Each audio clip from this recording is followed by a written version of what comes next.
der Livestream der Nürburgring Langstrecken Serie. Präsentiert von Falkenreifen. Herzlich willkommen zur Nürburgring Langstrecken Serie. Welcome to the Nürburgring for the NLS, the Nürburgring Langstrecken Series. Und jetzt ist das Rennen freigegeben. The red lights are out now. Viele Zuschauer unterwegs.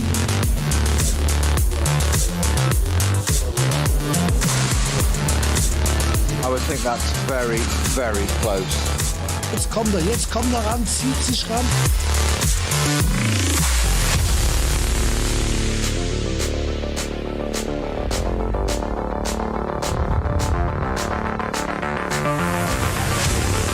Itself, and mainly because the whole of the Grand Prix track is absolutely shrouded with fog, and a similar situation we had in 2024 for the Nürburgring 24 hours.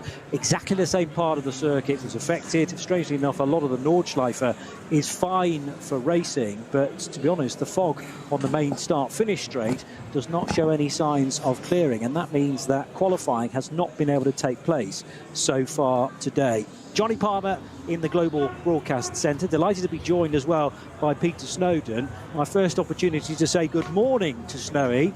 Unfortunately, though, we've not really got the weather for it. Morning, Johnny. No, not really.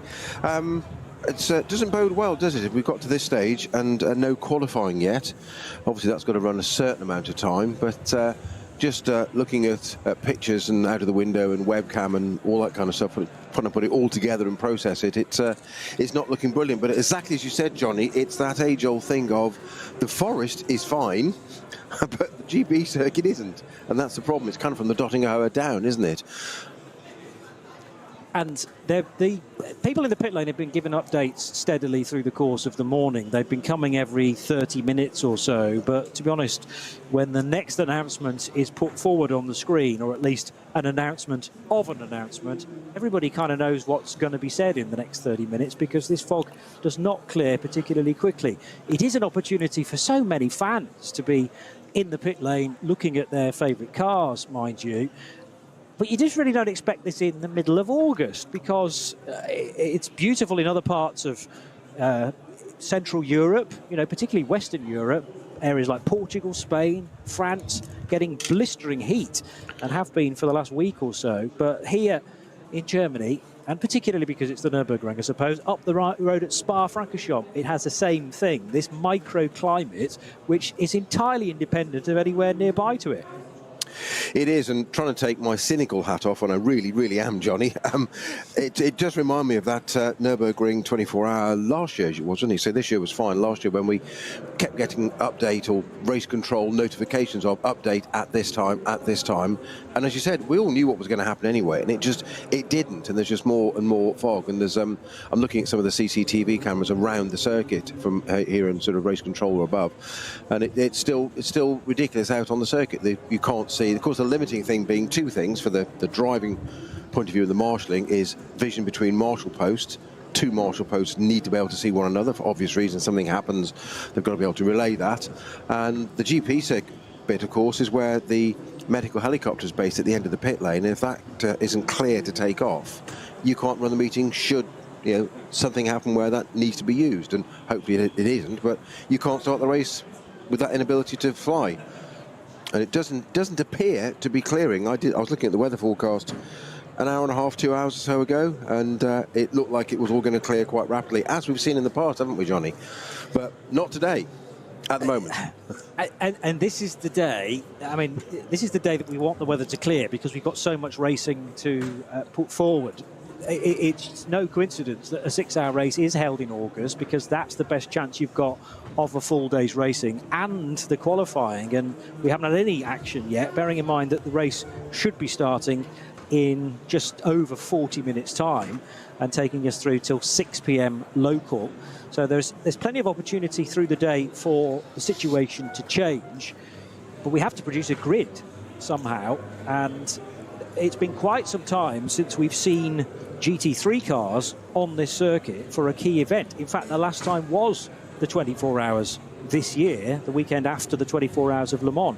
The last standard ADAC, the last standard event here was one of the two qualifiers, which are have been independent from NLS. They were actually run as NLS rounds this year, but they are called the ADAC 24-hour Nürburgring qualifier races. So middle of June, we're now 2 months on from that. We have had an NLS light race that I seem to recall went down a storm. It wasn't covered from an English crack of a race. Was it? Well, tell us what you know, Snowy. Well, I just watched little bits of it at the time, even though we didn't do a live stream of it. But it was a great race, and I think it was a format that I think it was a great idea, because you always get this drop off, as we say every year, don't we? That after the 24-hour, which isn't part of NLS, but we all know pre-NLS, everybody uses it to test and get data and etc. etc. And we have a little bit of a drop off immediately afterwards. So in response to that, ADAC said let's do a light race, which dropped out the GT3 and GT4 cars, because there weren't that many of them coming to the immediate round after the 24-hour. And they had an absolute cracking race. It was brilliant. It was well worth having a look at, to be honest. So I think that's a format that we'll see in the future. Today, should we ever actually get underway with qualifying, etc., we do have 111 cars on the grid, which I think is a good turnout. Only 7 GT3 cars, but usual. A couple of Falcon regular supporters, so this cars 3 and 4, the Falcon Motorsports cars in their unique colours we know. Haupt Racing, we've got a Mustang out with Frank Stippler in that, and he's also in the number 8 Utah Racing R8 as well, so one extreme to the other, front engine GT3 Mustang and mid-engined Audi. So Frank displaying his skills today, hopefully. My gut feeling at the moment, Johnny, is if this even clears, given the timescale, we might end up with a 4-hour race. Yeah, I suppose that is the benefit of having a 6-hour race planned. You can cut it back by a couple of hours and still have a very reasonable race. It just falls into form of all the other events that have taken place as far as the NLS Championship is concerned. By the way, before we move entirely on from the NLS Light race that was held on the 5th of July, that was a win then for the number 76 VW Golf Club Sport of Max Cruiser Racing. So well done to Nico Otto and Timo Hochwind, who win the inaugural NLS Light race by 2.5 minutes at the end from a BMW M4 of Richard and Philippe Krizek. But just a great opportunity for some of those cars that sometimes fall beneath the radar. They're still going right at it, you know, hammer and tongs, often out of the view of the cameras that are honing in on the GT3s. But 83 Golf won it from a whole slew of SP8T, BMWs, Toyota Supras, and Porsche 718 Cayman was 6th place and winning Cup 3 at the time. One of the intervention vehicles, or more specifically a circuit vehicle now, just going out to check visibility. The biggest issue, typically, Snowy, is the fact that marshal posts need to see other marshal posts. So if there's a yellow flag flying, you need to be knowing whether you've got to fly a yellow or a green, depending on which side of it you are. It's less of a concern, really. I mean, you are a driver, but to be honest, the drivers aren't really the priority. It's whether the marshals can see one another and provide a safe environment for you drivers. Well, exactly. It's drivers are particularly selfish, and they'll race in anything. It seems slightly comical that we'll race in the rain at night in the 24-hour, but we're worried about fog. Well, the officials are not. They're worried about, say, the marshals. That's the safety is the priority, and the safety of the marshals first and foremost, not the drivers. As you say, we have to see it from one post to the other, so that the messages can be conveyed, as you say, whether it be a yellow flag, a green flag, or code 60 or code 120 slowing down, and you have to have that opportunity, because quite simply, put the drivers to one side. If you've got cars approaching at a speed and you haven't got the correct signs out in the correct sequence, you could have marshals working on track to deal with the situation and cars barreling into it way too fast, which is not ideal, to say the least. I think the issue at the moment is the cutback on the GP circuit was particularly heavy fog. That does seem to have lifted a little bit, but it's the pit straight still that's just watching this intervention vehicle. You said, or race control vehicle gone out there with its T-bar flashing, but they said we take a different angle on the circuit CCTV now and look down. That's another car coming in back from the Dottinghoe Tiergarten onto the pit straight, and there you go. The pit entrance is virtually invisible. You can't see it. It's just it's a grey screen with a little bit of a circuit at the bottom of it. So that's the area at the moment. That's the issue. Yeah, remember we're not using the lowest parts of the Grand Prix track, so all the way down to the Goodyear Carer, because that's reserved for the 24-hour race and the qualifiers, so it's the more typical NLS layout with that U-bend, which slices the Grand Prix track in half, effectively. But yeah, the end of the Dottinger Hoor, I mentioned the Nordschleife itself wasn't really affected, but to be honest, much of the Dottinger Hoor is, because it's at sort of the same level as the Grand Prix straight. Well, there's a bit of a climb through Antonius Bucher and then on towards Tiergarten, but clearly all of that part and the parallel main road that runs down to the petrol station, the model shop, where is so typically the sign-on area year on year. Where we spend too much time. Far too much time. And to be money. honest, a day like this would be an ideal opportunity to shoot down there. Not for the bank balance, it wouldn't be. No, but on a research mission. Indeed, of course. The 4 Falcon Motorsport Porsche is raring to go. Dennis Marshall and Nico Menzel, its drivers for today. Maybe a chance to reflect then on what's happened in the NLS Championship to this point, because in actual fact, the 24 hours of the Nürburgring was the exception. Even though a Porsche won that race on the road, it was given a hefty penalty for contact. Kevin Estre colliding with a GT4 Aston Martin. Yeah, the Door Motorsport car, wasn't it? Yeah. Was it sort of Bergwerk area, or just after, or just before? No, it wasn't. It'll come back to, I think. Was later. It was a bit later in the lap, yes. Yeah, it was one of those things that I was in two minds at the time whether that was a valid penalty or not. I know that sounds ridiculous when you've got a GT3 car closing down on a GT4 car. It's up to the GT3 car to do the job properly, and Kevin Estre, hugely experienced, almost a ringmeister here, having won the 24-hour before. He was under pressure, wasn't he, from Mosciello behind in the BMW, then went on to win it. The only, on paper or on TV as we saw it looked dramatic to perhaps a layman of, he just touched the car. He did try and get out of the way, go onto the grass, but he just touched it. He did hit the door of the Aston, so he was well alongside, but that's probably just a slight overcommitment. But the fact the Aston flipped and ended up on its roof was somewhat dramatic, to say the least.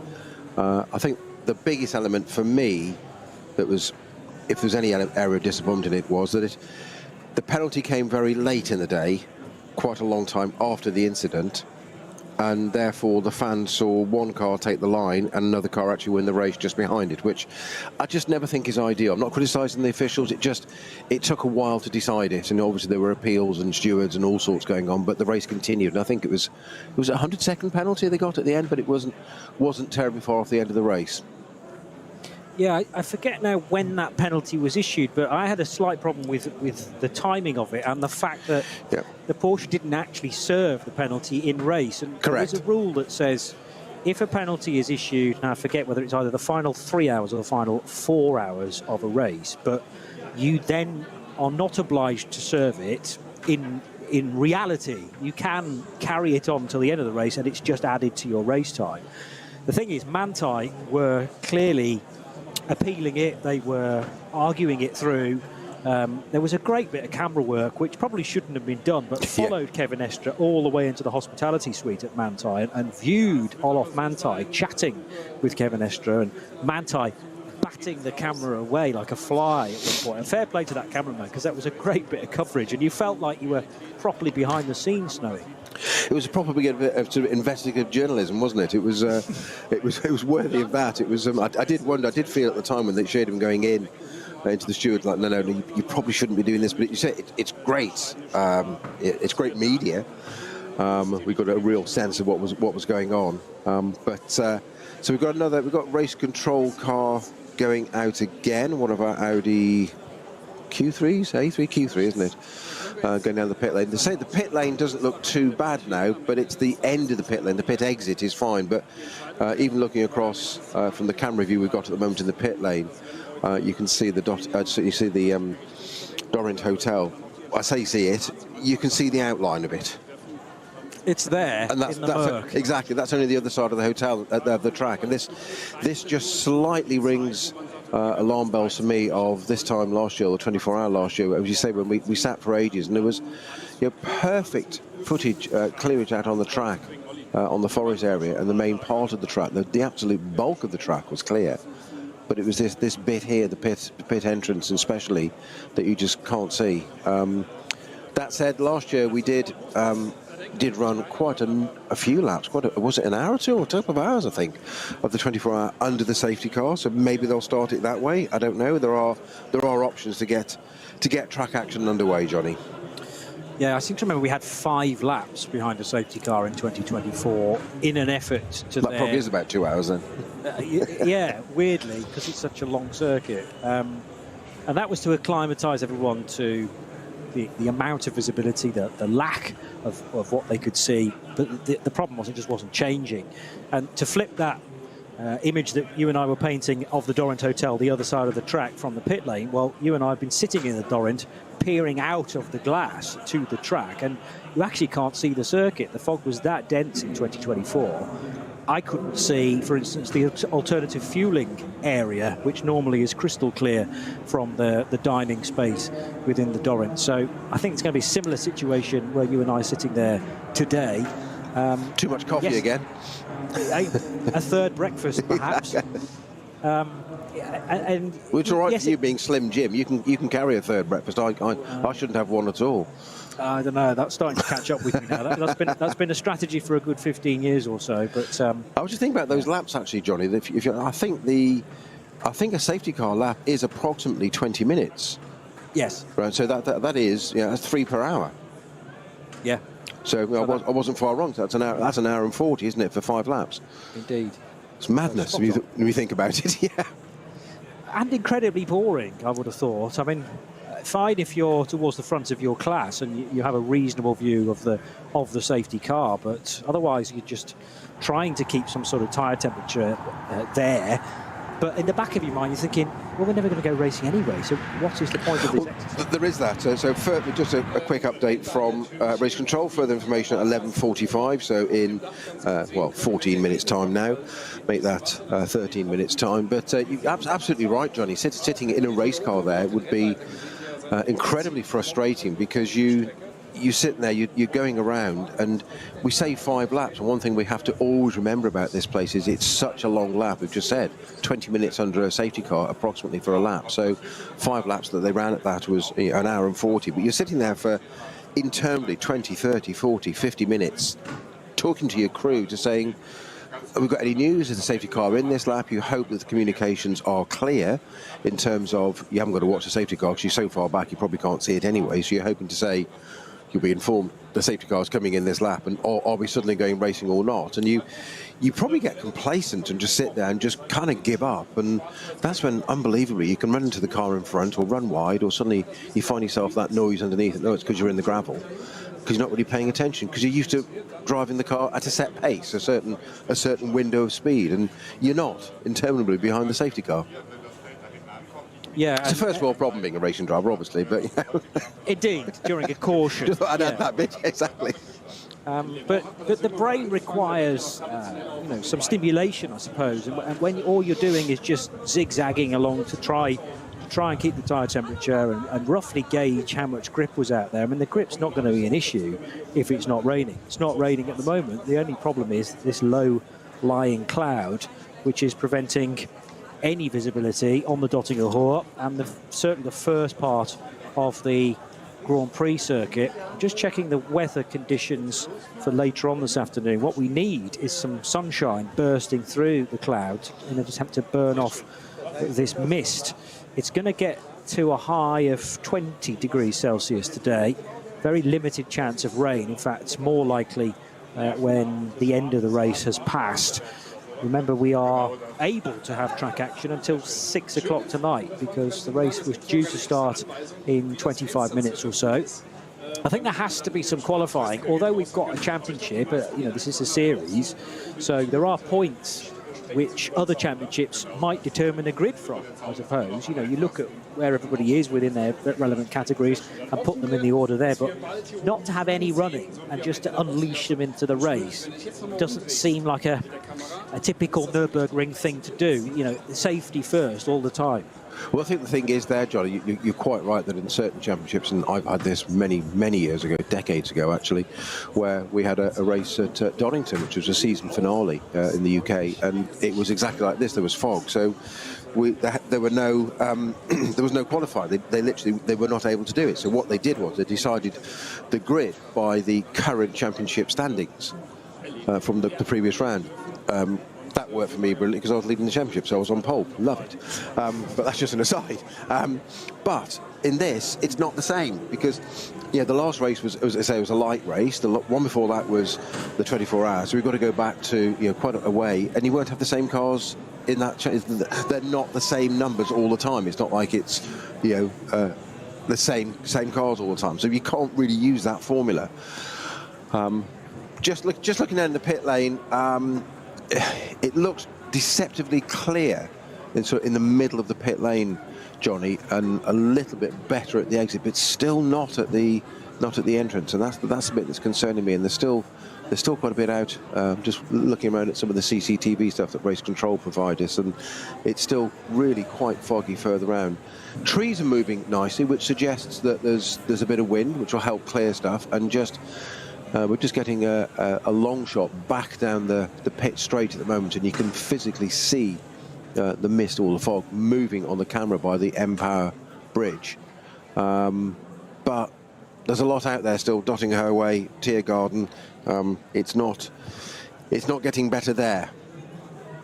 Yeah, I wish it was. The danger is it's going to improve in certain areas, the worst areas perhaps, but then the kind of okay bits might get worse then. Yeah, precisely. Because fog is not a single being. It's so fluid and very, very difficult to predict. But it mystifies me. Sorry. That was an open goal for you. Too easy. Yeah, low hanging fruit. I thought he'd get it out of the way and be done. How about that? Even before qualifying, let alone the race. Yeah. He goes cheesy. You're highly alert this morning, Mr. Snowden. Be alert. Your country needs alerts. Yeah. So we talked about the 24 hours and the fact that a Porsche won on the road, but then was given that 1 minute and 40-second penalty. So the only BMW GT3 car in the 24 hours this year went on to win. It was a Rover Racing BMW, so we shouldn't have been surprised, perhaps, and a splendid result for that car after BMW had struggled for a couple of years with the relatively new machine. But the NLS races have all been about Porsche. I mean, I'm just looking through the results from the start of the year, 22nd of March, which was the 70th edition of the ADAC Westfalenfahrt. That was a 1-2 finish for the Falcon crew, the three finishing ahead of the four. The number 3 car of Dorian Boccalacci and Alessio Picariello. They actually changed their drivers, but it still went on to win. So the first win of the season was Sven Muller and Boris Schuring in car 3. Then Boccalacci and Picariello took over in car 3 and also took a victory. And there have been a variety of Porsches tasting the champagne on the top step of the podium. Nobody's been able to stop them. And that's why I kind of thought, oh, Manthey guaranteed to win. A little did we know that the contact was going to take them out of it. But we now go back to the bread and butter of this series. Are you looking beyond Porsche, do you think, for a victory today if we do have a race? Personally, I can't really see it. I think you just can't discount, or cannot discount, Falcon. That said, Stippler in the Mustang, that car is getting more and more refined every outing, and it was never off the pace or slow or tardy anyway. But that's a car to watch, I think, certainly with Frank Stippler on board. No disrespect to any of his other teammates. The Haupt Racing team had those 3 yeah, spectacular Ford Mustangs, didn't they, for the 24 hours? And it was the less fancied one. I think there was a sort of Pro-Am one that was the highest finishing. I'll check that in the results in a moment. But for a first outing for this Ford Mustang, I thought they had a really good race. Yes, and I say it's only getting better. Which is good for us and good for the sport and good for the series. And I think 2026. I mean, the Mustang it's all over the world, isn't it? Playing different series, including its own challenge series. And it's just it's been properly developed. And people like Frank Stippler don't drive cars unless they're worthy of his talent. Even so much today, 2 cars, totally different, but he's doing it. Yes, looking at fog again, just looking at another just quick like CCTV. The pit entrance is now clear, so it has moved down, but it's getting down towards the other end of the circuit. So that long shot I mentioned a few minutes ago, Johnny, where it was sort of, you could see the mist rolling towards us, which was very, very romantic, I thought. Just a bit more romantic with the sound of engines going behind us. But it has moved away. The pit entrance is now completely clear to see. But it's moved down towards the GP circuit, which means if it goes off that way, that's good, because obviously we come back from the GP circuit and the Nordschleife is effectively behind us. So this bodes well for some kind of track action in perhaps the next, I don't know, 20, 30 minutes, I don't know. It's certainly a theory, and I'd like to agree with you. I'm trying to be positive. No, I can tell. I'm just slightly concerned where this fog is now drifting to, because if it's heading for the Hatzenbach, then it may get lost then in the early part of the Nürburgring itself, the Nordschleife itself. The thing is, it tends to hang at a same level, so if the track is beneath it, then we shouldn't really have a problem, but it's just slowly getting pushed towards Ad Van Bogen and those slow left and right handers after the cut through. But I'm encouraged by how much clearer the Dottinger Hoor is appearing now. The only other barometer I would add, Johnny, is that if race control were close to getting some kind of track action underway, we'd have cleared the pit lane by now, and we haven't. Yes, true, because there's still many people mingling amongst the racing cars, some of which are still out on the apron, many of which not yet having wheels applied, so that shows us how far away we are from a session beginning as well. They'll get ample warning to prepare their cars, and at the moment all we're getting is a next announcement in 20 minutes time, let's say. I was correct about the Haupt Racing Team Ford Performance Mustang finishing in 4th position. I never doubted you. Hours. Well, I did, in truth, but I remembered it being a Pro-Am car rather than the Pro, and it was the Family Vega car of Yusuf and Salman with David Schumacher and Dennis Fetzer. They won Pro-Am, but got up as high as 4th position overall, so behind the main GT3 Pro podium, which was the Rover Racing BMW of Augusto Farfus, Jesse Krohn, Raffaele Marciello and Kelvin van der Linde, then Manthey's Porsche, and then the dynamic GT Porsche, which had amongst its talent Matteo Cairoli, Joel Sturm, Bastian Boos was in that car, and Luke Hartog as well. But after that, yes, the Pro-Am Ford Mustang finishing in 4th position, and therefore beating the Pro Sport Racing Aston Martin that finished 7th, and the Conrad Motorsport Lamborghini, which got to the finish and finished in 8th place overall, with that slightly older Lamborghini Huracan, the Evo 2 of Peter Elkman, Pavel Lefterov, Maximilian Powell and Danny Sufi. Check again of the hairpin on the Nürburgring, and well, tricky to work out precisely whether there's been an improvement or whether it's just kind of stayed the same. But Sabine Schmidt's curve is also shrouded in a bit of fog as well. Can't see the castle, the Nürburg castle on top of the Schloss, yes. The Schloss, yeah, which still I think has scaffolding around it because they're doing extensive regenerative work there, renovation work. I think looking back the other way, so the Dorint Hotel, look at the pits.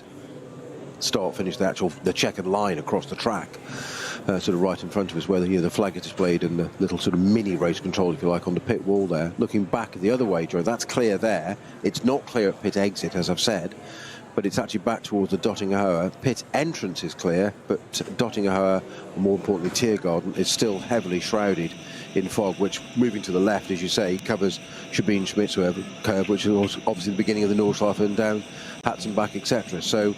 And the pit lane's still full of people, and that's just logistically to get the people out of the pit lane and cleared. There are a good few hundred people down there. That's going to take a while. So I'm guessing, being as we're 1 minute off, 1:45 midday now, that we're probably not going to go for a midday start at this rate. And I think we've got spectators being allowed to sit in cars on the pit lane now. Such are they filling time. I think that's the. I think it's one of the Porsches there, yeah. Yeah, it's possibly in the Falcon pit, so it's not... Because they're in the car, yes, they're in the pits, aren't they? Yeah. Yeah. Not even on the apron. So it's not a guest drive as such. No. It is a clamber in the cockpit and have a look at how little space Just there is. don't press any, don't touch anything.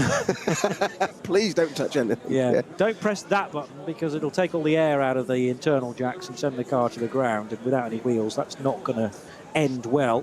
Two of the four names that I just mentioned that performed so well in the Ford Mustang during the 24-hour race this year, Salman Ovega and David Schumacher, they were actually two of a three-driver lineup that won this equivalent race last year, because it was a Haupt Racing Team Mercedes, the team Advan by HRT Mercedes, that won the Rover 6-hour ADAC Ruhr-Pokal-Rennen as it was in 2024. Hubert Haupt was amongst that driving talent as well, and a convincing victory in the end.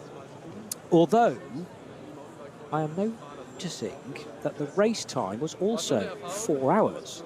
So was there a problem with weather last year as well? It was meant to run for 6 hours, but the winning time was 29 laps and 4 hours and 7 minutes. So clearly there was a delay of some description in 2024 as well. That might also have been fog. I think you and I commentated on it. Yeah, I'm just going back through the results. Yeah. My memory has completely been erased of most of the NLS races, but I have a feeling we were hanging around for a little while to get that underway. Maybe there'd been some sort of incident in the morning which put us back and meant that qualifying had to run late. But anyway, it was only a 4-hour race in 2024 as well. That smacks again as a big option for me, considering there is precedent now, and I've confirmed that. It was the only GT3 car to finish on the podium overall, because we had a couple of Cup 2 Porsches, second and third overall, with Black Falcon finishing ahead of the Avia WNS Motorsport equivalent GT3 Cup car, so 148 ahead of 120. Another lap about to be completed by the sighting vehicle. Dottinger Hoor certainly looks better now. I can't see the start of the Dottinger Hoor, but you don't need to necessarily. Just need marshal posts. I mean, it's a luxury and it would be ideal. I was going to say, you say that. I think from being a selfish driver, I'd quite like to see the start of it. If I'm going to get to the end of it, I'd like to see the start of it, please. Yeah, but is that unreasonable? If you're at the start of it, you will see the start of it. It's just that the camera towards the end can't pick out the Galgenkopf right-hander at this stage. But, you know, it's all relative, isn't it? The bit of track that you're on, you can see. It's just that you can't necessarily see a couple of kilometres in front of you. But you only need to see a few metres, don't you, to be able to know who you're racing? Yeah, I do. What you need to be is behind another car, because they do all the hard work for you. Then you just sit with them and then go past them on the king. If there is a hazard there, then they'll meet it first, I suppose. Yeah, just as long as you don't collect it as well. Yeah, you have to be high alert and make sure that you avoid.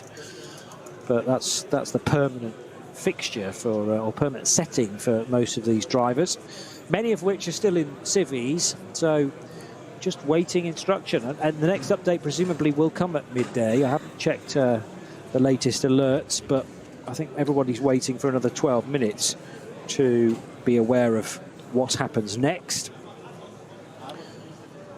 So it is a chance to chill out a little, but you don't want to entirely switch off, because you may be told by your team manager, your engineer, right, we want you in the car in 15 minutes, let's say. So there is an element of being warmed up and ready to go on a short call, I suppose. Snow, you must have been in that situation before. Yeah, you're just on standby, but it's always that problem. You have such a set routine. Rather like us in production, we have a schedule, and it's almost down to the second. It's exactly the same on the other side of driving, the teamwork, because they've all got everything in place. The car's got to be warmed up, and etc. etc. And you're just in this sort of no man's land at the moment of do we, don't we, is it happening or whatever, and you're just in the hands of race control, which, as we've said, is obviously based on safety. We totally get that, and that can't be helped, but you just don't know what you're doing. Are we going or not? Are we ready? Do we warm the thing up? Do we put your overalls on? If it's cold and foggy, put your overalls on to keep warm. That's one aspect of it. Do we have a change? And of course, it changes strategy, because nobody's qualified yet. Normally, we're done by this time, and done qualifying. We have an order, you have a structure, you know what's happening. and then you go on into the race. At the moment, we've had absolutely no track action whatsoever.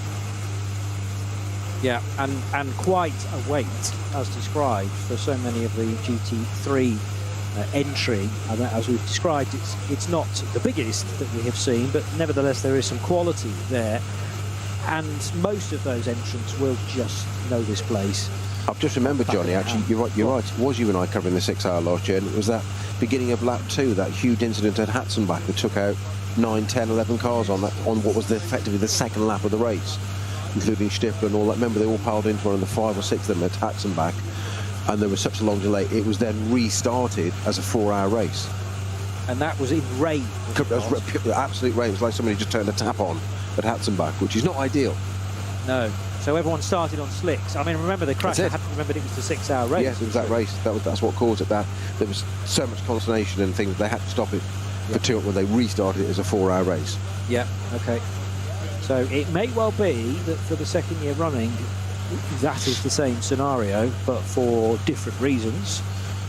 We will just have to wait and see. But at least, as I said, we want the weather to play ball for one of the keystone events in the calendar, but there is a little bit more wiggle room in a 6 hour race, as in you don't necessarily have to run it to the full quota, and we have until 6 o'clock tonight to get as many hours as possible into the books. But I'm going to say it's unlikely that we will get the full 6 hours in now, because qualifying hasn't happened yet. That will probably take the best part of 2 hours to get sorted.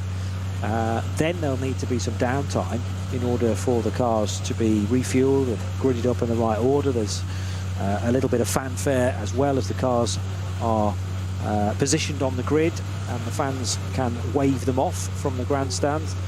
The rolling lap takes 20 minutes, remember, and then we hopefully will be racing, but race control need to be confident that the fog has not only lifted, but has lifted for the day too.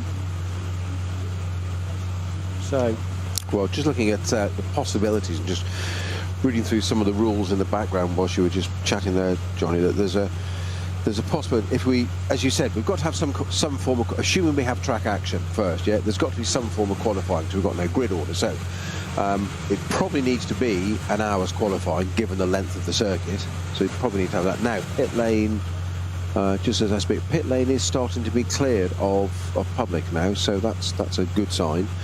So we could have a noon start, and then have, if you have the, we have the 2 hour gap, and I think that normally have 2 hour gap between qualifying and race, don't we?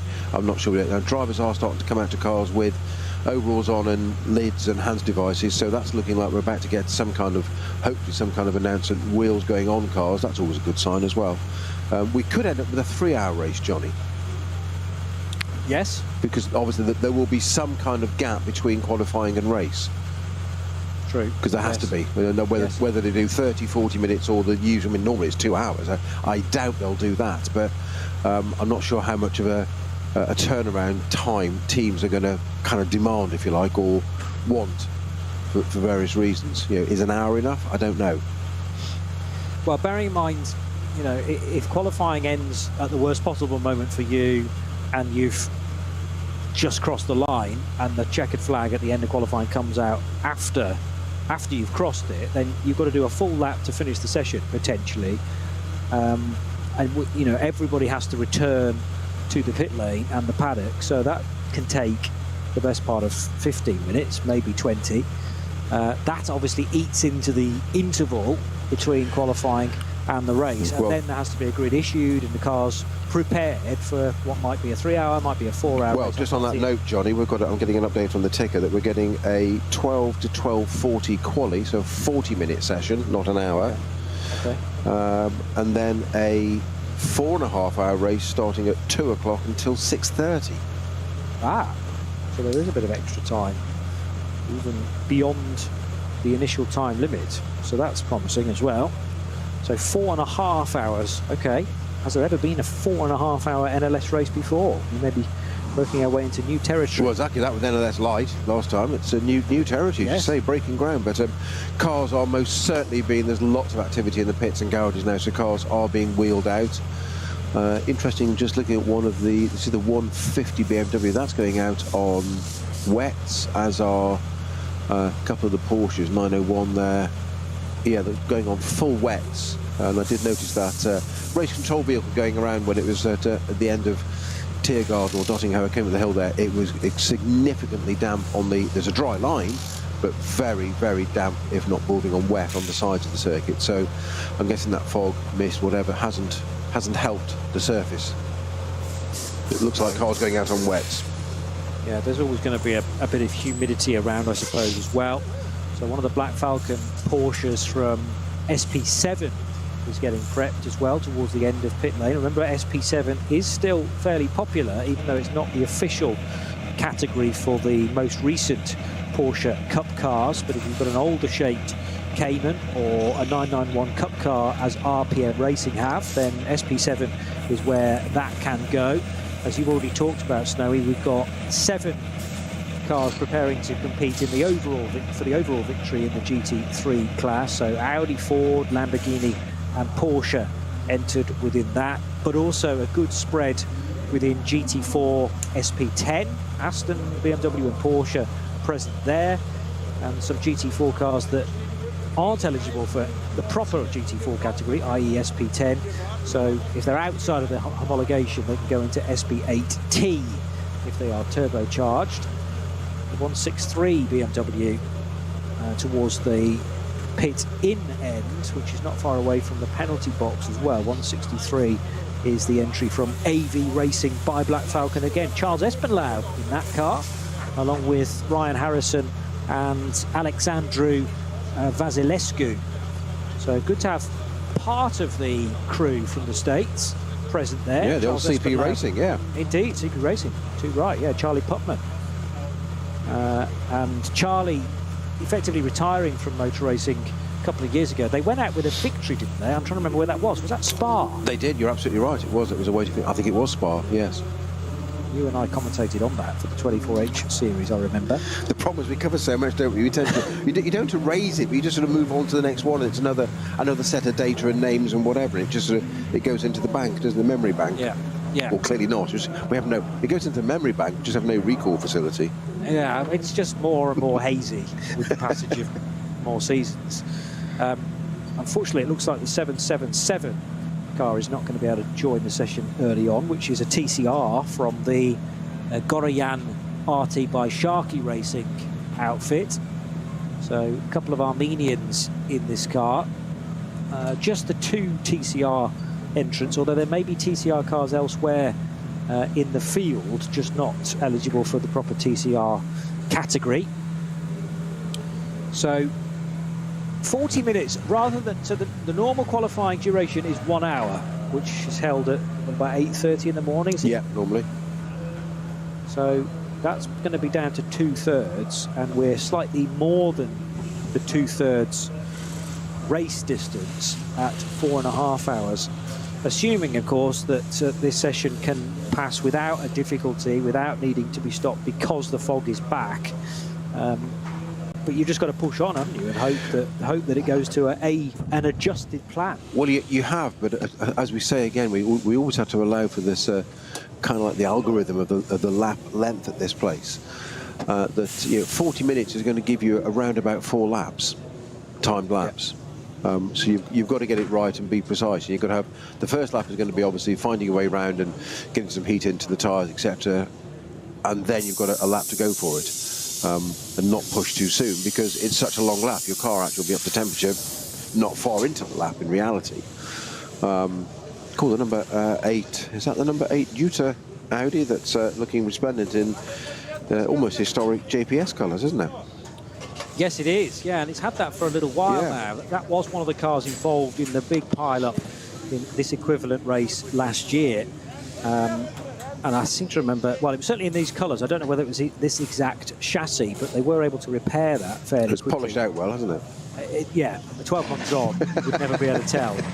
But I do remember that black car being involved and arriving quite late on the scene. I seem to think that there just was no opportunity for anyone to react, unfortunately, with that incident late on the Hatson back.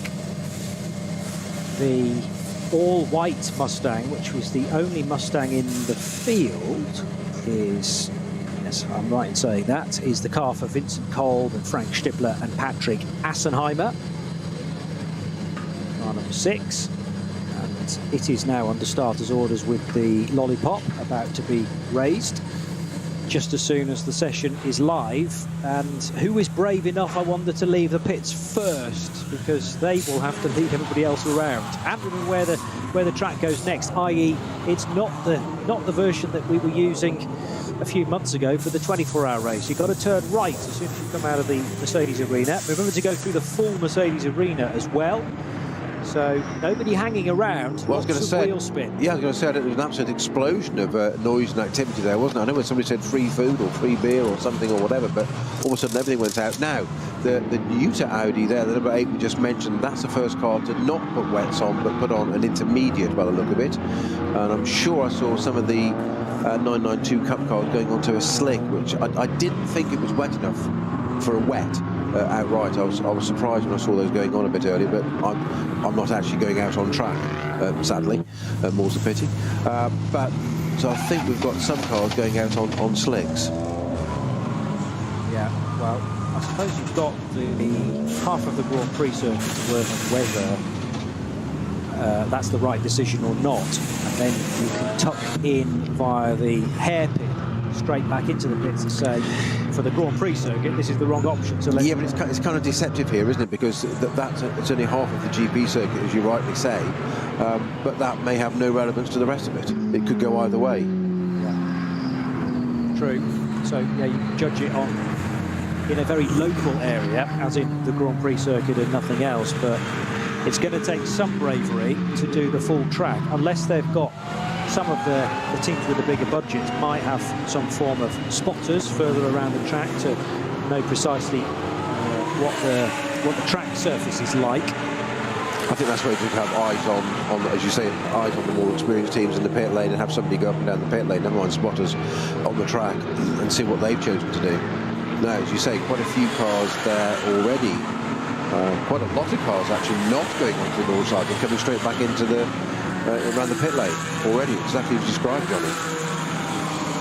Yeah, so well, the other option, of course, there are three decisions to be made. A decision with 3 options, more accurately. You can either turn left through Sabine Schmidt's curve and head out onto the circuit. You can duck into the pit lane via the traditional pit lane entry road, or you can split the eye of the needle and just do another lap of the Grand Prix track, because there's those cones out. What that does prevent you from doing is entering the pit lane straight off the Dottinger Ruhr. So you have to do a lap of the shortened Grand Prix track in order to get into the pits. But that's a nice little option before you head out to the Hats and back. Maybe do 2 or even 3 laps of the Grand Prix circuit before then heading out into the country. Well, the vast majority of cars seeming to be taking that option of coming back in again, from what little I can see on the CCTV looking across that way, because view obscured by the building visually. So quite a lot of cars coming back in again. So that tyre option I said about wet and intermediates, I personally would have thought it was slick. Certainly it is on the GP circuit. So it does appear at the moment that a lot of drivers are taking that decision, saying, well, it's dry enough and coming back in again. The number 4 Falcon Porsche, I'd had eyes on that a moment ago, but I've lost sight of it now. I was just trying to get a reference from that to see what decision they made on that one. But to come back in or say out which tyres they've gone on to in the first place. Yes. There's plenty going on at the moment with the 347 Porsche heading, yes, around the Grand Prix circuit again. That's the only entry in the SP Pro part of the field for Andreas Goulden and Tim Sandler and Mark Henrici. Well, last year's championship winning car, the number 001 Adrenaline Motorsport 240i Cup car, that's gone off, and that's not gone off, it's gone off around the Nordschleife, carried on around, better term, sorry, as have a few of the others. Yeah, there are cars heading out onto the Nordschleife now, but it's very, very busy on the GP. Now, the number 3 Porsche now joins pit lane. Cool, that was close. He was this is Bachler Ulmuller at the wheel of the number 3 car. I can't see which one it is at the moment. Already got his lights flashing, letting people know he's coming through. He's just done a lap of the GP circuit and come round. So he hasn't come out of the standard pit lane exit. He's done a lap of the GP and had a feel of that and come back out again. I think it's Klaus Bachler at the wheel of that. Okay, yes, well, we'll check on that, but Klaus is a good yardstick for just testing what the visibility levels are like, what the grip levels are like though as well, and whether they are likely to change. It is Klaus Bachler at the wheel, number 3 Porsche, yes. Remember, of course, the horror show that one side of the Falcon garage had during the 24 hours with it was the Frenchman, wasn't it? And now I'm trying to remember which Frenchman it is in the Falcon car that had that huge crash out of the Haug hook, because it was a head-on incident coming out of the right-left corner. And his name now completely escapes me, even though it was on the tip of my tongue a couple of seconds ago. Not racing today, conveniently, so I can't just look him up. Plenty of you will be screaming his name at your TVs and your radios. So Klaus Bachler has taken the Sabine Schmitz curve, so he's heading down the Hatzenbach, so he's going on to the full Nordschleife for Johnny, so he's obviously happy with whatever tyre choice they've gone for. And Hatzenbach almost looks like a summer's day in comparison. The visibility is pretty good,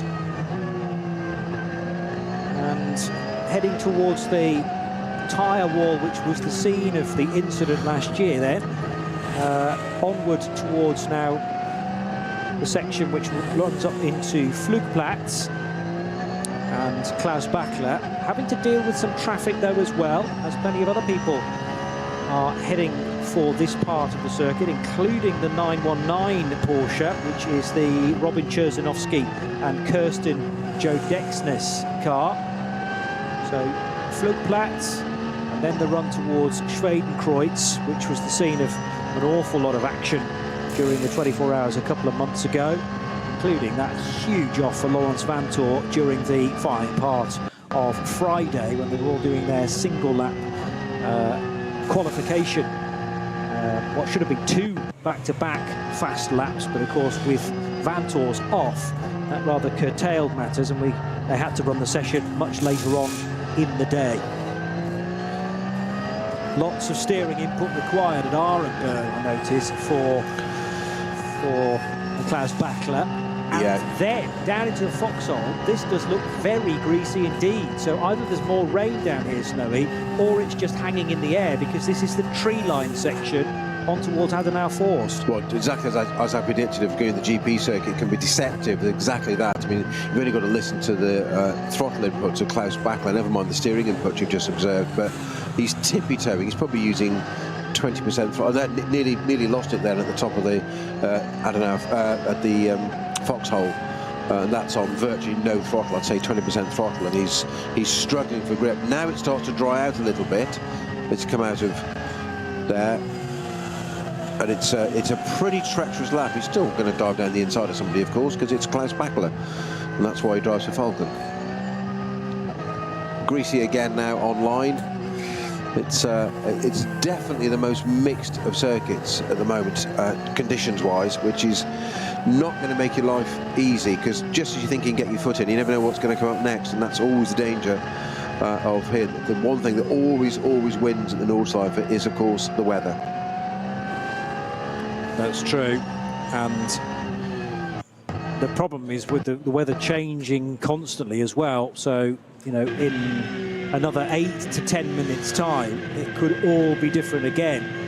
I don't see the section at the foxhole drying up necessarily, but there are other areas that could be dry. Someone has already lost it though. That looks like a Cayman that has ended up in the wall as the Dennis Marshall, Nico Menzel Porsche works its way through. So Falcon not involved, but could so easily have been were they just another 200 metres further up the road. Yeah, it does look like that Cayman has just rotated. There doesn't look to be any damage to either circuit, grass or car, so it just looks like it's had a little rotation and stopped on its own. It may well have connected, I hope not. There's no yellow flag at the moment. Just watching the onboard there a moment ago that you and I were talking about, Johnny, of Klaus Bachler in the Falcon car. It was Verstappen that who was having the twitch on. That's where Estra had the moment in the 24-hour with the door Aston. It was the right-hand part of Versiphon. Versiphon, there you go. Yes, and sometimes it takes a vision of that corner from another Exactly car. what happened, yes. It's like, that comes back to me, yes. I remember watching that, yes. Yeah, well, there you go. So there's really no space on the left-hand side at the exit of Versiphon. And the problem was it was an innocuous tap on the Aston Martin, but that speared it off towards the barrier, and then because of the angle that it hit the barrier, it flipped it over onto its roof, and I think became a much more dramatic incident than it may have been in another part of the circuit, when perhaps the Aston might have just slammed into the barrier, still with damage, but it wouldn't have chucked it up onto its roof. The Cayman we mentioned is the 961 entry, and that's W&S Motorsport car. It's a Cup 3 car, and that's the car that's stationary on the left-hand side just after Bergwerk, and it's distinctive black and highlighted yellow colours. That's where that car is at the moment.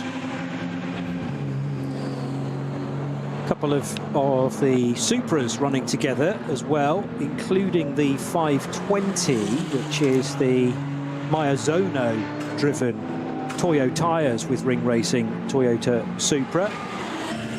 That car now just heading for Hatson back, so that falls into the VT2 division, and for VT2 rear-wheel drive cars.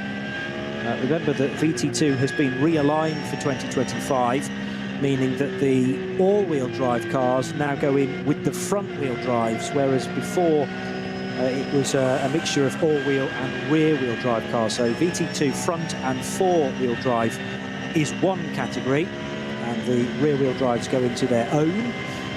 As the first times, are they legitimate times? Yes, they are. So Christoph Breuer Renazzo Motorsport Team Lamborghini sets a 9 minutes 5.8 as the quickest car so far. And who is that in the second fastest car? That is Jan. Actually, that's changed again, because Jan came through in the Müllner Motorsport Porsche. 9:21 to be second fastest initially, but now 9:48. 48 Loesch Motorsport Porsche is quickest. So we've got a Cup 2 Pro car leading the way from an SP9 AM Lamborghini of Christoph Breuer, and then a couple more of the Cup 2 Pro cars.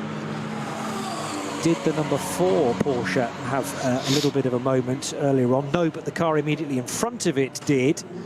And that is a VW Golf of some description, but thankfully the car did not rotate. There are 2 Golfs in the entry.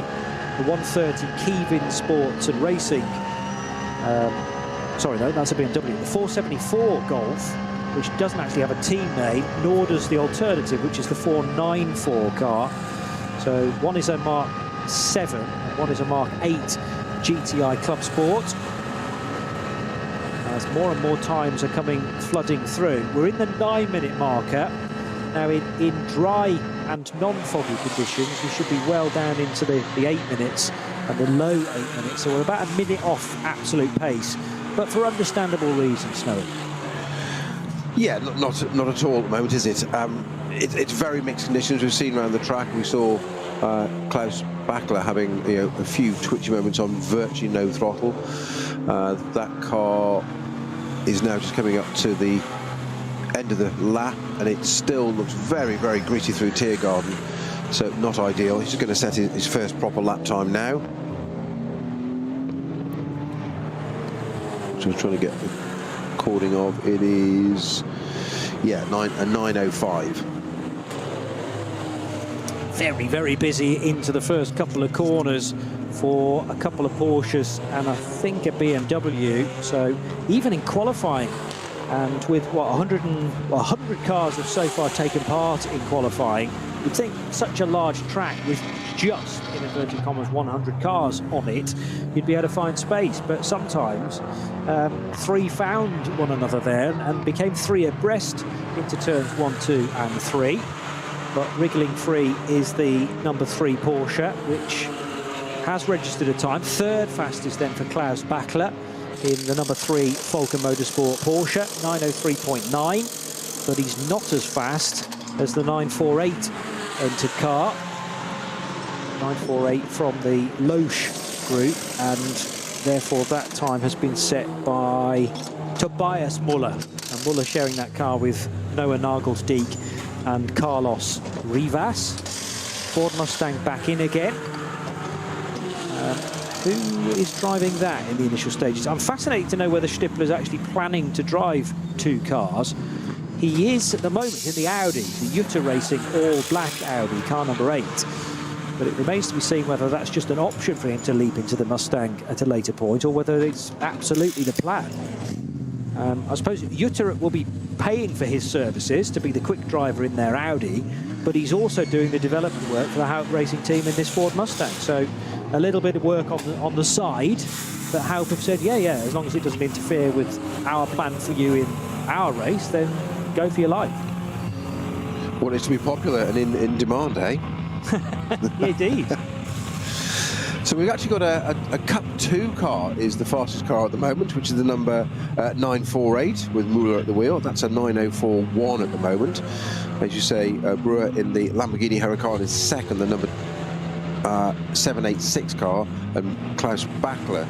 So we've got Cup 2 Pro fastest provisionally. SP9 AM is the second place car, and SP9 Pro is the third place, Klaus Bachler. It's all slowed down at the moment because we've got a yellow flag and a just gone green. That's looking like it's going down to Bergwerk to me. Just seeing the onboard with Jimmy Broadbent car. Yes, it is. Yeah, so Jimmy Broadbent, Brown, Misha Sheridan and Metzger. So we've got a car, and now that looked like the 981. Well, of course, it is after Bergwerk, isn't it? It's the 981 Porsche that parked to one side. I thought it hadn't touched anything, but it looks like it has. That's a 961 Porsche. My apologies. Great sound of the flat 6 in the background of the... Now, the timing screen is not telling me whether it's Nico Menzel or Dennis Marshall in Porsche number 4. So whether Falcon have a genuine driver ID issue within that, or it's just the transponder's not picked it up. They may well have... positioning class, no, that doesn't tell me. I wonder whether there was a column on my timing screen then that told me which number of driver was in, but unfortunately it doesn't. So I'll have to wait for it to maybe head back into pit lane and for them to do a driver change for that to be rectified, unless it can be done on the fly by Vega timing. Normally you do have to stipulate who is in the car, because that's then released on the data sheets after the session to know precisely who is quickest, particularly if the 4 car ends up getting pole. So news to follow on that. Heading on an outlap now is Marek Bachmann, and the Bachmann Pro Sport Racing Aston Martin number 140 has just done the best SP8T time. A reminder then, if you're just joining us on the Radio Show Limited network of channels, we're live from the Global Broadcast Centre, John E. Palmer and Peter Snowden, and you'll be expecting us to be 15 or 17 minutes into a 6-hour race. Well, unfortunately, the fog descended on the Nürburgring Nordschleife very early this morning, and it meant that the scheduled qualifying of an hour could not take place. In fact, it only began about 18 minutes ago, and this is a shortened qualifying session, therefore, of 40 minutes to give us a grid for a 4-hour and 30-minute race, which is due to start at 2 p.m. this afternoon. So 2 o'clock through till 6:30, therefore slightly later than build. A shorter race, but a longer day for everybody. Let's hope that not too many dinner plans are interrupted by the reschedule. 948, the fastest car out there, Tobias Muller. But the car's now in the pit lane, so we have a Cup 2 Porsche quicker than any of the GT3s. There are only 7 GT3 cars entered into this what should have been the only 6-hour NLS race of the season. Now, I've got a red banner showing on the top of my screen. Yeah, I think it's a timing glitch, Johnny. I've just spotted exactly the same, but it's... Are there some red lights on the... Well, there aren't any red flags being flown by marshals, are there? No, OK. No, there's nothing on the GPS tracker. I was just comparing the two, but I think that's just a little glitch. But I've just spotted exactly the same. Well, I'd spotted the banner and was happy to ignore that, but then I thought I'd seen some red lights on the starting gantry. But the fact that there are no marshals waving flags of the same colour, I'm encouraged that the session is still very much live. And now heading back out for another opportunity is Tobias Müller. So the 48 Loesch motorsport car in that resplendent gold and red and black colours. That car looking really special. They had a GT3 car for the 24 hours this year, I seem to recall, the EAE-backed car, but that is a Cup 2, therefore GT3 Cup car, but very, very fast in the hands of Tobias Müller, currently 1.7 seconds clear of Christoph Breuer's Lamborghini for Renazzo Motorsport. I'm kind of quite up for a spiced-up field. I know they'll group the GT3 cars together at the end. That's what I'm expecting anyway. So even if a Cup 2 car is quicker than a GT3, I don't think it'll be allowed to start on the front row. But it'd be nice to see it on the actual timing charts. I see, why not though? I mean, I'm with you, spice it up a bit. I mean, it kind of begs the question that where's the point in qualifying if you're going to be in the start groups 1, 2 and 3?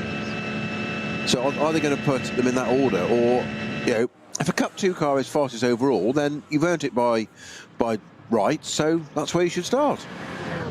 Yeah, yes, and some championships do that. I think it's more, again, on safety grounds, because assuming the track is much drier for the start of the race, much clearer of the fog as well, then there's always the scope for a collision when you've got a slower car effectively starting ahead of the thoroughbreds. But then again, it's the job of the quicker car, the quicker driver, to find a way by safely. So I'm all up for spiced up, shaken up grids, and for them to then sort it out on the first lap of the race. We may not have that issue anyway, because now the number 4 Porsche, either driven by Dennis Marshall or Nico Menzel, still not getting a clue from my timing screen, or indeed... Well, it's just blank, isn't it? Yeah, it's not helpful, is it? Yeah. No, because, well, that's what I feared, is that the 4 car would take pole position and we wouldn't be able to tell you who was at the wheel of it. We definitely know it's Klaus Bachler. That's helped. Yes, Bachler's just gone pole, hasn't he? Provisional pole, 2 laps in, with an 8.22 from a 9.05 to an 8.22 all of a sudden. But I'm back to your comment about how the grid order works. I think it's brilliant. You've got such a short lap and such a short race round here. Why not add a bit of jeopardy in? Sorry, tongue-in-cheek. I'll take my tongue right out of the cheek now. Well, as I say, there are areas, there are championships elsewhere in motor racing that say, you know, the grid is that order, and sometimes there's split qualifying. GTs might qualify first, then prototypes in, you know, other areas of racing, the ACO, for instance, might have their own separate qualifying. But it might rain in the prototype qualifying session, be dry in the GT3s, and you actually end up with the GT3s quicker. So do you then put the GT3s ahead because they've done the better times? That's where it starts to become... Well, no, I think you're right there, because the important bit there, as you've just said, that, you know, it might rain in the prototype session. It's a separate session. So these are all out on the track at the same time. So really it should be as is, in my humble opinion. What do I know? I've never raced anything, so I don't know. We all know your line through your teeth. No, I was going to say we've got an intervention vehicle in the barrier there. We haven't. It's gone to dig out a... it looks like a Falcon, not a Porsche, but a Falcon-coloured car. It's certainly that memorable blue and turquoise. So I'm trying to think what other car that might be. I think that was a booted Audi of some description, like an RS3 or an S3. So it's either... Well, it can't be the 482 Audi, because that is in the pit lane at the moment. It may be the 777, but I don't think that's carrying that livery. So I'm left with either the number 10 car, which is sort of in that vicinity. It's in sector 3. You're right, it is. It's the number 10 car. You're absolutely right. Okay. Yeah. It did look Audi-shaped, and rather than the fastback, the hatchback. So that's a Max Cruz racing car. Yeah, number 10. Yes. Yeah. Yes. Max Cruiser Racing, remember, victorious in the NLS Light race last month, the first ever NLS Light race, but not with an Audi. That was with their number 76 VW Golf, the alternatively fueled VW. Audi down to the first sequence of corners is the Equipe Vitesse entry. Arno Classen, third fastest now. He's just done an 8:38. Times are really tumbling now, Snowy. We had a 9 something initially. Either the track's getting much grippier, it's clearly getting easier to pick out precisely where you are on the racetrack, but also everyone's starting to have a bit more faith as well. The Falcon Porsches, neither of them are pitted. Now, can you remember what tyres the 3 and the 4 started on? Surely to do an 8:22, they must be on slicks. I think they're on intermediates, you know. Okay, yes. I see, again, doing other series that don't have inters, I'd kind of written those off, but you can have a cut slick in this type of racing, you can have intermediates as well. There are many different versions of, and remember there's a tyre battle going on too. So Falcon Motorsport, needless to say, are running on Falcon rubber, but we will also have Michelin and the Mustangs, aren't they on Yokohamas? I think they are, yes. Yeah, you're right. The black and white stickers just about visible on the white Mustang, which is now seesawing its way through Tiergarten and Hohenrhein and back onto the main start-finish straight. So now very resplendent in its American racing colours, isn't it? Yes. White and the twin blue stripes, as per sort of 1960s. Yes, indeed. Very evocative. The classic Mustang shape, which obviously this newer version, the newer iteration echoes. But yes, those photographs from the 1960s, which I've seen. Yeah, the black and white one. So the stripe is blue, by the way, on those photographs. Okay, so the paint scheme is very... Yes. For those watching in black and white, yeah, the central stripe is blue. Yeah, the pink's behind the blue. Indeed. So that car now heading out of the Mercedes arena and towards this very tricky cut through the U-bend, which is... the camber is in your favour, but nevertheless, if you go a little bit hot into it, then it's very easy to run out wide, particularly on a day like this, and find the grass, and if not worse, the tyre barrier.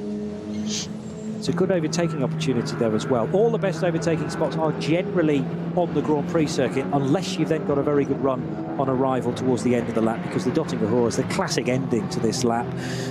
The perfect excuse for a slipstream, a double tow, a triple tow if you're lucky enough. We saw some splendid overtakes there a couple of months ago during the 24 hours, of course, as well. 347 is Henrici driving his Toyo tyres by Ring Racing Porsche 991 GT3 Cup car. And that is the only SP Pro car in the order. Yes, we had an SP Pro car in the 24 hours as well, which was this car, I seem to remember, running on the Toyo tyres and on the early part of the Grand Prix lap. But still a good spread. It's made its way towards SP9s being the dominant force now, but not a Pro car that is quickest, because the talent from the Netherlands, Dan Arrow, not his real name, but it's easy for us to pronounce that way. His surname in Dutch means arrow, but it's I think it's spelled P-I-J-T or something like that, so I much prefer his use of arrow, and wants to win just about everything going in sports car racing. We had a quick word with him during the 24-hour weekend, Joe Bradley and I, and he said, much like Nick Tandy has done, when did he seal the kind of Grand Slam of 24-hour races? That was last year when Nick ticked off his fourth and final one. So that's the 24 hours of Daytona, the 24 hours of the Nürburgring, of course, the 24 hours of Le Mans, and the 24 hours of Spa. Nick's the only driver to have won all 4 of those races outright, and Dan wants to be the next. But it's all very well saying these things, you've actually got to do it. Like so many of these things, easier said than done, isn't it? It sounds great when you just mention it as a sentence, and on paper, yeah, piece of cake. It's good to have a dream. Well, yeah, aspirational. Yeah.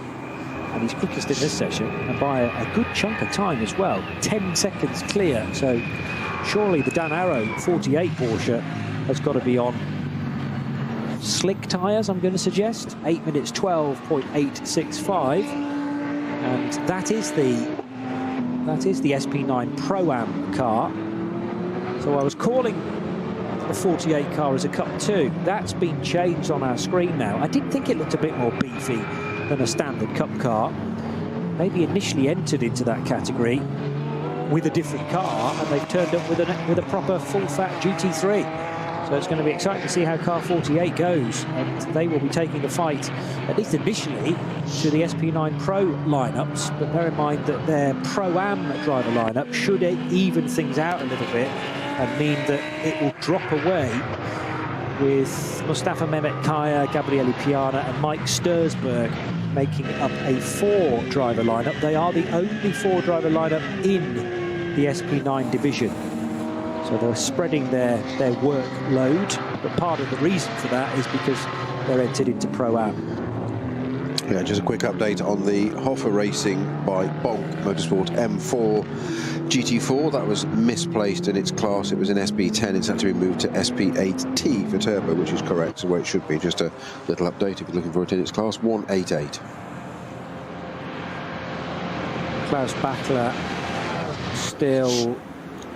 That was Klaus going through on the Dottinger Ruhr, but he was just taking a moment to keep the tyre temperature there or thereabouts, so swinging the car from left to right. I just wonder whether he realised he'd made a slight error and therefore making sure the car is in the perfect condition to push again on this lap.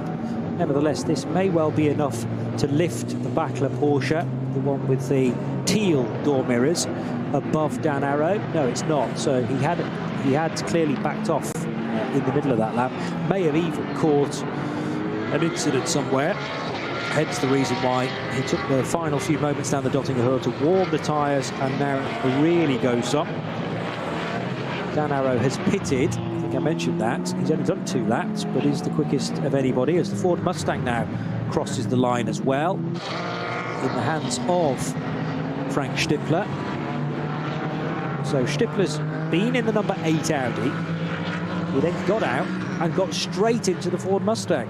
So if he's qualifying both cars, you have to think the plan is to drive both cars in today's rearranged 4.5-hour race. And the 2 teams, they're not connected, so they will have to be in sync to make sure that no car is driverless at any point. You know, they bring it in, they go, right, where's Frank to take over the car? Well, he's not returned the Audi yet. He's on the Dottinger Ruhr. So that's, you know, they're going to have to be in constant conversation to make sure that there's not a little whoopsie thrown there. I was going to say there's communication is key there, isn't it, as in many aspects of life.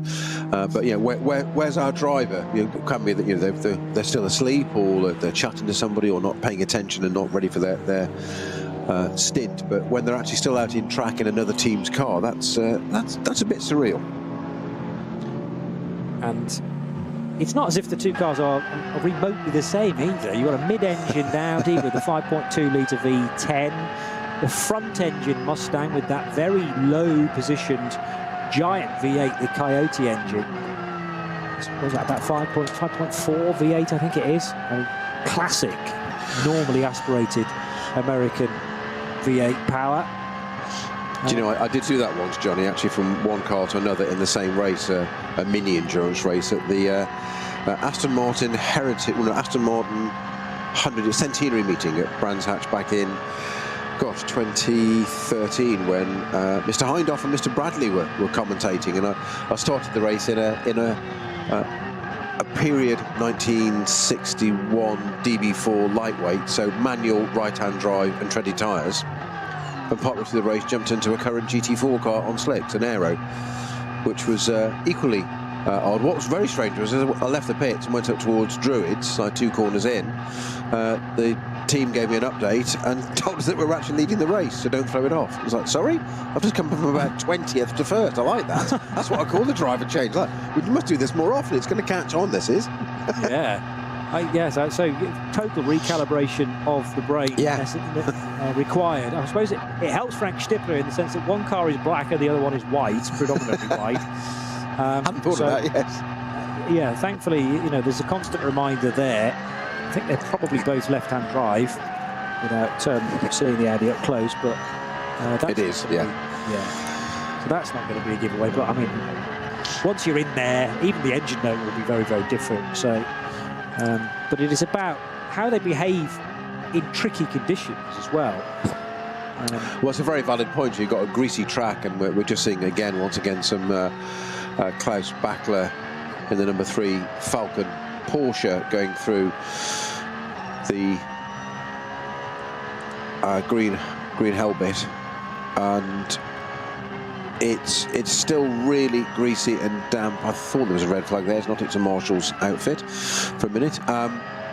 And it's a very valid point, John, that going from one car to another, that's totally different. Front engine, mid engine, they just dynamically behave very, very differently. And to jump from one to the other in tricky condition, when it's dry, it's not so bad because you've got a reference point and you understand it. But it's that's where the experience of somebody like Frank Stippler will come in, because he'll understand it and know what to do. Hopefully, I hope I haven't jinxed that now by saying that. Shall I shut up? You know about the commentator's curse. Yeah, well, that doesn't exist. We've got rid of that. Okay. So, yeah. But I'm going to stop talking about that now. We haven't even got to the end of qualifying. No, Klaus Bachler... Doing it again, isn't he? Well, no, that was him putting steering input in to get the car, almost to get a heat in the tyres. Yeah. But he was doing that at the end of the previous weaving, lap as well. yeah. So he did it on the Dottinger Hoor of the previous lap, and I thought that was just because he'd written off his current lap.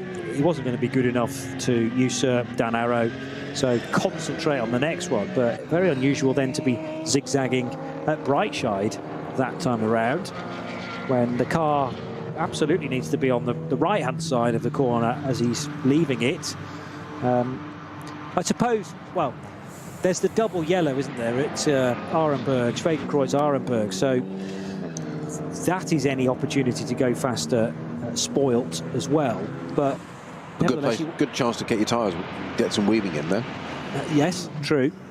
But just like in the race, surely you treat a qualifying session, you go, OK, I can't go as fast as I possibly can in the caution areas, but you still want to be quick in the green flag areas to know how hard you can push in the race later on.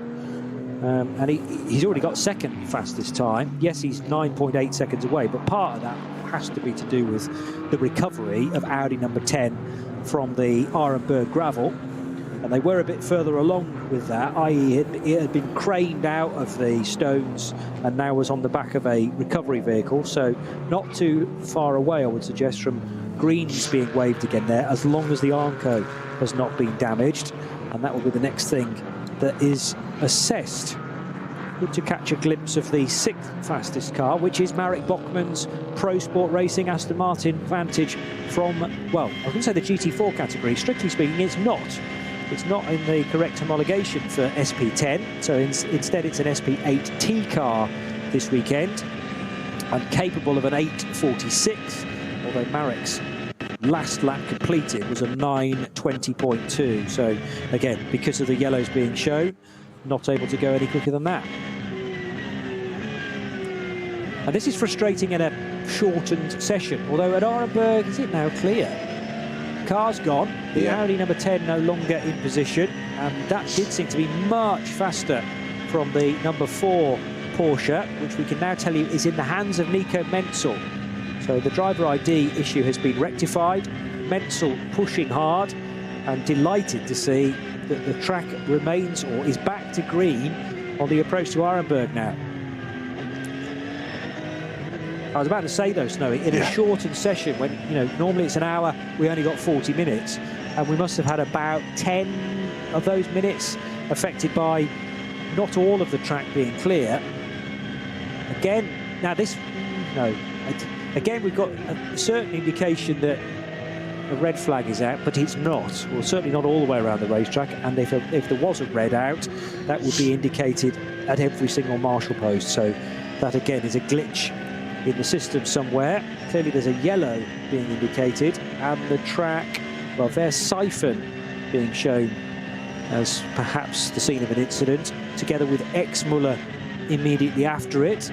But if you've already gone through that part of the circuit, and perhaps you're on the Dottinger Hoor, you may have been very lucky to find a green track all the way around. But yes, the difficulty is finding a part of this shortened session where everything is green. And maybe your best bet of that was right at the start of it. Yeah, yellow flag shows after Versailles for low loader bringing a car back, so that's just sort of with an intervention vehicle behind it to protect it, and yellow flags. But just watching Nico Menzel there after Foxhole when he got to the end of that, and Adenauer forced at the top of the hill there, huge moment. It's a very slow part. It's almost a famous bit of sort of YouTube and other platforms are available, of course, footage there of tourist laps, but having a literally locked from side to side just to hold on to it there. So it's still not remotely a dry lap yet we're getting down to what's our fastest time. It's an 8:12 at the moment, and the gap between that and second place Backler is 8:40, which is quite extraordinary. Mustang back across the line. Has that car improved in the hands of Frank Stippler? Not on that occasion, but he wasn't that far away. 8:42.2 compared to his earlier effort of an 8:41 that puts this white car, number 6, in 5th place. And behind, Arno Klassen's Equipe Vitesse Audi, 4th. So that's an SP9 AM car.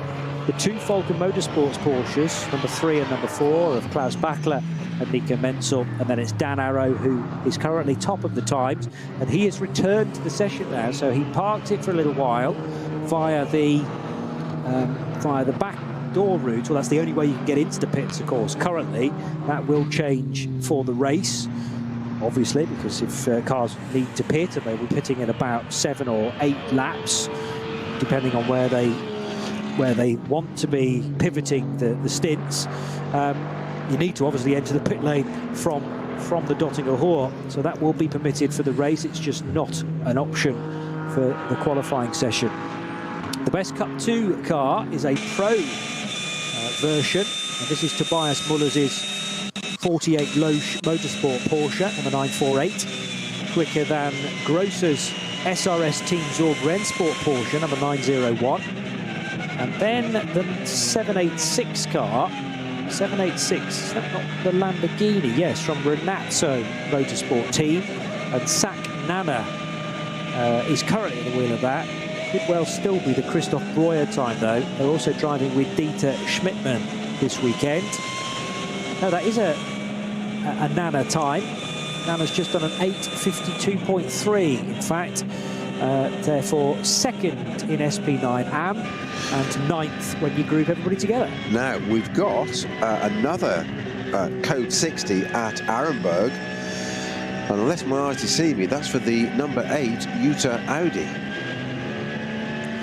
Oh dear, that is not a happy gravel bed for Audis, is it? So the number 10 car was in it not that long ago, and now we reckon that the 8 car has fallen off there. Yeah, it's in straight. It looked like it's outbraked itself and gone in straight, but I was just watching the onboard with the 978, I think it was, and that was approaching there, and suddenly there were yellow flags, and I thought, hang on, we're coming up to here again. I thought that had cleared, which is what got my attention, and it has gone back to yellow because it's the 8 Audi has gone, what appears to have gone straight on. So clock should be stopped. I thought our session should be over by now, isn't it?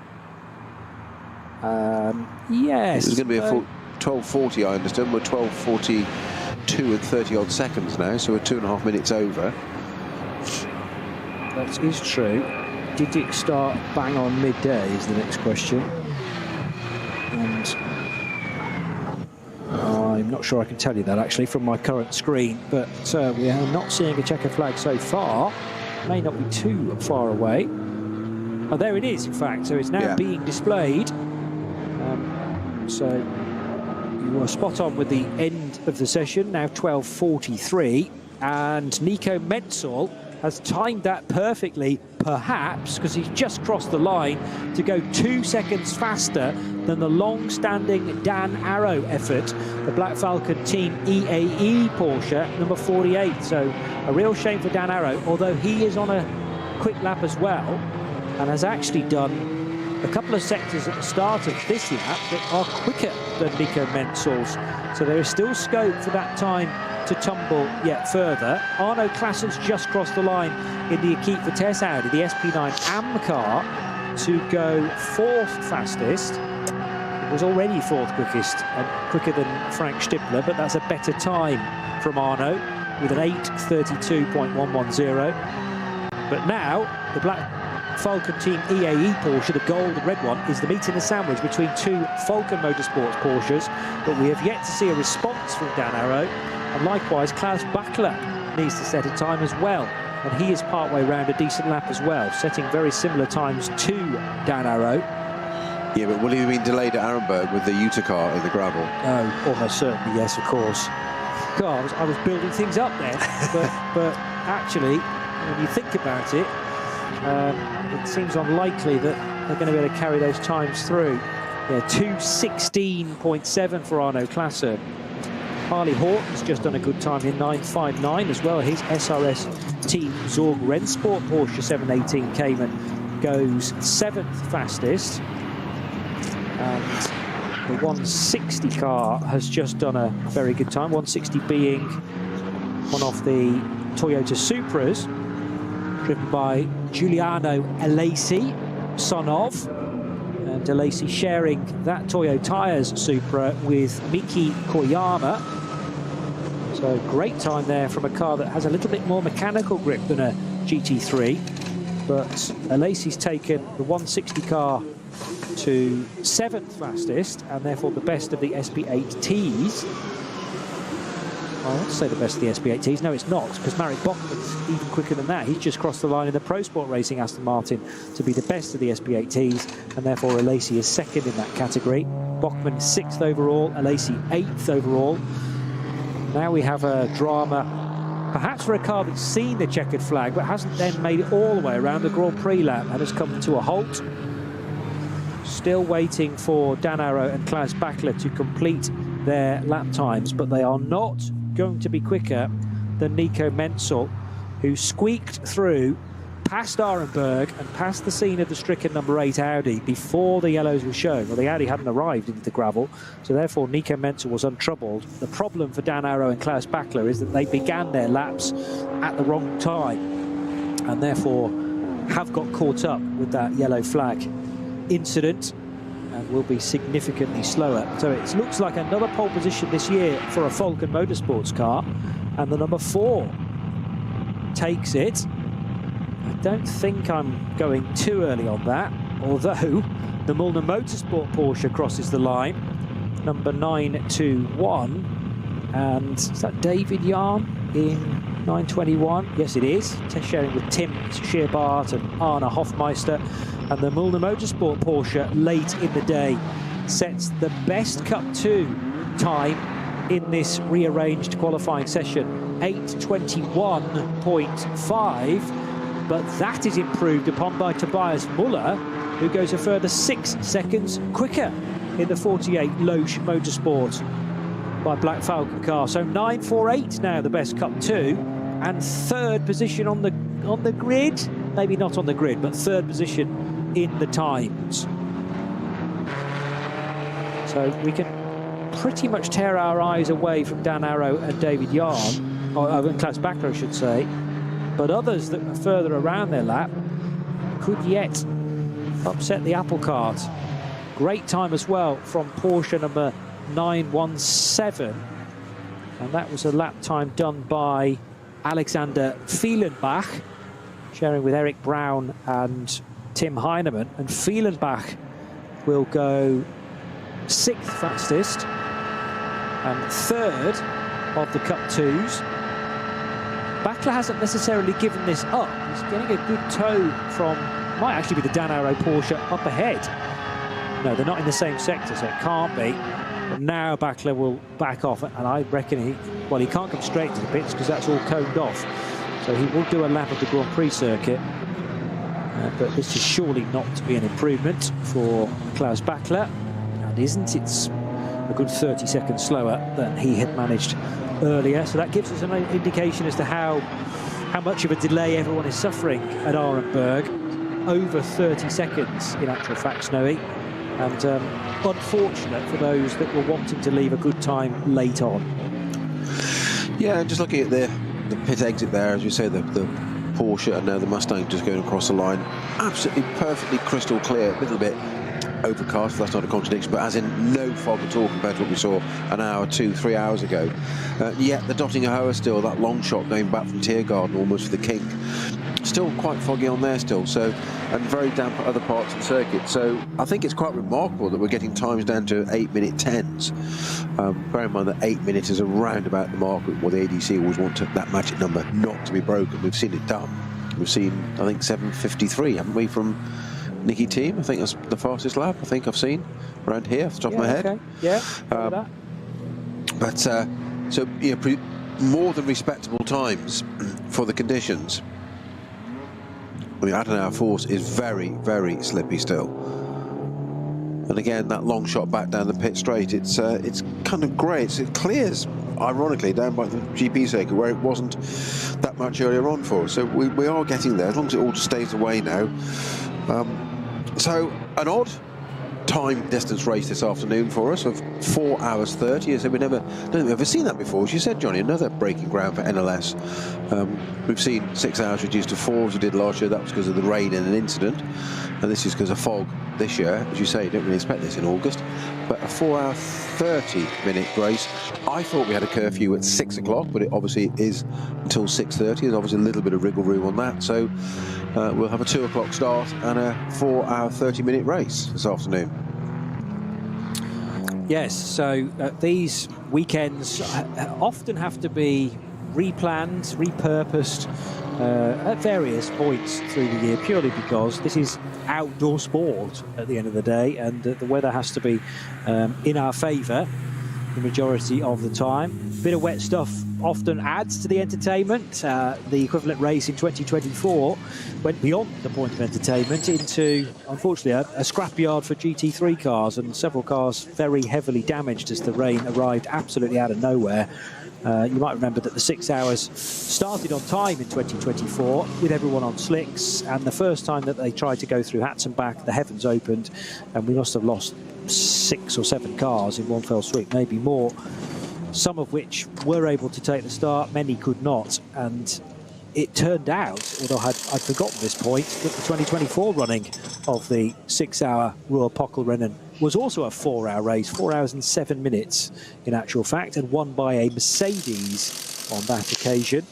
We do not have, I was about to say any Mercedes in this race. I was going to say GT3 Mercedes, but I don't think there's a Merc at all in any of the classes, not even GT4s, SP8Ts. Can't see a Mercedes listed at all. So Mercedes were definitely present a couple of months ago for the 24-hour race, and on another day might have got a decent result, but they were just that little bit too far back from the Porsche and the BMW pace.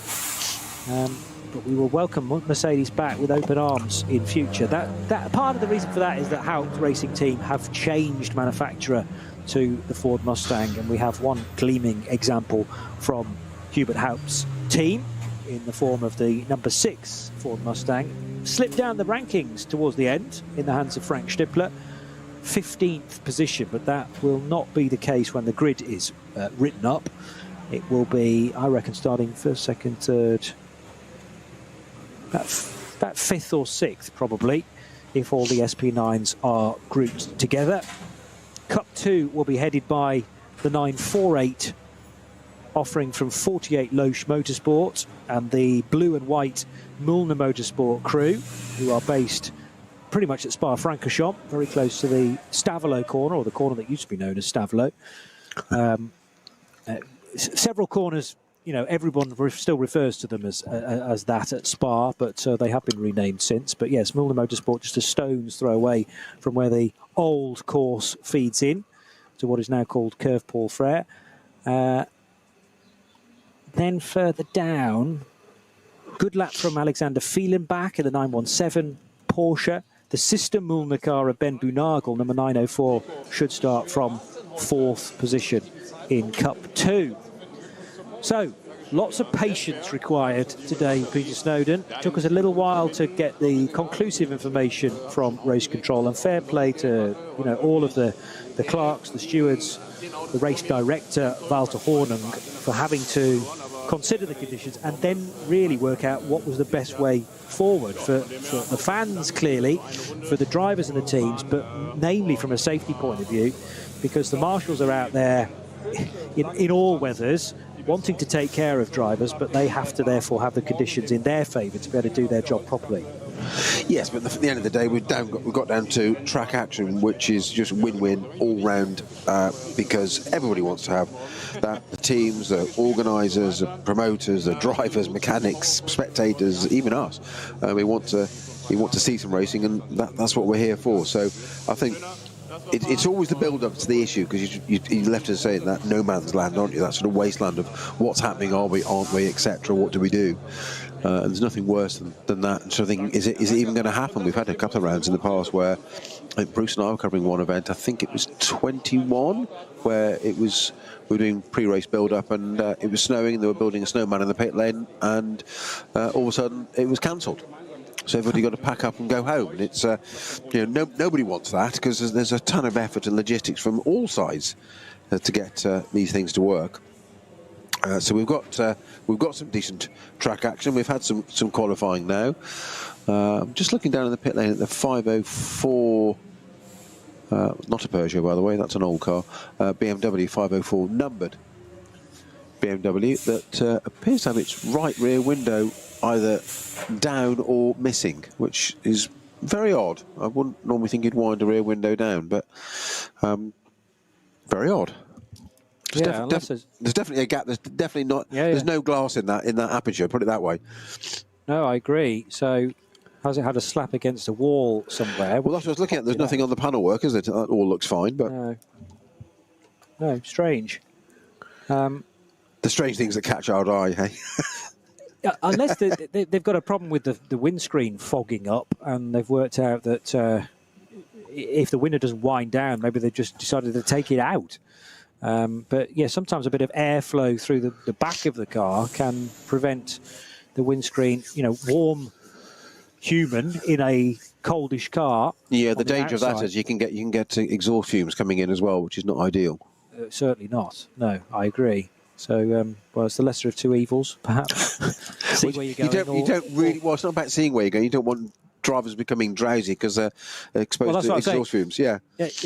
You take the window out to prevent the windscreen from fogging up, but then you start coughing and spluttering because you're choking on the exhaust fumes. So did have that once with an Aston that had a damage in qualifying, not by me, I have to say, where the windscreen was broken. So the regulations said we could run the car without the windscreen, provided you had a full face helmet, because it's effectively an open car.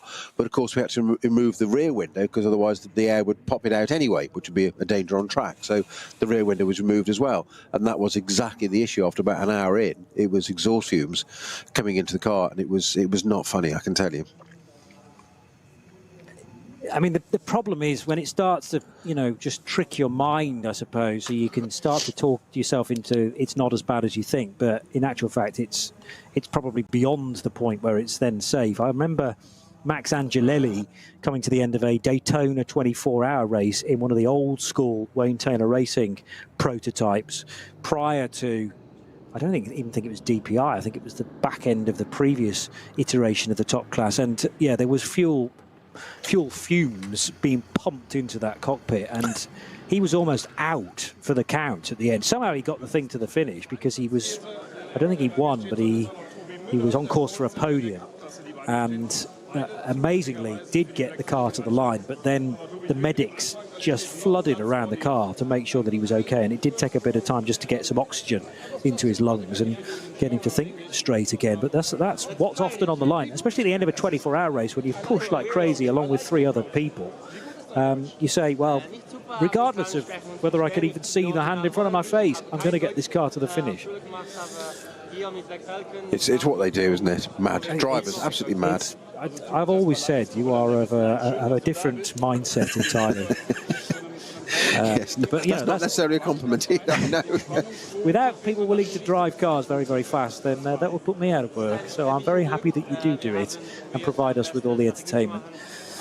So the plan now is to have about an hour off, and then to go into a 20-minute rolling lap, isn't there? So the cars actually will need to be fueled and ready to go within the next 20 minutes, I'm going to say. 20 minutes to prep the car, 20 minutes to get it on the grid, and then 20 minutes to kick off with a rolling lap before we start at 2 o'clock. There's not really much downtime here at all, Snowy. Not at all. To what we were saying earlier, how much time do you need to prep a car and turn it around? I mean, as ever with these teams, they will always adapt to that whichever the officials have decreed, and they've got their reasons for doing things. And this one is there's a curfew on noise, so they want to get them as long a race as possible. We can't quite do the full 6 hours, so they've managed to do a race within 90 minutes of that, so 4 hours 30, which is great. So it's a bit different to an ordinary NLS round, so a little bit of a difference there for strategy, etc. But teams they're so adaptable. These things, once you get a race control bulletin to say, this is the time start, this is the time distance, and that's the end time, people just go, right, okay. And we just all tend to get on with it. Whether that be teams, strategy, drivers, commentators, whatever, we just accept it and say, right, at least we know what it is now, and we all put our thinking caps on, and away we go. And so it will be. Yeah, and the nice thing, I suppose, is that an NLS race sort of runs automatically for a lot of the experienced teams, so some of it's down to muscle memory, and they can get the jobs list out and say, right, well, we can cut that short a little bit, we can scrap that entirely, as long as it's not mitigating or not compromising any safety, of course. But there are certain bits that they can tighten up, and sometimes there's the luxury of getting, I don't know, a photograph with the 3 or 4 drivers that you're going to be running with around the car. Just things like that. A bit of social media that perhaps is done at the start of a race will have to go by the wayside, because the priority will be getting the cars out onto the grid. And for that, then an official grid needs to be produced fairly rapidly as well from the team within Vega Timing. Can have a little look in a moment or two at the provisional times that have just been set. As mentioned, Nico Menzel in the number 4 Falcon Motorsport Porsche, setting an 8:10.838 to be quickest. He managed 4 laps in that session. There were 1 or 2 that did 5, but no more than that in the top 20-odd positions. So the Nico Menzel Porsche quickest from Dan Arrow's Black Falcon team EAE number 48 Porsche. The 948 Tobias Muller driven 48 Loesch Motorsport Porsche was 3rd fastest and tops the Cup 2s. These are Cup 2 Pro cars, ahead of 921 David Yarn in the Mullner Motorsport car. Also, Klaus Bachler in his Falcon Motorsport car, not faster than the 2 Cup 2s, interestingly. Part of that, of course, will have been down to the fact that the yellows came out at just the wrong time. And Klaus Bachler only capable of an 8:22.7. He was a second away from the slowest of those 2 Cup 2s. A great lap, by the way, for Alexander Fehlenbach in the 917 Porsche. Car number 917 is 6th, ahead of Ben Bunagel's sister Mullner Motorsport Cup 2 Porsche. Then Robin Cherzanovsky in the 919 Cup 2 911. Equipe Vitesse with their Audi, car number 50, in an SP9 AM division, was 9th fastest, ahead of Farnbacher. That's not Dominic Farnbacher, is it? Who I've completely missed from the entry list. No, it's Mario Farnbacher. So of the same family, car 78, Mario Farnbacher doing a time in his RPM Porsche 991 Cup car. So that's an SP7 entered car. 11th, 12th, 13th and 14th overall are all SP8T cars. So Marek Bachmann was fastest in his Pro Sport Racing Aston Martin Vantage GT4, 8:35.9, ahead of the Team Bilstein by Black Falcon BMW M4 of Manuel Metzger, and then Griesik and Wustenhagen were 3rd and 4th in SP8T. Further down the order, Harley Horton, quickest in Cup 3, which is the class exclusively reserved for Porsche 718 Caymans, and his SRS Team Zorg Rennsport 959 car, fastest in that division and 19th overall. And a little further down, 41st. By the way, a total of 108 cars were able to do laps within that shortened session. Max Partl. Well, was it Max? It was one of the two family Partls. I can't tell you specifically which one, but the Partl family's 188 BMW M4, sixth fastest in SP8T. And behind that, the Stanko family Audi, number 323, second in SP3T. Quickest of the BMW M240Is was the number 1 car. And who set that time?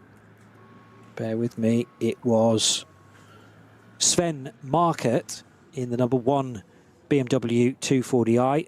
That BMW, Kevin Van Bach and Adrian Rishny, together with Sven Markert, they were, as a team, the champions in 2024, hence the reason why they run with the number 1 car. And much further down the order, 91st position for the 664 BMW 240i of the Cooper and Cooper family, I'm going to say, although one is with an umlaut and one is not, so that's interesting. I think that's actually the same spelling, but it might be just how they've been entered onto the sheet.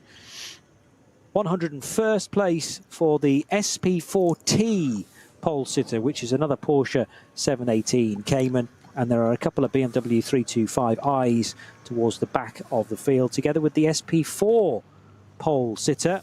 Just the one SP4 car in today's entry as well. We have a few classes in today's race that just have the 1 car entered into them, and SP4 is the Hendrik Launhardt and Torsten Kopert, Christian Koga and Katharina Lipke's BMW 325Ci. So well done to those guys for managing to set a time, and not a moment to lose now then, ahead of the latest edition of the 6-hour ADAC Ruhr-Pokal-Rennen with a new sponsor for 2025, KW 6-hour ADAC Ruhr-Pokal-Rennen, with, we hope, as many cars that qualified to start this race. So we haven't quite got to the 111 that were on the entry list, Snowy. Some do fall by the wayside for whatever reason, but 108 cars on site. There is the scope, I suppose, if you didn't manage to take part in qualifying, to through a method of force majeure,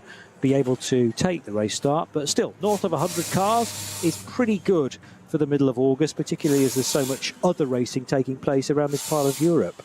Yes, I'm intrigued to see what's going to happen to the number 8 Utah Audi, because that obviously we saw it going into the gravel. Well, we saw it in the gravel and causing the code 60 there, but has it been, well, obviously it will have been retrieved, but is it did it connect? Well, you know, what collateral is there to it? Because it did just, I've just seen the onboard I saw at the time, which is what alerted me to it, was just, it looked like it had just gone straight on, to be honest, and stopped as it not connected with the barrier. That's the proverbial optimist in me, I hope.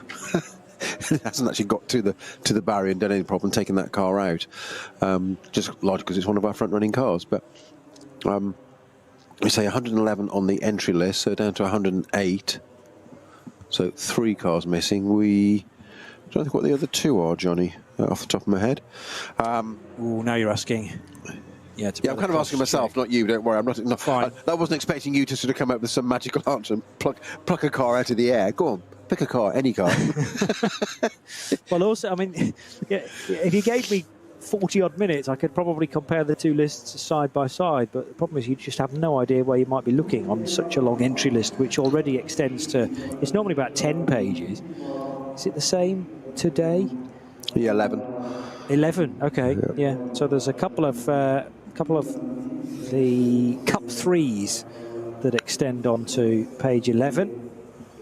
Well done to Harley Horton, who shares with Heiko Eichenberg in such a highly competitive class, which is Cup 3. The SRS Team Zorg Rennsport duo in their 959 car will start from the best possible position, which will be from Group 2, the front of Group 2, generally speaking. Just looking down into the pit lane there, one of the Adrenaline Motorsport BMWs, one of the 330i's, competition number 500, very easy to remember. That was jacked up and mechanics working underneath it as if it's a diff issue or something well underneath the back of that car. Having a look at something there. We've got a pit lane full of spectators again. They're getting value for money this weekend, haven't they, with that delay from the fog earlier on, getting a lot of pit lane time to hang around the cars. And as you say, we saw a little bit of footage earlier on of people, spectators being able to sit in cars in the garage as well, which is, to some people, they're just like once in a lifetime opportunity. Yes, absolutely. And not the easiest things to get into these days, these modern cars. But there's also a sense of relaxation from the crew preparing that car, and also the drivers that are wanting to be driving it within 30 minutes or so. That everything is, those very controlling drivers that just think, right, that's my workspace, I've set it all up, I'm raring to go, and then somebody that you don't know is invited into the car and you think, hang on a minute, fine in the morning when the qualifying is not till the afternoon or the race is not till the afternoon, but moments before. But it just shows you the different level that this event is held at. I remember being struck by that, but the 24 hours, the first time I was there.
Sie sagen, es ist nur ein Auto, aber wir sagen, es ist Herzblut, Schweiß und Perfektion. Denn wenn du schraubst, dann zählt jeder Millimeter. Dann bist du in deinem Element. Du willst mehr als nur fahren. Du willst es fühlen. Die volle Kontrolle. Eine optimale Straßenlage. Wir wissen genau, was dich antreibt. Denn wir teilen die gleiche Leidenschaft. Egal ob auf der Straße oder auf der Rennstrecke. Wir sind immer an deiner Seite.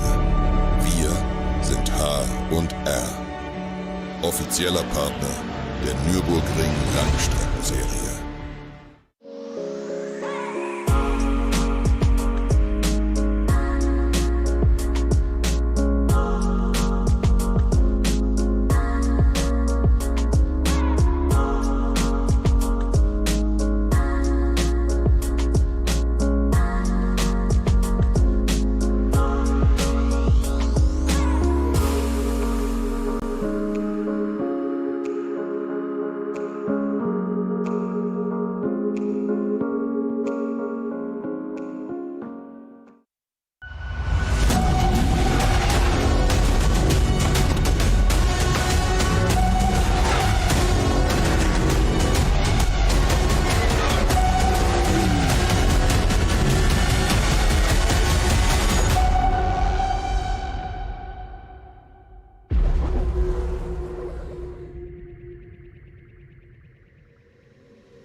Liebe Fans, Lovely fans. besucht uns auf unseren Social Media Kanälen. Follow us. Auf Facebook, Instagram. YouTube und TikTok. Willkommen bei der NLS.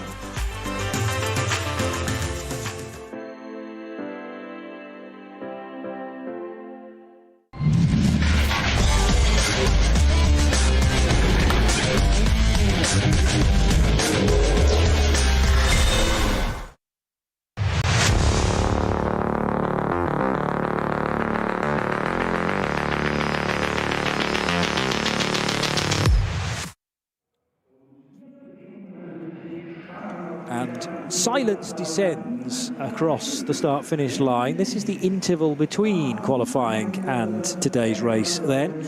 1:15, we're due for a 2 o'clock start. And this awkward number to get to the finish. Normally, you can slice the cake evenly, i.e. pit on about the hour.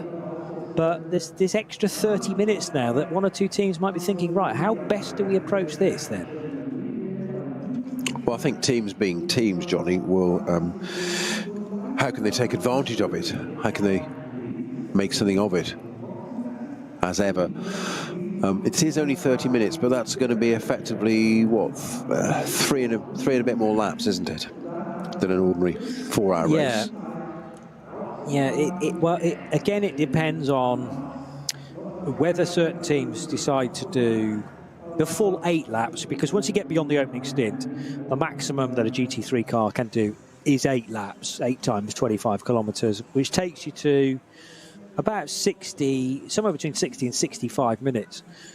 But if you railed that back to 7 laps, which you can still make work pretty well, then that could effectively then be a 28-35 lap race.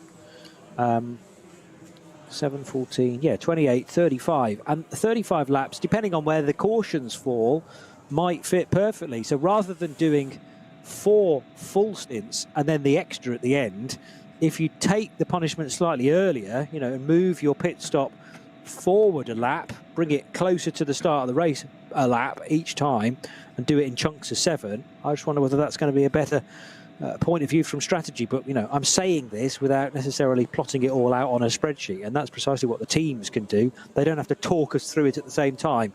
The negatives of being a commentator, eh, Snowy? the jeopardy, yeah.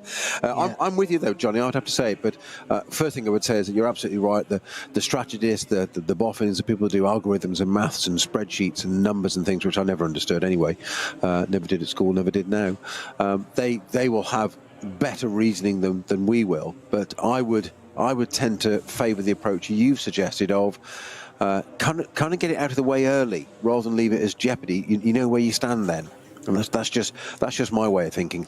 But teams know better. They'll have different reasons. There'll be different factors about the car, its tyre wear, its differences, the weather, all sorts of things. And at the end of the day, you as a driver just have to get on with driving the car, but the team know how to work out strategy and put you in the best place possible to do that. And it's about knowing, from an engineering point of view, from a strategist point of view, about knowing the strengths of your driver and actually how much information you do pass on, because their job is basically to drive the car as quickly as possible within certain parameters. You know, there are radios back and forth to the cockpit, assuming that the radio reception is as good as it generally is around the circuit. There are little black spots here and there, so you need to be aware of where the car is on the circuit and making sure that communication is as full as it possibly could be. But sometimes you might be asked to do a bit of fuel saving here and there just to make sure that the car will make it to the end of a particular stint. But no amount of fuel saving is going to produce a 9th lap, let's say, in a stint, unless there are 5 or 6 areas of code 60. And even on a track with this level of jeopardy, that's kind of unlikely. Two spots, maybe 3, but when you're talking about, let's say a third of the racetrack being affected by speed limits, that is much rarer. And the dreams of saving enough fuel to get a car onto a 9th lap are Exactly that, just too much of a dream, I would say. So generally the rule is go as long as you can, even at the start. Try and get to 7 laps, then do chunks of 8. But I'm sure we will see 1 or 2 teams within this relatively small GT3 category thinking, do you know what, we've only done 5 laps, but that's okay. We are now legally allowed to put fuel in the car. Let's do it whilst everyone else is not in the pit lane, so we get a nice clean exit and entry into it. I think your point about drivers and their different strengths, and not necessarily weaknesses, but their different strengths. Yeah. Everybody brings something different to the party. It is teamwork, quite literally, but it is exactly that of how much has a driver got left in the tank, not so much as what's in the fuel tank of the car. That's obviously important. We always say that, but you know, if a driver, if they're lapping at a set time, how much have they got in reserve to go quicker if required to do so? Because if that driver can't, another driver has, say, can lap at a similar time but have, say, 3 seconds in the bag, as it were, spare, you know, you can ask that driver, should the need arise, to say, right, push, and they can do 3 seconds quicker. If you've got a driver who can't do that, who's operating at, you know, the race pace is pretty well their maximum, and that does happen sometimes. And you've got to operate to the pace of your weakest driver, if you like. So there's a lot to take on board. And also, you know, you can very easily blind them with science or just litter their brain with stuff that's not relevant to an individual driver. Very, very easy to confuse a driver. I mean, it's always the most easily changed component in the car, the loose nut behind the wheel. Yeah. Well, that's what they do most stops, isn't it? So, right, we're bored of you. Exactly, yes. Fresh sheet of paper. I could tell you a few stories of that, but not on air. Not on air, no. And names that you wouldn't believe either, but we'll have that conversation off air. Okay. That's piqued everybody's interest now, hasn't it? I was going to say, that's good just to dangle that there, yeah. isn't it? It was only Le Mans, so it wasn't even like a big event either. Oh, no, that's the smallest one on the calendar. Yeah. The Tim Lucas and Desiree Muller Porsche, number 977, they run in Cup 3, and in the Group A and the AM part of it. So let me just work this out. There are various different Cup 3 cars. Are they not all in Group A, or is there a B class as well? I know that, yeah, there's one car that is in Group B, as it's called, and that is labelled as a guest car for Matisse Lismont. Chris Lullam's in that car. Interesting. Lullam has come through from sim racing, done a lot of stuff in radicals, and he's very, very fast. So I hadn't realised Lullam was now sampling the Nürburgring Nordschleife. Maybe you've been having a word with Jimmy Broadbent, who's come from a similar part of non-metal racing, as our colleague Bruce Jones calls it, but now putting his talents to good use in the real world, along with highly entertaining, well, from a Broadbent point of view, highly entertaining content as well that goes onto his various social media channels.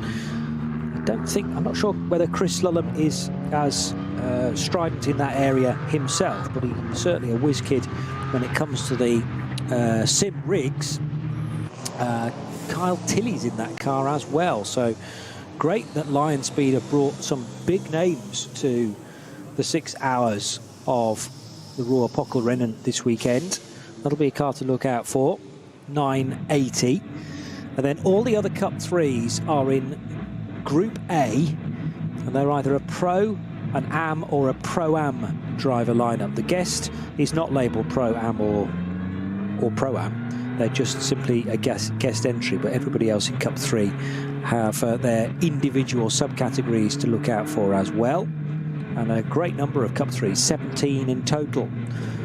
The 777 Audi working its way now out towards the Mercedes Arena 2. So this is the Artur Gorian, Roman Mavlanov, Oleg Kvitka and Danny Brink, a former VLN and NLS champion. So Brink in a TCR car this weekend.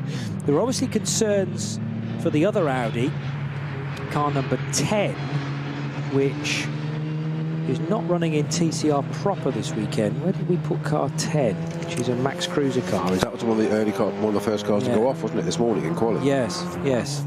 That's it's an AT car, so alternative fuel for the RS3 of Christoph Lenz Timo Hochwind and Jasmine Preissig, who is a regular runner in the 24H series as well. They're the all-female driving lineup, but also female crewed, as in all of the pit team are female as well. The 146 GT Tyre Motorsport by WS BMW M4 also runs in the AT class for Carrie Schreiner, Janina Schal, Patricia Stalidzana and Beitske Visser. And then the third car in the AT division is the Porsche 718 Cayman for the 4 Motors Bio-Concept crew, and they're sort of mainstay runners. They're nearly always present. And 420 has, in inverted commas, Michel Gatti. Now, surely that's the Michel Gatti. It doesn't necessarily need the inverted commas, does it? Unless we're now getting to a point where pseudonyms are adopting another driver's name. Well, that's just the real Michel Gatti, surely. Well, I was just like you, John, I was wondering what that's actually alluding to.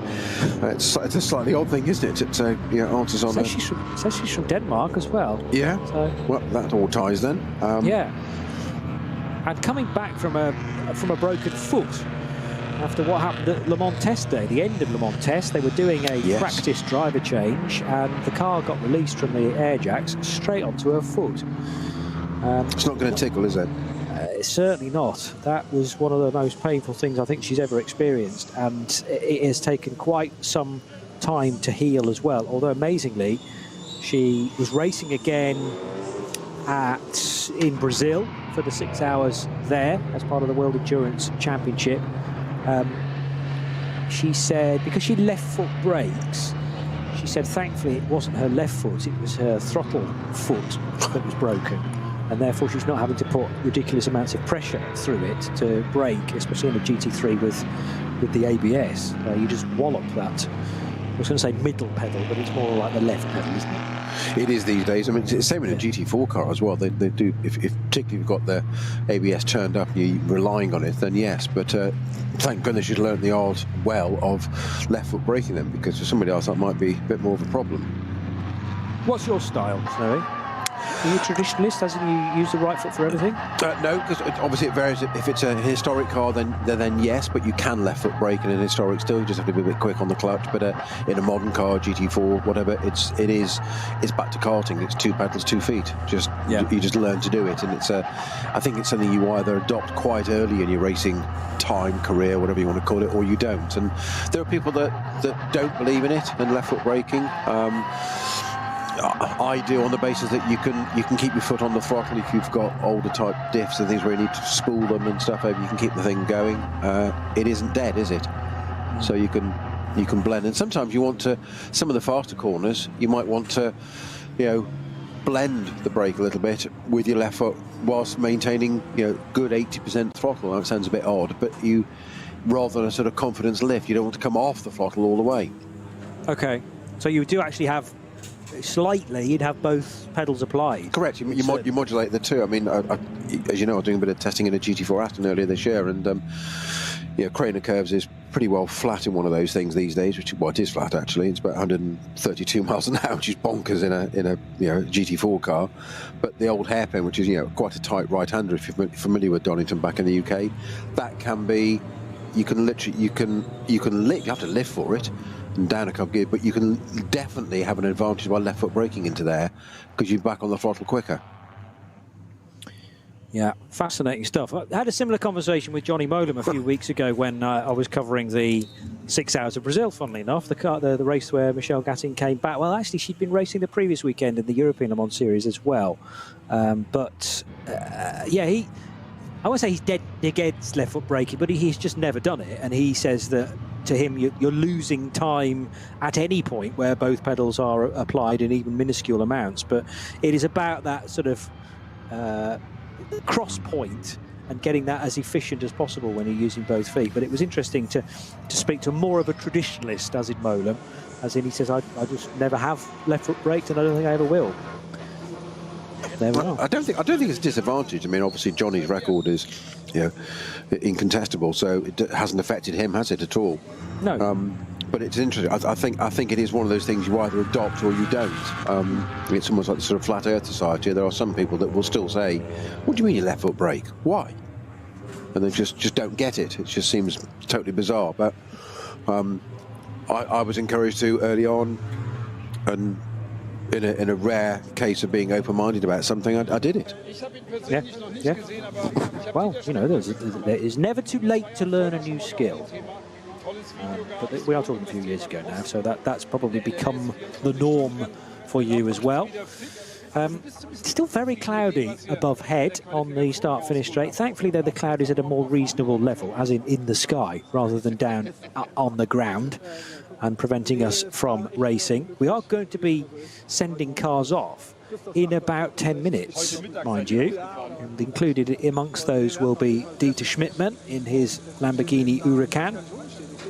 I had forgotten that the Conrad Motorsport Lambo had such a good result in the 24 hours, because, without wishing to be rude, we often try to have a bit of a sweepstake as to how long a Lamborghini might actually last in the race. Well, it got all the way to the finish, and it finished in 8th position overall.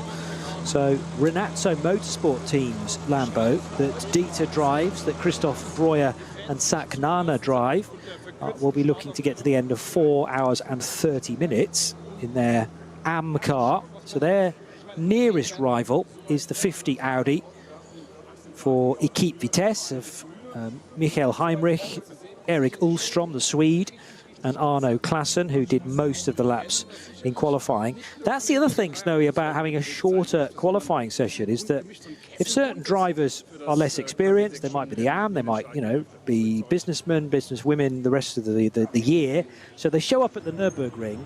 But if you're in a high-performance car, the last time you will have been able to drive at the Nürburgring will have been in the 24 hours, and that's even if you got into it. Otherwise, we're looking back to, what was it, NLS 3, which might have been April, May time. And there probably wasn't enough time to cycle all the drivers through in qualifying today, because it was only 40 minutes. So there'll be some drivers getting on board a car going, blimey, this is all quite fresh for me, even though I'm quite experienced around the Nürburgring. I haven't actually done a competitive lap for a good few months. Yeah, you take it in your stride, don't you? But you're absolutely right. It's new, it's different. You just got to get on with it, I guess. I mean, there may be some that will have said, make sure I do some lappery in qualifying. So, you know, rotate the drivers as much as possible. But 40-minute session, I suppose that would have allowed, even if you're doing 10-minute laps, that probably would have allowed 3 driver changes if necessary. I think it'd be quite tight to do that with your pit in, pit out, and your driver change. Yes, so it's going to be quite frantic, and I think you'd certainly do 2. 3 would be, it's possible, but you've got to be slick to do it. You have to be quick. Yeah. So I suppose you prioritise the drivers, and that comes through in a briefing at the start of the weekend. You prioritise the drivers who want to get laps in qualifying, purely to just refresh their memory and get a feel for the track surface, as relevant as it might be from one session to the race.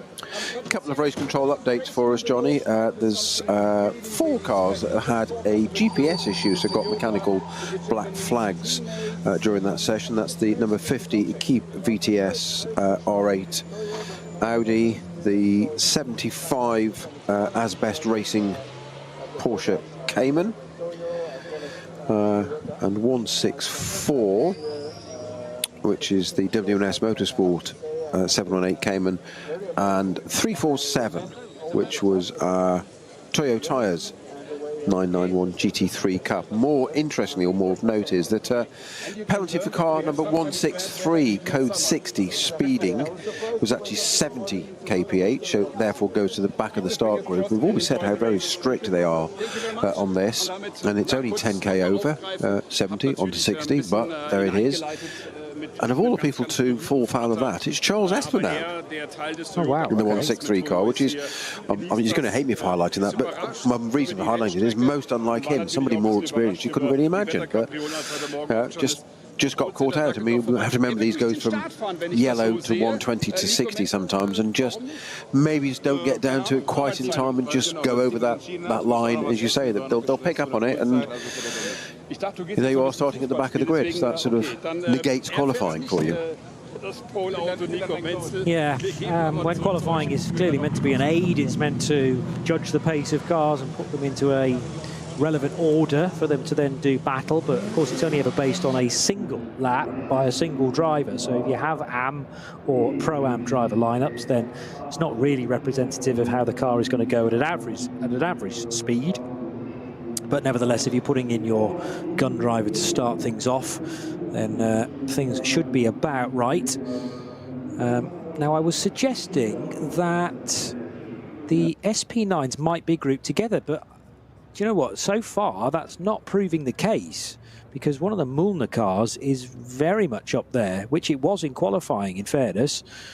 See whether the qualifying sheet has been issued to the main championship website. No, it hasn't. But we spoke about Nico Menzel being quickest, and I'm now trying to remember who was second fastest. It was Dan Arrow, wasn't it, in the 48 car who I think it was, second yes. fastest. Yeah. So Dan's car, I don't think, has arrived on the grid yet, but it does appear that the Mühlner car that was then faster than Klaus Bachler, because Bachler got caught up in those yellows, looks like the Mühlner car will be permitted to start ahead of the second of the Falcon cars. So we do get the jumbling up of the grid, and that rather suggests that if a Cup 2 car had taken pole, it would have been allowed to start there. So we've got some fans of our theory in race control by the sounds of things, Snowy. Well, if our theory is right, and I sincerely hope it is, then brilliant, because as we both said, they've earned the place and the time, and that's to me how it should be. And the fact that it's a different category car, if it was, as you said, sessioned, so you've got a prototype session or an SB4, so a GT4 category or a GT3 category, then I get that, because you're at different times on the track and different conditions. But as it was one complete session, then yeah, that's what they've done. That's what they've done. Yeah, and I fully identify the difference that you're pointing out there. You know, everyone is able to do effectively the same time, because it's the same conditions for all. And if you don't glean a good enough time to be quicker than a Cup 2 car, well, that's your own lookout. But the Cup 2 has earned its better starting position. Sometimes the racing gods go against you. Sometimes somebody else has an incident preventing you from putting in a good time. And one or two GT3s did struggle in that regard. The 48 numbered Porsche is now being shown a safe route to the front of the grid. And thankfully those personnel that are positioned in the middle of the grid are getting the warnings, the whistles being blown by the marshals. Dan Arrow, Mustafa Mehmet Kaya, Gabriele Piana and Mike Stursberg then will be starting, well, depending who starts that car, it may well be the talented young Dutchman for the opening stint, but I wouldn't imagine him to be bookending the race. He'll do pretty much a stint and then have to get out to allow the non-pros to do their relevant time. But Gabriele Piana could well be held back for the final stint and a half, as it could turn out to be, because he's just about as quick as Dan Arrow to bring that car home, and we will see where it finishes. So just refresh me, Johnny, you were taking that from the starting group order from Race Control?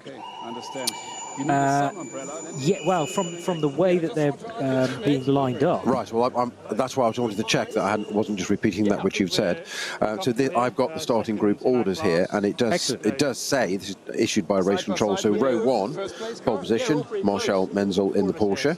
Alongside is Arrow Kaya in the GT3. Got the 948 GT3 Cup car is third. Yes. 921, fourth. That's the Mühlner car, the first of two Mühlner cars. Yeah, and then Bachler, number 4, is fifth. Bachler is in car 3, is he not? Correct. Yeah. So that order is right. So it is GT3 on the front row, GT3 Cup the second row, GT3 and GT Cup on the third row, 917. It can only be a Porsche, can't it? 917.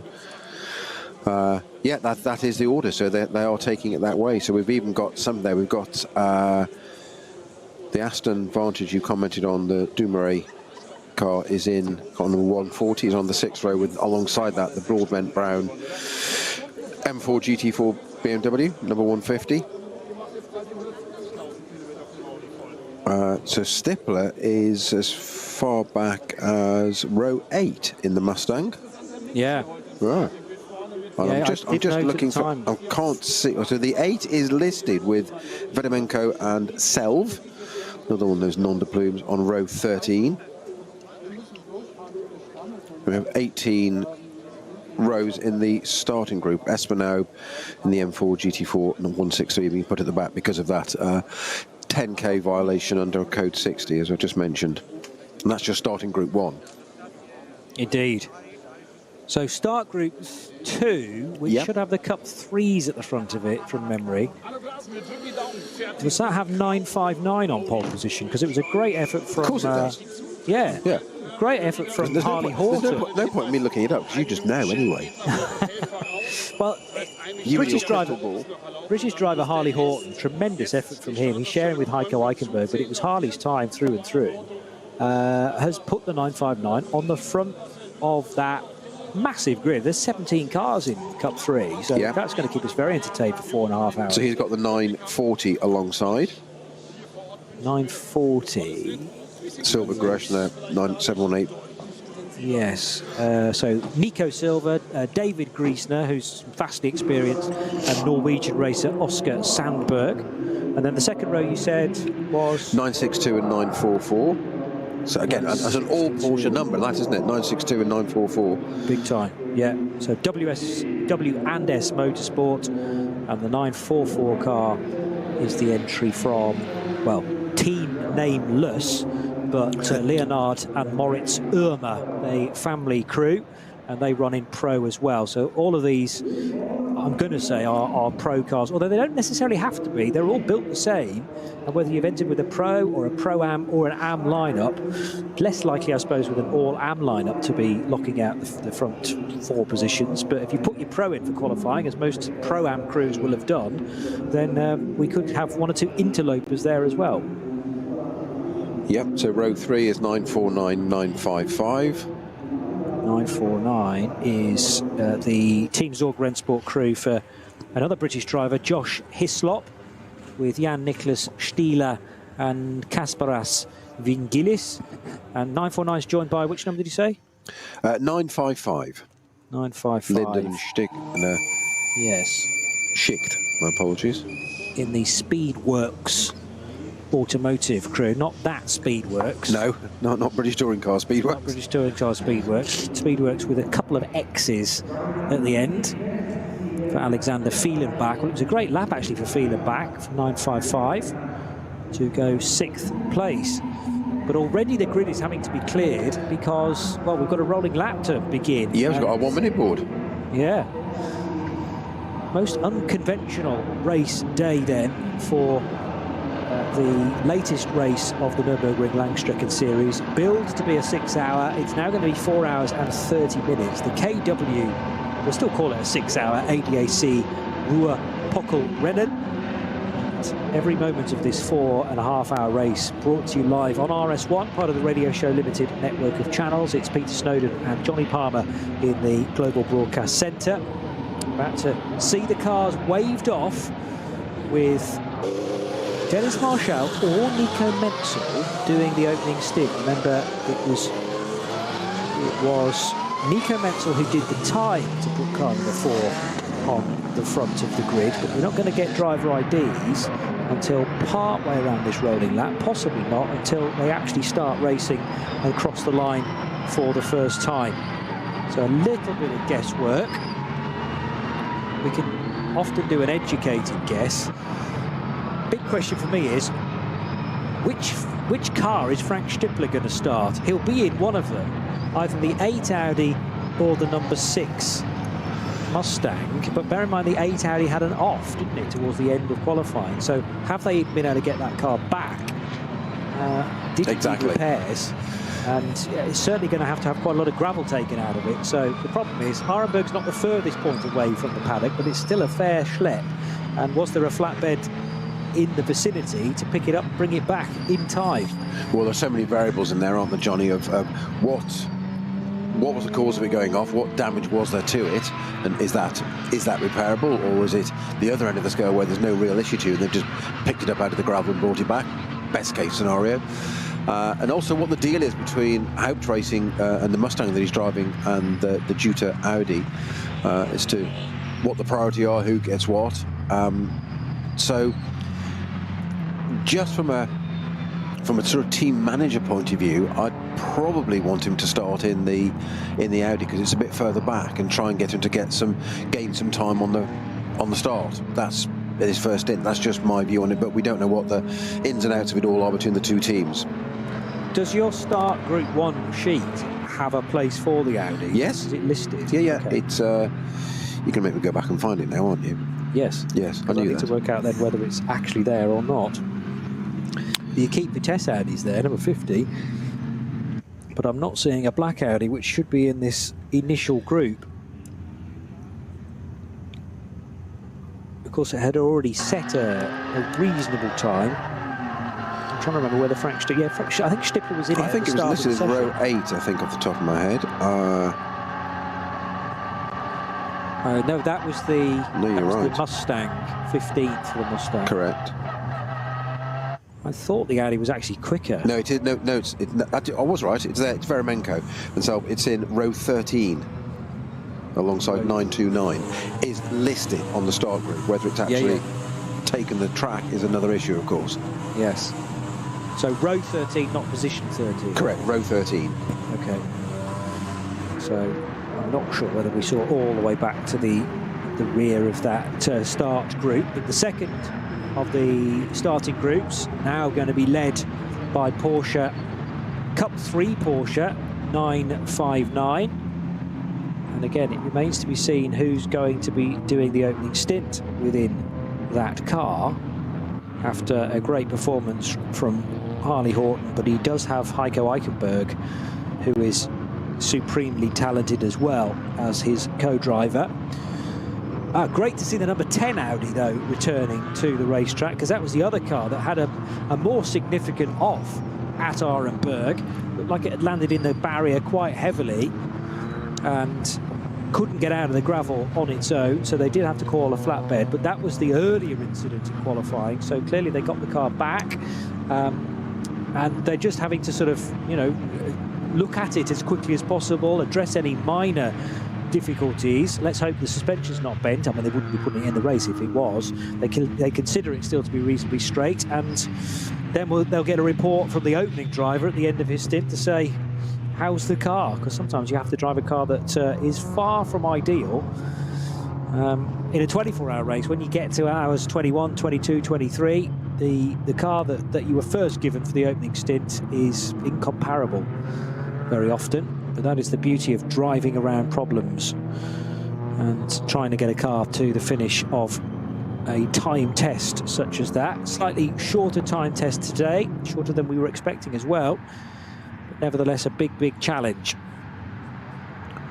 So the Cup 3 Porsches are pouring out now towards the Vidal chicane, and we will wave them onto the hats and back shortly, Snowy. Yeah, very quick update for us, Johnny, from our good friend Ian McCarthy, who has picked up on your comments about the Michelle Gatting in the 420. It is her, and it is in aid of earning permits for a move into GT3 in the near future for all the drivers in that car. Okay. That's why she's taking part. So yeah, that was cleared up. So welcome again, Ian. Always valuable input. Thank you. So that rather suggests some other of the Iron Dames will get an opportunity then in maybe later NLS races this year. Rahel Fry, quite possibly. Sarah Bovey, Celia Martin, who's the new bronze in the GT part of that. But there are also other drivers within the Michelin Le Mans Cup and the Iron Dames initiative.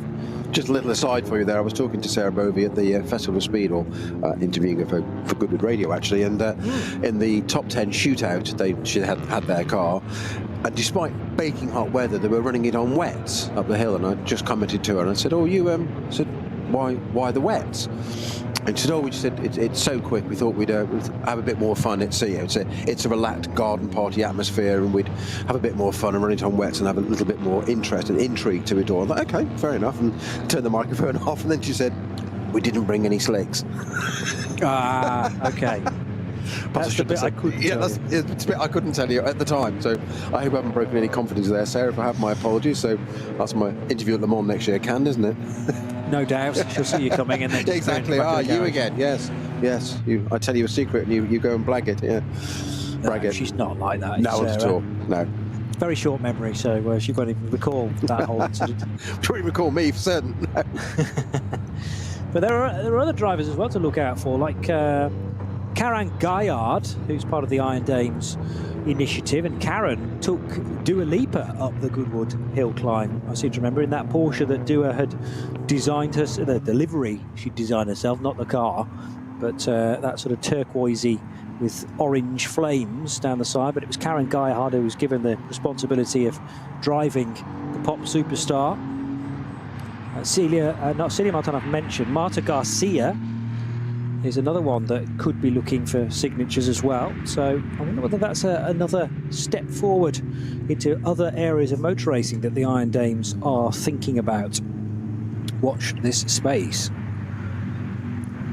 Look forward to it. Well, yeah, I know. It's been really exclusively reserved for ACO rules type racing, but there's no reason why. Mind you, no, that's nonsense. They have raced also in the World Challenge as well, GT World Challenge in the past. And Rahel Fry's raced in DTM, but that was well before Iron Dames became a thing. The formation lap continuing then ahead of this latest edition of the Nürburgring Langstrecken Series. Johnny Palmer and Peter Snowden cannot wait to see this race starting 2 hours later than build, an hour and a half unfortunately shorter than build as well, but at least we are still going to see plenty of action. And I kind of quite like the awkward number of this race distance, as the key runners are now heading down towards Breitscheid at the front of this start group. And no doubt about it, the Klaus Bachler Sven Muller car has some work to do. A couple of things to note there. We've got the 500 Adrenaline Motorsport BMW going around waving to the crowd on the way around on a formation lap. Einmal im Rennwagen über die Nordschleife. Ein Traum vieler Rennfans, der für die allermeisten nie Realität wird. Mit dem neuen Gran Turismo 7 aber ein ganzes Stück realistischer. Mit der neuesten Auflage des Kultspiels für die Konsole fahren wir zu den wichtigsten Streckenabschnitten der grünen Hölle. Die AMG Arena. Erstes Nadelöhr nach dem Start und durch die unterschiedlichen Linien ein toller Ort für Positionskämpfe auf der Grand Prix-Strecke. Auffahrt Nordschleife. Nach der Vidol-Schikane biegen wir ab vom Grand Prix-Kurs. Hier beginnt der 20 Kilometer lange Ritt durch die grüne Hölle so richtig. Fuchsröhre. Mit Vollgas bergab, durch die Kompression und den Berg wieder rauf. Wie so oft auf der Nordschleife, kein Platz für Fehler. Breitscheid. Der tiefste Punkt der Nordschleife. Die Brücke über die Hauptstraße von Adenau ist ein Zuschauermagnet. Das Karussell. Benannt nach Rudolf Caracciola, einem der ersten Heroen des Rings. Die alten Betonplatten der Stallkurve sind Kult. Brünnchen. Der Zuschauer-Hotspot. Ob beim Rennen oder bei Touristenfahrten, ob bei brütender Hitze oder im strömenden Regen, hier ist immer etwas los. Die Döttinger Höhe. Windschattenschlacht bei 270 km/h und die Überholmöglichkeit schlechthin am Ende der Nordschleifenrunde mit dem neuen Gran Turismo 7. Und damit von der virtuellen wieder zur realen Nordschleife.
Sie sagen, es ist nur ein Auto, aber wir sagen, es ist Herzblut, Schweiß und Perfektion. Denn wenn du schraubst, dann zählt jeder Millimeter.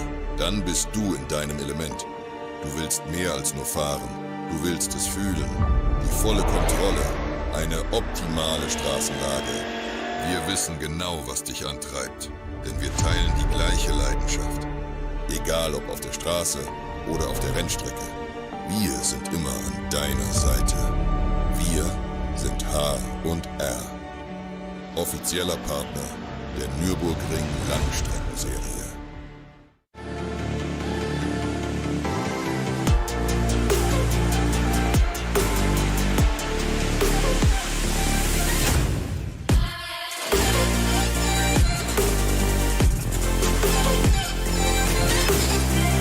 Falkenreifen.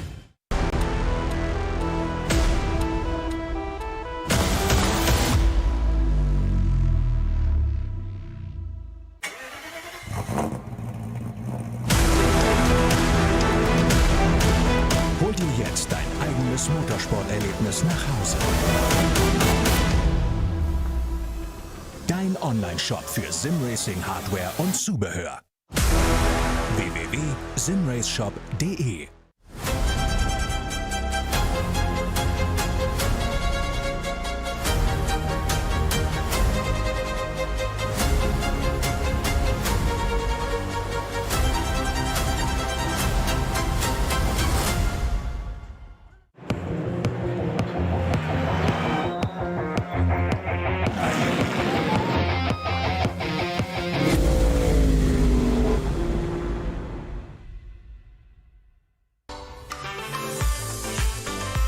Liebe Fans, Lovely fans. besucht uns auf unseren Social Media Kanälen, Follow us. Auf Facebook, Instagram, YouTube und TikTok.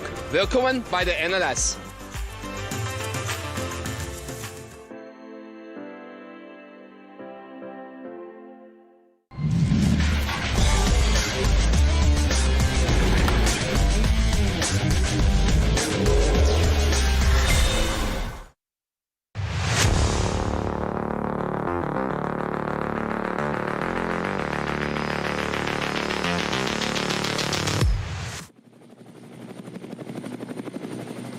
The Nürburgring Langstrecken Series returning to its traditional home. It never goes anywhere else, frankly, but it has been away for a few months because of the inaugural NLS Light. That was part of the NLS Series, strictly speaking, but minus the very high performance cars.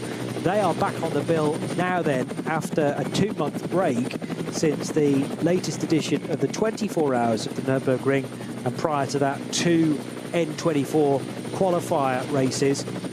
And this was meant to be the extended race distance, the real party weekend of the 6 hours, with a new sponsor for 2025, the KW 6-hour ADAC Ruhr-Pokal-Rennen. But after early mist and fog rather threw the schedule out the window. Well done to all involved for getting that back on track, by the way. We are now about to begin a 4.5-hour race instead, with qualifying held at midday today, at the point that we should have been racing.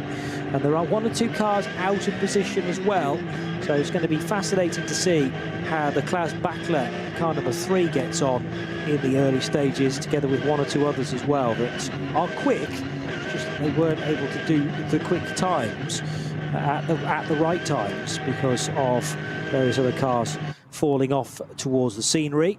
Remember that just as in qualifying, in the race, if there's an incident, it will be dealt with in a live format. So we don't get a safety car, we don't get a full track neutralisation. It is local yellows, it is local speed limits, and very often large yellow HGVs mingling with race traffic, which is done nowhere else to my mind. You might get the odd free practice session in the World Endurance Championship. We'll have a tourist bus out with prototypes. That's also equally bizarre, but they're not racing in that setup.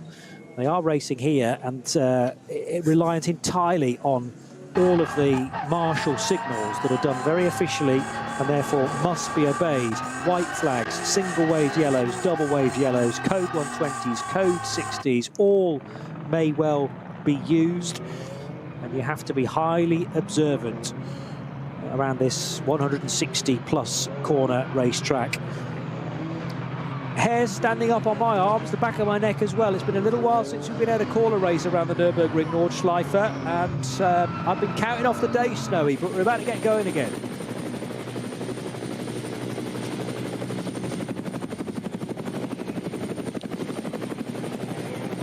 So the leading cars in that first group now starting to get into their 2x2 formation. Falcon versus Loesch, and then in behind, if you don't recognise those SB9 cars, that's because they're not SB9 cars, they are Cup 2 machines. And congratulations to the 48 crew, or the 948 crew in fact, that got their car onto the pole position, and the 921 of Mühlner Motorsport. Will they get out of the way of the following group, or the following row, which are both more SB9 cars, or will they start to dish it out just as much as they are receiving? The Mühlner car just holding back a little bit as the Dennis Marschall and Dennis Fetzer Falcon Motorsport car waits for the red lights to change to green. They do so now, and the 6-hour Ruhr-Pokal-Rennen live from the Nürburgring Nordschleife is go here on RS1, part of the Radio Show Limited network of channels. Already one of the leading Cup 2 cars tried to take the race lead away from the Falcon car there, didn't quite manage to do it.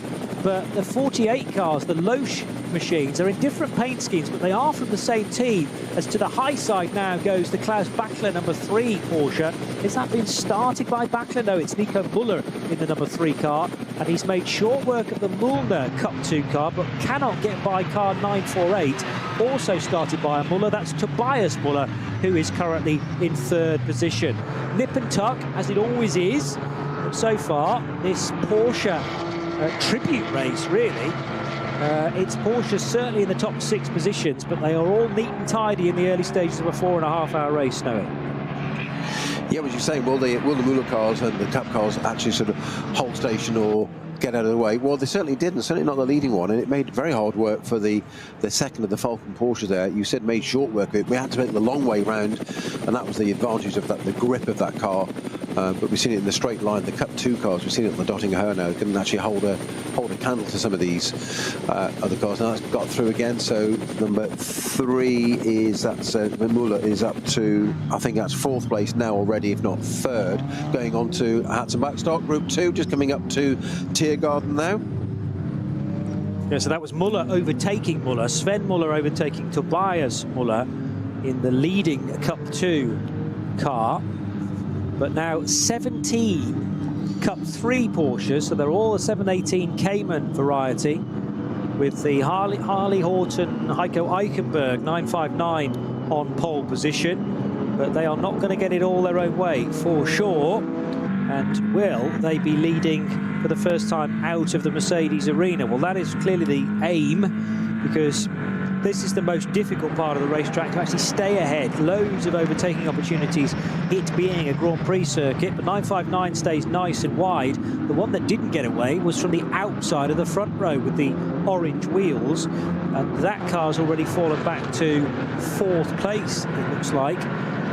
So car number 950's not got away too well.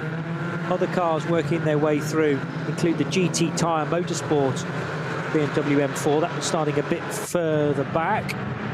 And that turn 1 is always like a sort of compelling vortex there, because if you're down the inside, you think you can dive down the inside and it's tighter than you think. If you go around the left-hand side, around the outside, you think you've got more space than you have, but you don't. You run out of track and have a load of runoff area and end up increasing the radii. So it's a real difficult one to judge correctly, but it's always, you're trying to capitalise as much as you can at the start of a race. Yeah, because you stand to gain so much, but equally, if it goes wrong, you will lose a hatful of places. So Nico Silva, I reckon in 940, who should have started 2nd, has lost the ground, but we will check on that the next time they go through a split. It is Harley Horton who's begun in 959, who is in the lead of that category. Having said that, no, I think that might have changed now as well. Cup 3 not that far away from taking their start to the race. But yes, the second group now led by a couple of SP7 Porsches by the look of things. Unless the SP7 started at the tail of, yeah, the SP7 were in Group 1, weren't they? So Cup 3 up against some of the other Cup 3 runners. But remember, you've got Cup 3 within Pro, Pro-Am, and the Am lineup as well. So lots of different subcategories to weave into the mixture. As the third starting group now is heading towards the start-finish line. So out of Tiergarten, they will go.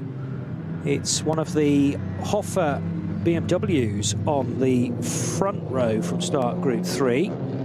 So that's the family Partel M4 from SP8T, which heads away. One of the Audis in there as well, which may well be the Jürgen Nett, amongst others, Audi S3, which didn't get that far into the 24 hours of the Nürburgring. I seem to remember they were so excited about getting going, but didn't necessarily have the luck in the early sessions of the week, and were kind of chasing their tail from that point on. Around the Mercedes arena then will go this first group of cars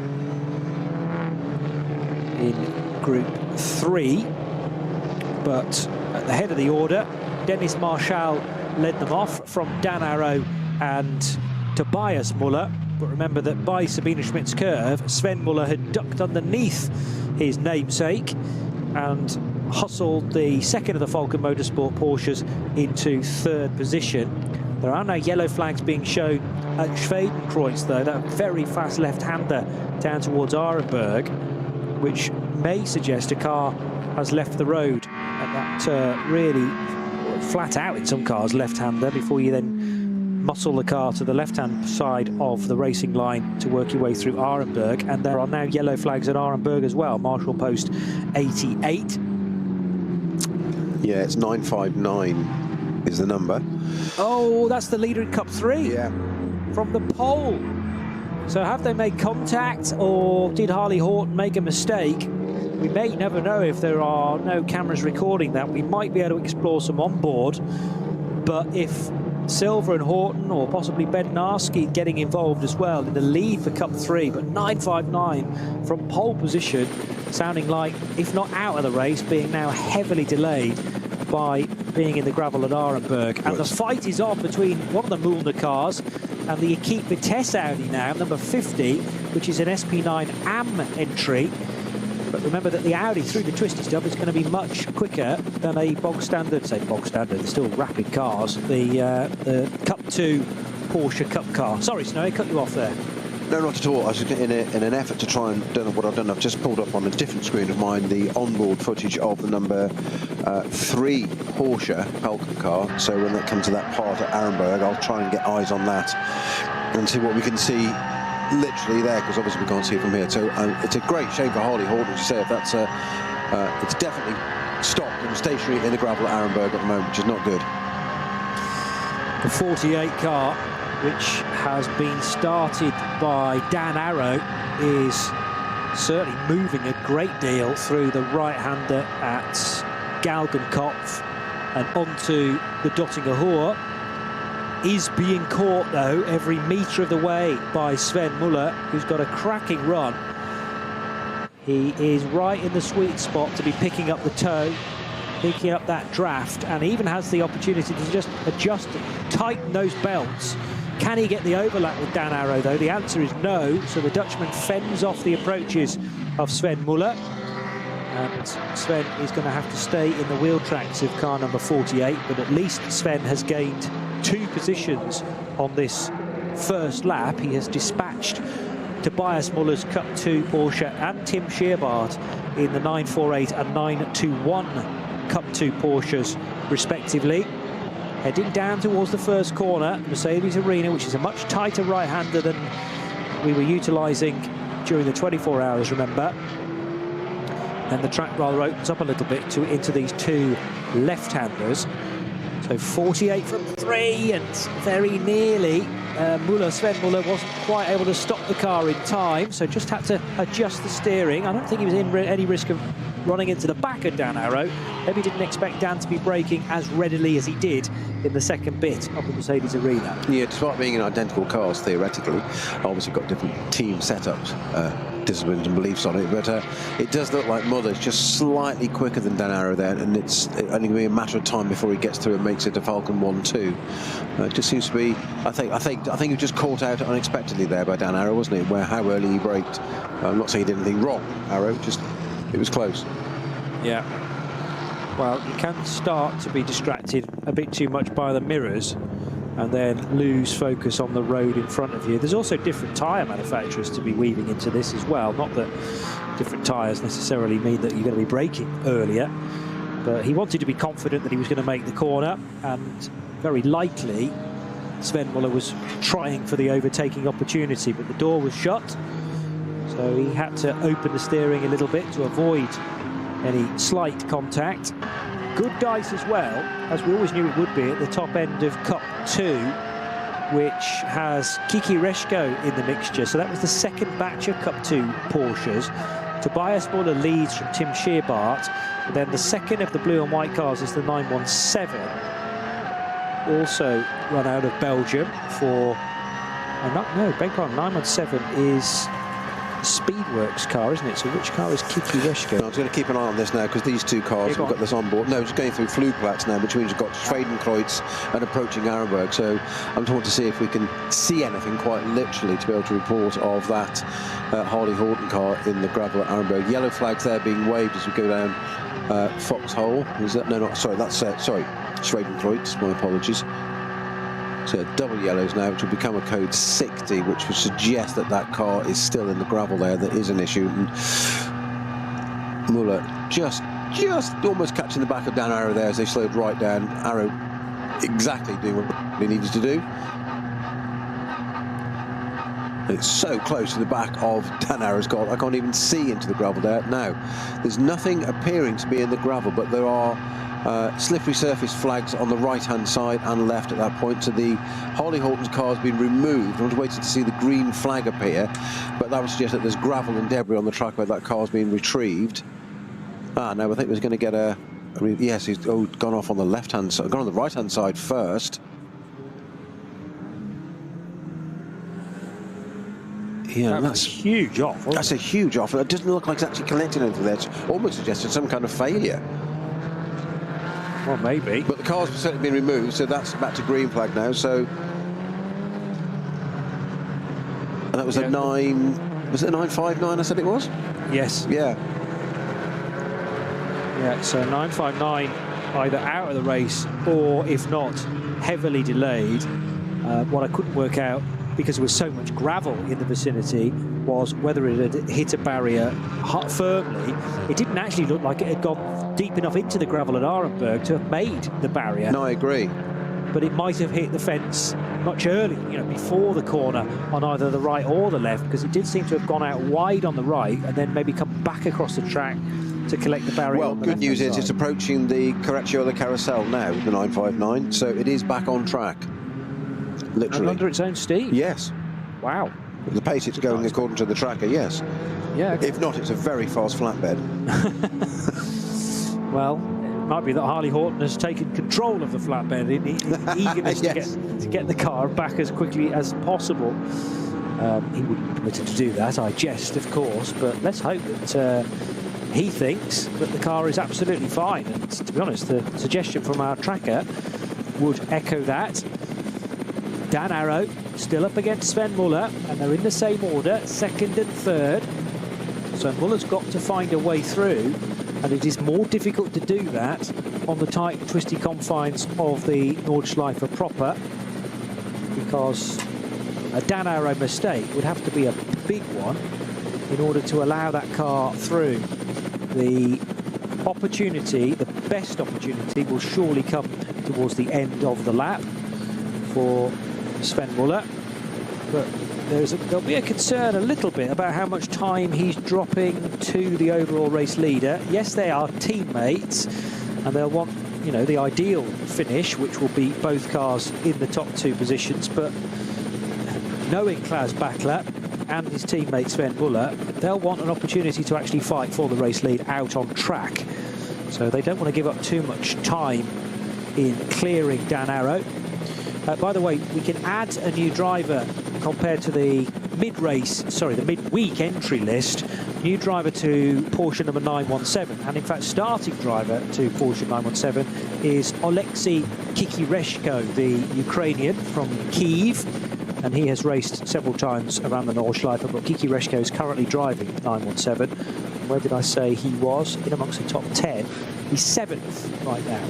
Now, interestingly, Johnny, this battle between 48 and 3, Dan Arrow and Sven Muller in these 2 Porsches, as ever, they're busy holding one another up. And look who's decided to come and join the party. Frank Stippler in the number 6 Mustang. From 15th on the grid. It's suddenly right with them, yes. It's like, hello, boys, I'm here. It's just like, and they're like, and then you can see, you almost imagine Sven Muller going like, Frank, really? We didn't even send you an invite, and you're here. Yeah. Well, he's spent a career of ignoring invitations, I think, and just getting on the scene. He ticked off another year in obviously his racing career, but also a round figure in terms of his age. Still platinum, officially. Might be at an age now where you drop back a rating. Anyway. I think you have to get to my age before that happens. Oh, is it another 10 years on from that? Okay. God, you were straight in there, weren't you? Wow. God, somebody slept in the knife drawer last night. There you go.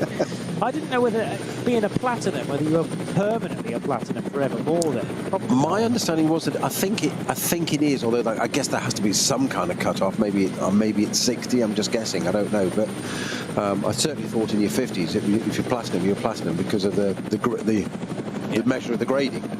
Yes. Yeah, it's sort of ring-fenced, protected, whether you like it or not. And those teams that are looking to try and make up a Pro-Am lineup will be expectant of the day where Frank Stippler is no longer platinum. He would only drop back to, well, it could only be bronze, couldn't it? He didn't drop to silver, for instance, because silver tends to reserve for up-and-coming drivers. Yeah, they'll have timers set in their phones and calendar reminders, won't they, for the midnight it changes and the phone will ring. Yeah. So Stippler, they said now, so Sven Muller not getting the side draft again on Dan Arrow, but it's Stippler that's made the most ground on the 2 Porsches there on the Dottinghoe coming up to the Tiergarten at the end of that lap. He's gained it there. Looks, I'm not going to say cumbersome, but the Mustang just doesn't seem quite as agile yet as the Porsches are through the section, the more technical sections like Tiergarten there. It's obviously got the straight line speed, and its overall lap time is clearly adequate enough. Now, that said, Stippler is now down the pit straight. He's flashing the lights at Muller, who has a look down the inside of Dan Arrow to say, I'm still here. Yeah, Dan not really in need of that reminder because his mirrors are full. No, you've got to run your own race. You were saying earlier about getting drawn into the mirrors. Although Dan Arrow taking yet again that very tight line all the way over the curb, and almost say it's bordering on track limits. He's so far over the curbing with that gold Porsche through the left-hand part of the Mercedes arena. But well, Dan Stippler now. Sorry, Johnny. It's just to finish off. It's Stippler now that's right in touch with them. He's gained that down the Dottinghoe and carried it through, despite my concerns over the agility of that car through the more technical sections. He's not dropped back at all now. So it's now a 3-way battle for second place now. Dan was a champion last year in the GT World Challenge Endurance part of that series in the silver category. So has come from a background of racing Mercedes-AMGs. This is quite a big gear shift, if you will take that pun, to move to Porsches. Although he's still racing with Windward Racing elsewhere this year, that's also in a Mercedes. So he's dovetailing a part season in an AMG with this action with the 48 Loesch crew, who are Porsches through and through. They've got one in GT3, they've got one in Cup 2. Dan's first taste of the Nürburgring Nordschleife was, I reckon, 3 years ago, when he was earning signatures in an adrenaline motorsport. Well, Dan Arrow just being held up a little bit there, Johnny. I think as so we've got that. There's a white flag, so we've got a slow-moving vehicle. Now becomes a yellow flag. This is Hatzenbach, but that's put Muller right in touch. There's an incident vehicle there on the track. That's because of a flatbed with barriers on the back of being taken out to be repaired. But that's given Sven Muller a real opportunity now to capitalise and try and get past Dan Arrow's Porsche in front. Frank Stippler conflated the two names there. Frank Stippler just sat back a little bit just to see what happened there, and just years and years of experience again. Once again they slow down. Muller nearly overlapping with Arrow's car. Once again, this is approaching Arenberg, isn't it, where the scene of the Horton incident was. There was a bit of a splitter on the grass on the right-hand side, I noticed. So I'm guessing you're absolutely right, Johnny, about the amount of gravel dust didn't seem commensurate with the car just going straight on into the gravel at Arenberg there. So I think he's gone off Harley Horton there and collected the barriers one side, and I guess where that flatbed is going to take that delivery of metal to replace it. So this could be a code 6 at Arenberg for quite a while yet. Barrier on the right-hand side's definitely buckled, so I reckon Harley Horton's hit it there. Then it did appear that he crossed the track and certainly arrived on the grass to the left-hand approach of Arenberg. They're back up to speed though, and that was well before the gravel trap, so car no longer there, and that therefore means that the concern is the damaged barrier well before the right-hander at Arenberg and well short of the road bridge. Yeah, and a quick clock of the number 3 Porsche there, Johnny. We can see that the foxhole is now nice and dry. We saw that in qualifying that it wasn't. So now an hour and a bit ago, that's now completely dry. We saw both those Porsches having issues up there, didn't we? Certainly the very top of it at an hour force, but that's completely dry now. Alexander Fielenbach is the new race leader in Cup 3. Remember, because of the demise of 959, although he's got going again, Harley Horton, but giving up the race lead, and that will open the door to Fielenbach and Bednarski in 955 rather than 959. So 955 and 962 are your new leaders in Cup 3. We're focusing quite rightly on the scrap for 2nd and 3rd overall. These are two SP9s from one's from Pro-Am, because although Dan Arrow is very much a pro at 22 years old from the Netherlands, he will be handing over to lesser experience and generally less quick drivers. Frank Stippler sniffs an opportunity in the 4th placed Ford Mustang because, for whatever reason, Sven Muller was just a little bit slower picking up the pace coming out of the latest yellow flag area. So 3 cars absolutely together for 2nd, 3rd and 4th. And this is giving the dream scenario to Dennis Marshall, who at the start of the lap who had built up a 4.5 second advantage over this next 3 cars. It's probably even more than that, because there have been massive gains in the 2nd sector, about 0.4 of a second gained in the 3rd sector. That was even Stevens because of the 2 separate yellow flag areas, but a big increase in the gap now, 1st to 2nd through sector 2 for Dennis Marshall.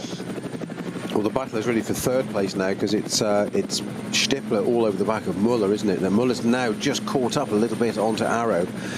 And Dennis Marshall will want Muller to get past Dan Arrow, largely because he'll want his teammate as a buffer right behind him to let him carry on. Now, Stippler having a little look down the inside, never misses an opportunity. He was never going to go for it, but he still put the white nose of that Mustang just alongside, just to say, I'm here.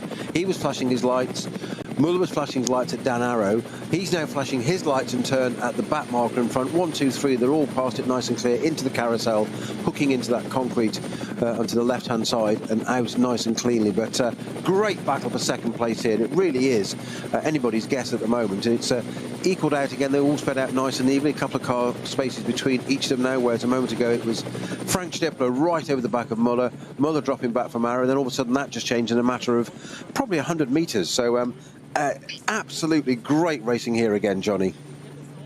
Sadly, the same can't be said for the number 605 BMW M3 from Hoffa Racing. Alexander Prins has brought that car in very early on and is now parked up in the garage. Hopefully the team aren't giving up on that and they're trying to assess what needs to be done. But the car entered into the H4 category, already into the pit lane, the garage, and possibly into retirement. But work is still going on there.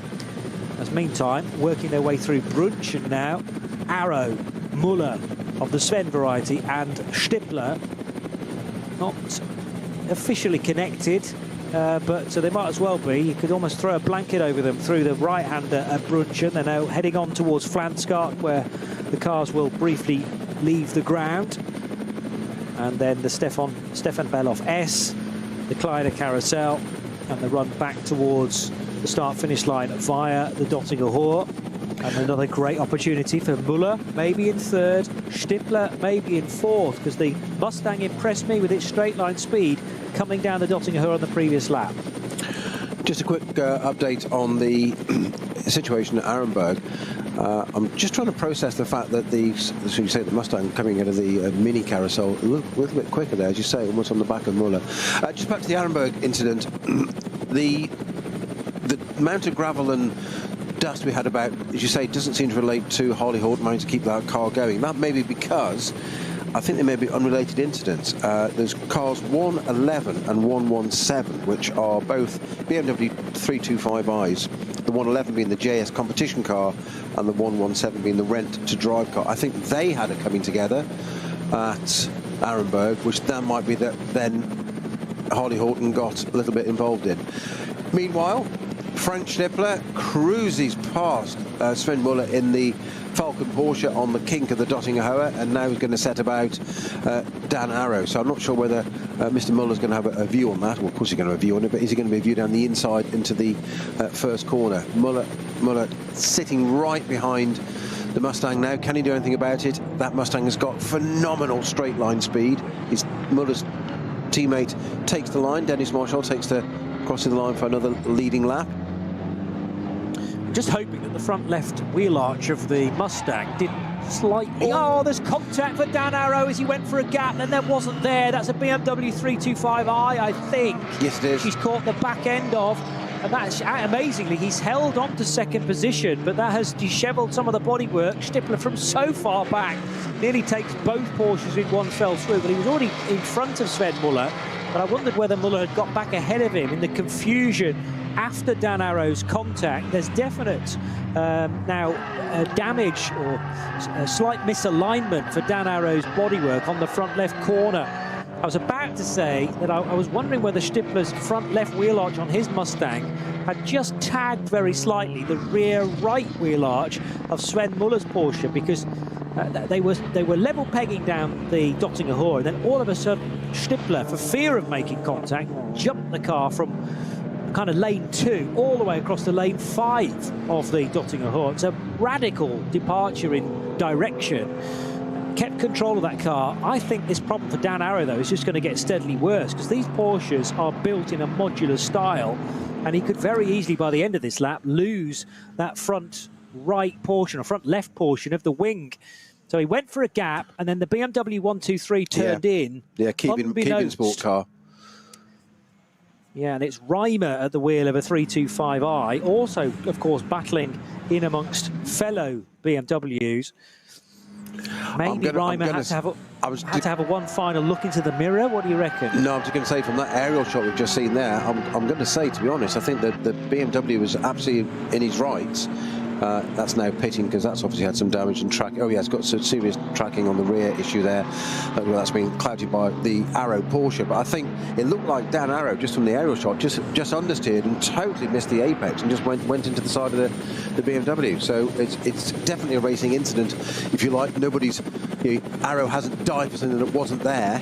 And Sven Muller just been completely caught up in back marks now. That's cost him a load of time. That's going to drop him almost 10 car lengths on Frank Stippler, particularly to go into a slow zone as well. I think that's coming up to Arenberg, is it not? I think they're at Schwedenkreuz now. Yeah.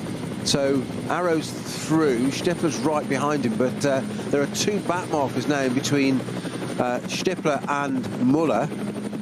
There's nothing he can do about it, because it's one of those slow zones. Now, he'll get past them again quite quickly afterwards, but it's agonising. That said, Dennis Marshall is also behind a back marker just as they approach the intervention vehicle. There's the barrier repair Unimog on the right, replacing the barriers where that is where 111, 117 or 959. We're not quite sure who did or didn't collect the barrier there, but it's very dry on the grass there, so it wouldn't take much to create a load of dust. We're clear Arenberg now, so that's Dennis Marshall. He's scampered. Arrow and Stippler go. We're still waiting. This is agonising for Sven Muller. He still can't get there because the back markers are right in front of him. Only now can he go, Johnny.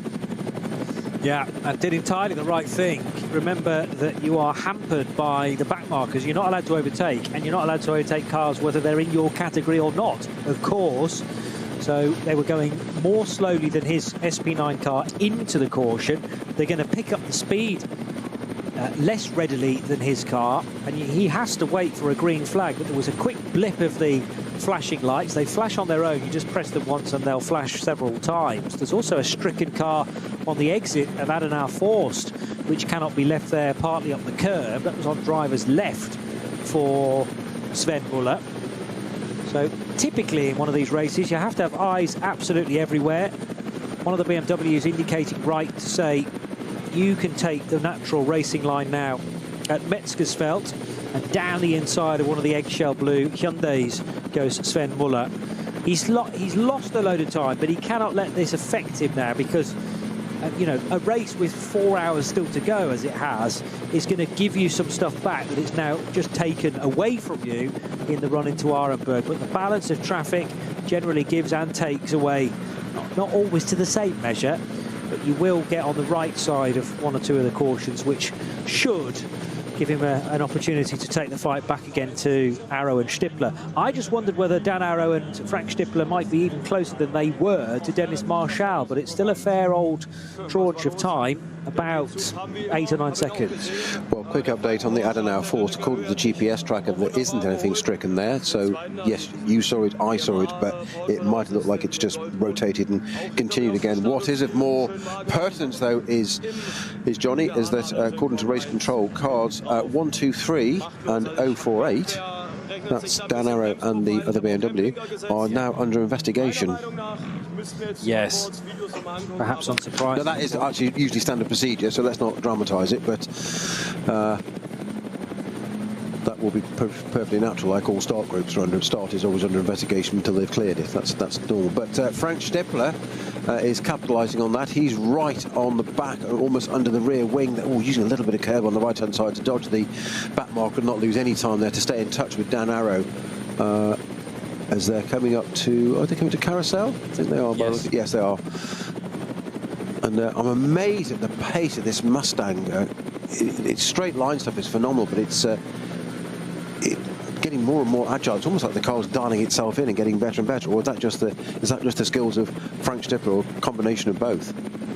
Well, it's Stippler who put in a fair bit of driving during the 24 hours. His car wasn't the best placed at the end of it, and I'm now beginning to think that his car may have retired. The Mustang that he was driving might have retired, but they did at HRT get one of their cars, the Pro-Am car, to 4th overall. Of course, the incident then that involved Dan Arrow and the 1-2-3 BMW for Reimer. Reimer, remember, pitted at the end of that Grand Prix lap. This is Robin Reimer, so he had little choice but not to not continue. And then the other issue now for Dan Arrow is that how long is the frontal bodywork of his Porsche going to stay in the correct alignment? I was going to say stay in one piece. Well, it's done so at this point in time. The cracks are beginning to appear around the headlight block there, and that's part of the wheel arch as well. So that will have to be looked at during the first pit stop for car 48, even if it's just a bit of tape applied to make sure that the airflow is not too excessive, because no doubt about it, that Porsche is not going to travel through the air anywhere near as well as it was doing at the start of the race. And we already know that the Ford Mustang is blisteringly quick on the Dottinger Hohe, so it might be a bit of a sitting duck this time around for Dan Arrow. Well, exactly as Frank Stippler is demonstrating right now, although Arenberg, he did have just a little moment, sorry, not Arenberg, it was at Brunchen, sorry, he had a little front end wobble, little mid-corner understeer where the car twitched noticeably.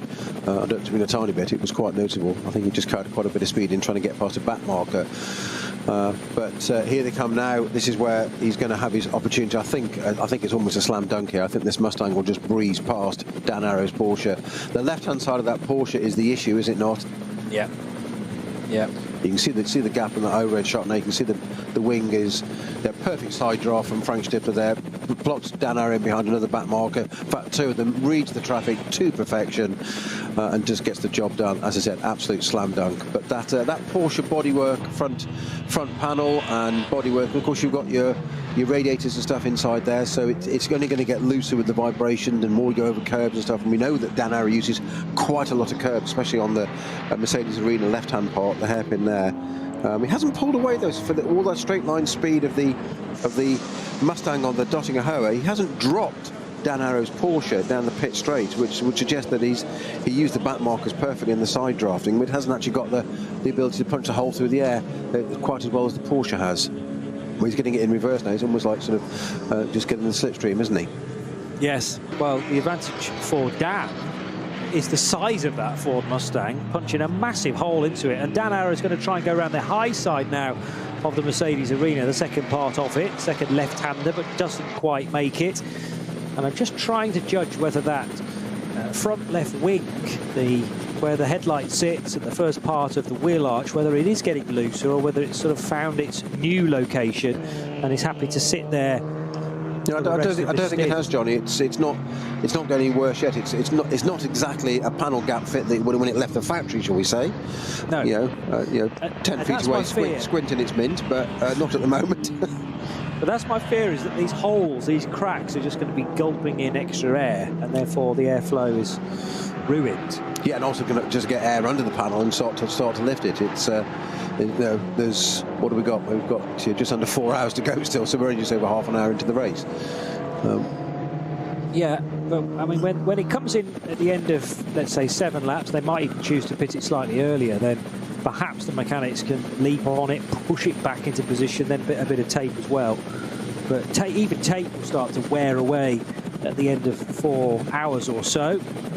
Yes, if they can, if it's secure enough to be in place and not moving, the air is the thing that's going to lift it. So if they can take away the air going underneath the panel by putting tape on it, that's going to help enormously. Yeah. Well, that will be the aim. And remember that the pit stops are done to a set duration, depending on how long you've just done or how many laps you've just completed in your opening stint. And that is then continued all the way through to the final 70 minutes of the race. So if it's an 8-lap stint, then you have the longest stop to serve, and that stop allows you to easily fill the car with fuel, change all 4 tyres, change the driver as well, and still have a bit of time to spare for a quick biscuit maybe at the end before you send the car out. That's the mechanics rather than the driver. Yeah, Muller's through. There he go. Yes, beg pardon. So Sven Muller's got by Dan Arrow, and that was just before Arenberg. So whether 1 or 2 were still expecting yellow flags there, but they have been withdrawn now. And Sven Muller, from a fair way back, gets underneath Dan Arrow's sick car. It's only sick in the sense that the bodywork is no longer as well fitting as it was at the start of the race. So it doesn't change Frank Stifler's second place. 2 Porsches in behind him have now flipped around, and Sven Muller's maybe a tad slow into Almar Force because he had a slower bright red Audi to negotiate, and that's exactly what Dan Arrow does now, and loses about the same amount of time. Yeah, he was Muller was quite circumspect there, wasn't he? Which is exactly what you have to do as part of the kit you have in the toolbox as a driver, that you go diving down the inside of a car that's got every right to be there, but runs at a different pace, shall we say. They're doing their own thing, so just got to be a little bit careful.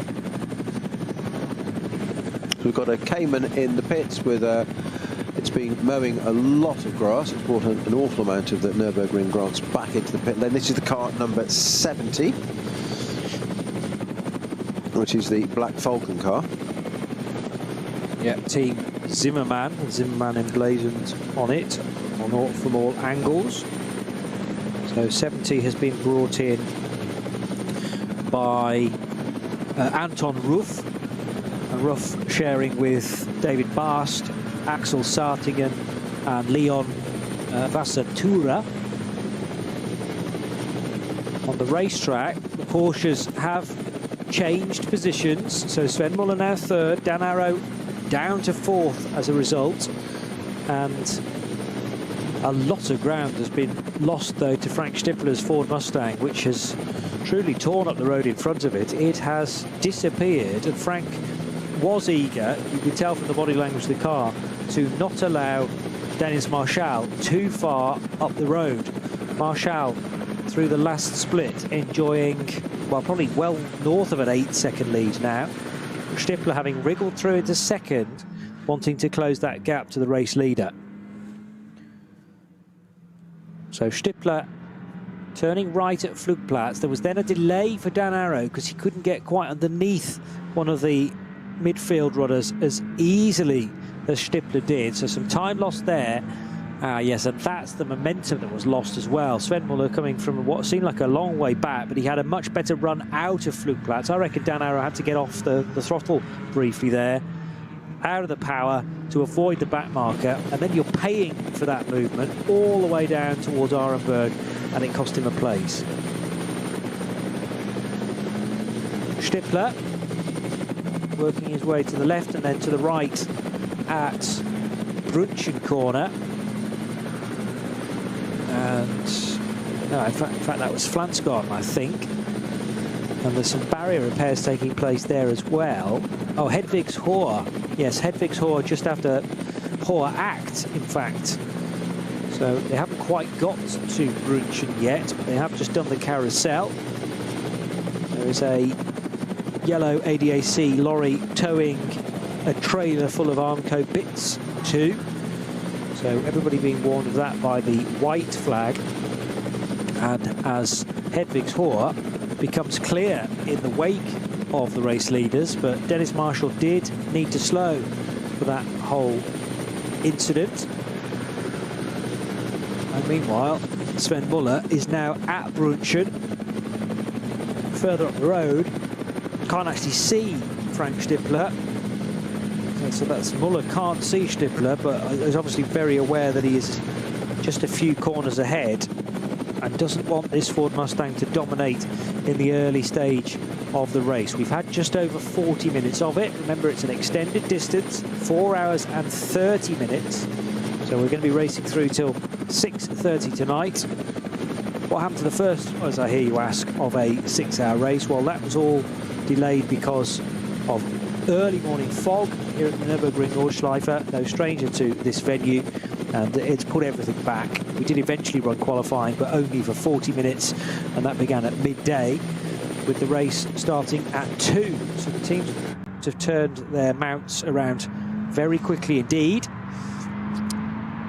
Frank Stippler's a little closer this time to Dennis Marshall, who leads towards the end of lap 5. And this being the end of lap 5 does indicate that you are allowed to pit for the first time in the race as well, or pit for fuel at least. But I think many of these front runners in SP9 will elect to stay out for at least one more lap, probably 2, to get to the full quota of 7, and then 8 after that. But I still think just sticking on the 7-lap pattern might pay off as well, because of the need for half a stint at the end. The question is, has there ever been a 4.5-hour NLS race in the past? It's not the normal length, but this has had to be thought about on the fly. I bet there has somewhere. 2-second difference there, but a little bit more actually. It was 8.8, I think it was, now 6.1 between Dennis Marshall in the number 4 Falcon Porsche and number 6 Frank Stippler in the Haupt Mustang. Muller it is that's in 3rd position. Obviously he came up past Dan Arrow, so that's Falcon Porsche's 1st and 3rd. He is some 10.5 seconds adrift to Frank Stippler, and Dan Arrow now dropped down 8 seconds to actually, sorry, my apologies, 14 seconds, my apologies, I'm reading the wrong column. I've spent much of today doing that, in truth, so welcome to the club. The 917 car, we're just getting some whispers of a throttle sensor problem for Tim Heinemann in his Pro-Am Cup 2 car. But 917 is running in 8th place. Well, It was 8th. It's going to get worse than that now because that car's actually come into the pit lane. And I remember telling you that it was Alexei Kikireshko to start car 917. Well, there's actually been a driver change there as well. Kikireshko was not on the initial entry list. Tim Heinemann was. So that remains to be seen whether Kikireshko has replaced Eric Brown or whether they are actually doing this race with 4 different drivers. I know Alex Fielenbach is definitely in the 917 because he qualified the car into a good position of 3rd in class, I seem to remember. So Heinemann's in the car, Fielenbach is getting a drive today. Kikireshko's already been in it, but will we see Eric Brown? Watch this space about that, as one of the recovery teams is already heading back for home now, so having done the replacement of the Armco. And heading down the Dottinger Hohe on the main racetrack, yes, with race traffic and with those white flags being erratically waved to make sure that everyone sees them and abides by a slower car going down the fastest part of the circuit. 5 laps completed. Race leader is the number 4 Porsche for Dennis Marschall, 6 seconds to the good. So there's been a little bit of a close there of 3 seconds, first to second. And whether we can hear this interview with Giretti, Frenchman, so he'll be speaking in English.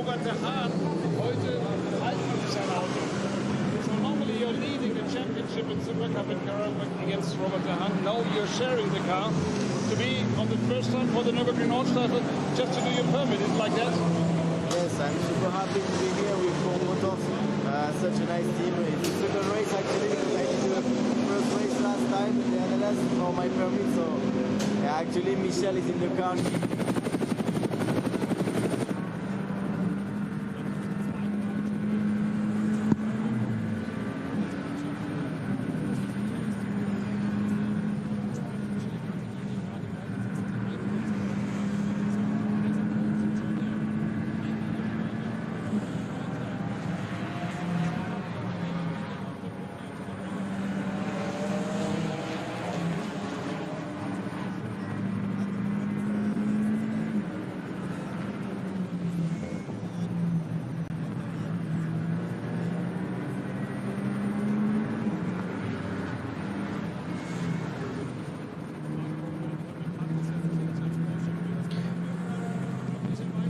Alessandro Giretti leading then the Porsche Carrera Super Cup, the championship that follows the Formula 1 Grand Prix to a lot of venues. So he's leading, but only by 4 points over Robert De Haan. It's a very, very narrow margin. Here's another question, though.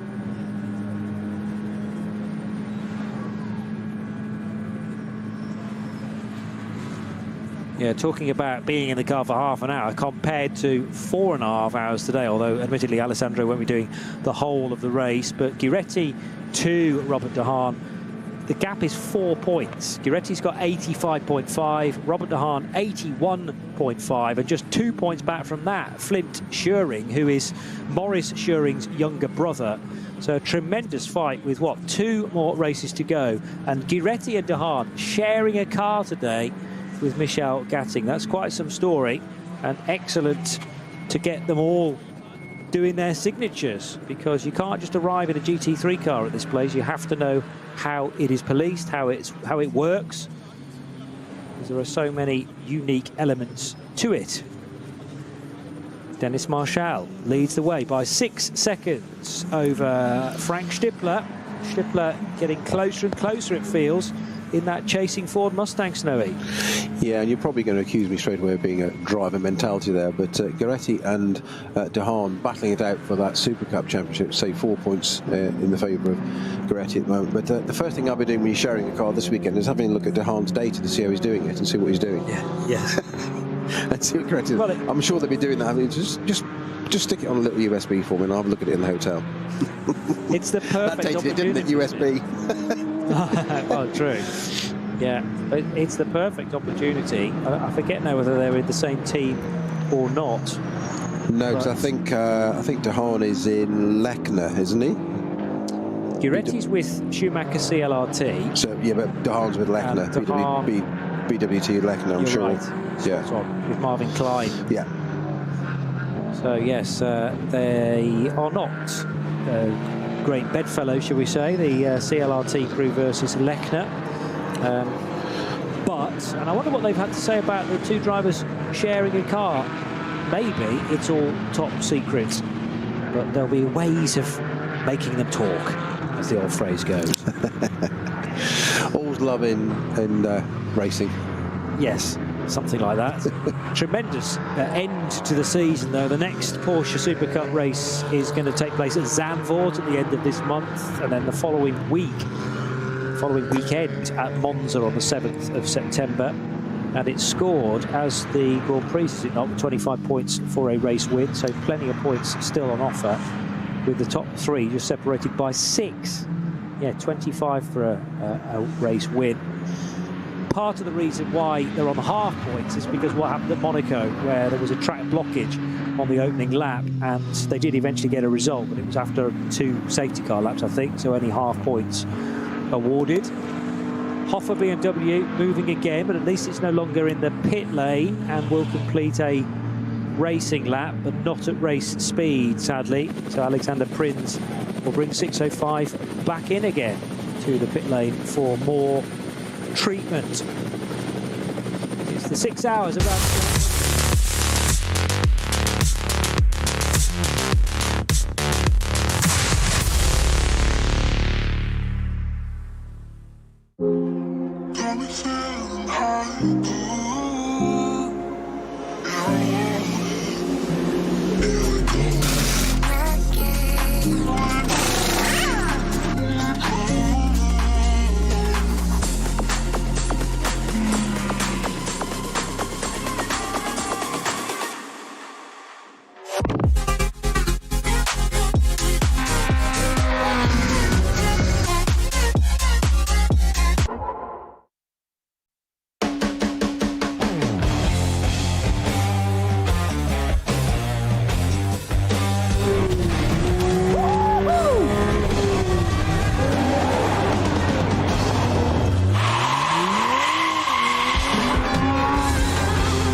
Sie sagen, es ist nur ein Auto, aber wir sagen, es ist Herzblut, Schweiß und Perfektion. Denn wenn du schraubst, dann zählt jeder Millimeter. Dann bist du in deinem Element. Du willst mehr als nur fahren. Du willst es fühlen. Die volle Kontrolle. Eine optimale Straßenlage. Wir wissen genau, was dich antreibt. Denn wir teilen die gleiche Leidenschaft. Egal ob auf der Straße oder auf der Rennstrecke. Wir sind immer an deiner Seite. Wir sind H&R. Offizieller Partner der Nürburgring Langstrecken Serie.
Liebe Fans, Lovely fans. besucht uns auf unseren Social Media Kanälen. Follow us. Auf Facebook, Instagram, YouTube und TikTok. Willkommen bei der NLS.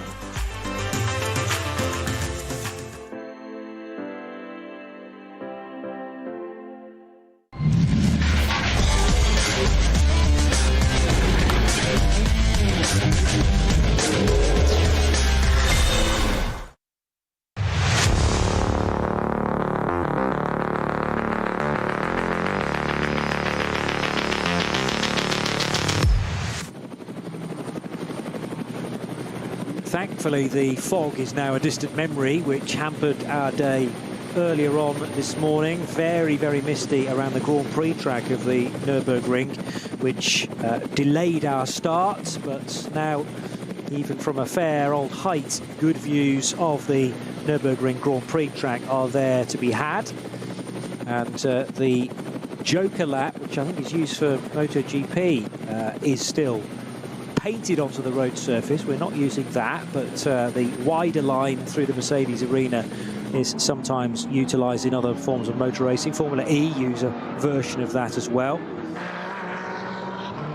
As the 900 Porsche exits the first corner, that tricky right-hander where you're approaching at high speed, and you have to get your braking spot on right. A Cup 2 car, generally speaking, does not carry any sort of ABS. Now, there are versions of the Porsche Carrera Cup around the world where the AM categories do have some braking assistance, but I'm pretty sure all of the Cup 2s at this level, it's not permitted. So therefore, braking even more reliant on some finesse into that, particularly that first corner.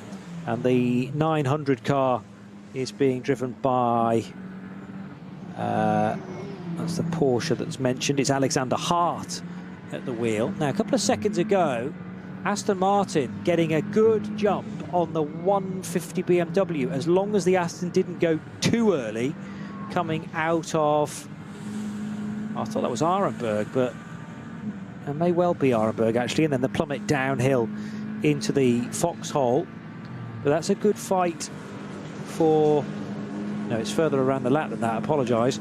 That's the fight for SP8T, I reckon. Let's just check what category 150 is in. Yes, SP8T, which is the BMW M4 for Team Bilstein.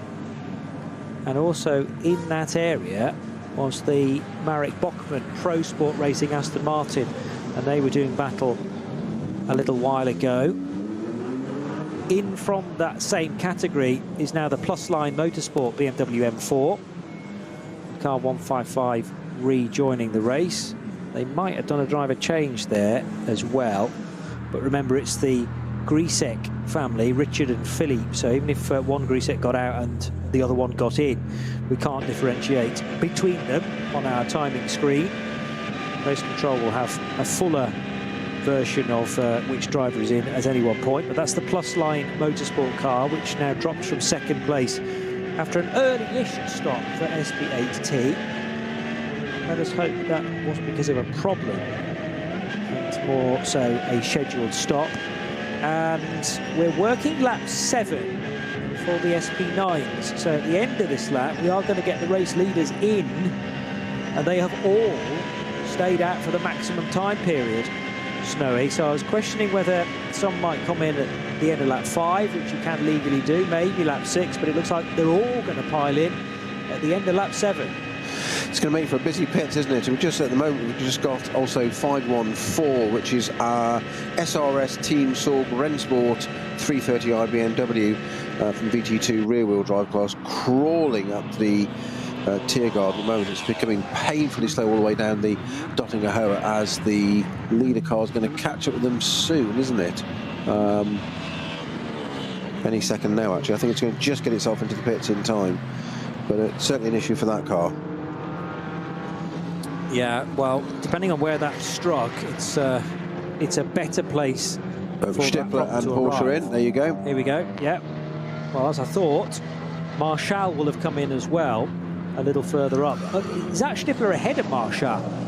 I'm just wondering. I think it is. You know, I think you're right. So how on earth did that happen? Yeah, red door mirrors for Marshall, so he's got ahead. Yes, there's the other car. There's the other Falcon car. So the second Falcon car with the blue door mirrors of Sven Muller. Well, we already knew that Stippler was in front. He must have overtaken him down the Doppinger Hohe. We were focused on the slower car, and that was the one that was potentially causing an issue.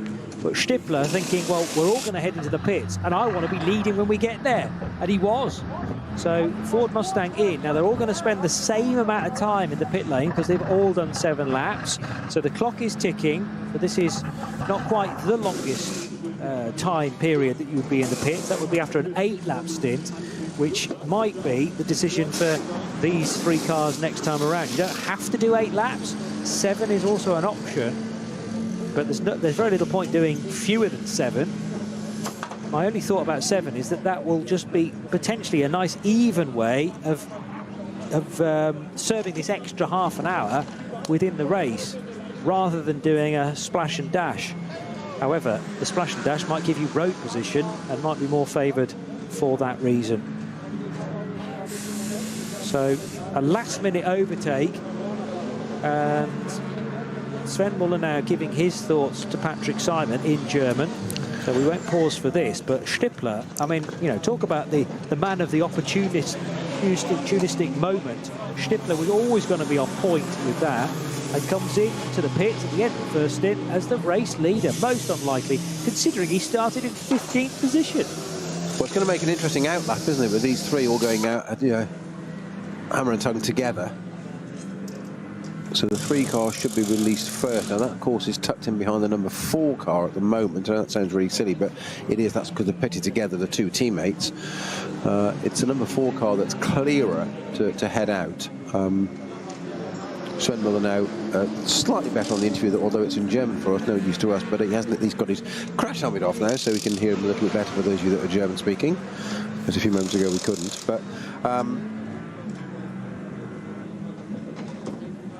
yeah, so these 2 Porsches, trying to think which one was it, the 4 that came in and parked up first, wasn't it? So that should release a matter of seconds earlier, shouldn't it? Yes. So Stippler, who's much further down the pit lane, he and the away. 4 will be sent at roughly the same point. Well, he's got out ahead of Stippler. Stippler only gone out now, so Stippler's got back to 2nd. Well, that was a genuine delay for some reason for the Ford, and I wonder why that was the case, because remember they entered the pit lane at the same time, so it's all governed by the clock. But they didn't send the Ford Mustang at anywhere near the same point as the Porsche. The Porsche obviously gets to its pit stall earlier, and the clock is ticking down nicely. But it's a time from pit in to pit out, rather than the time the car is stationary. Yeah, Vincent Kolb taking over that car, Nico Menzler in the number 4 Porsche, and Klaus Bachler in the number 3 Falcon Porsche. So it's now other way around now. Our timing screens are saying, of course, that Kolb is in the lead. Of course, he physically isn't, because that car had a slight delay in the pit lane, as we've just said, Johnny. Yeah. Yeah, that doesn't get redressed, the order of the cars. Until they cross the line again, yes. Yeah, precisely. So in 10 minutes' time. 8. Strangely, they actually cross the main start-finish line before they come into the pit lane garage. So the initial order was showing us that the 4 was ahead of the 6 car, and then as soon as they entered pit lane, it flipped around again. But yeah, the order on timing, if you're finding that online, doesn't get readjusted when they head back out again via the timing loop at the end of pit lane, even though there is a loop there.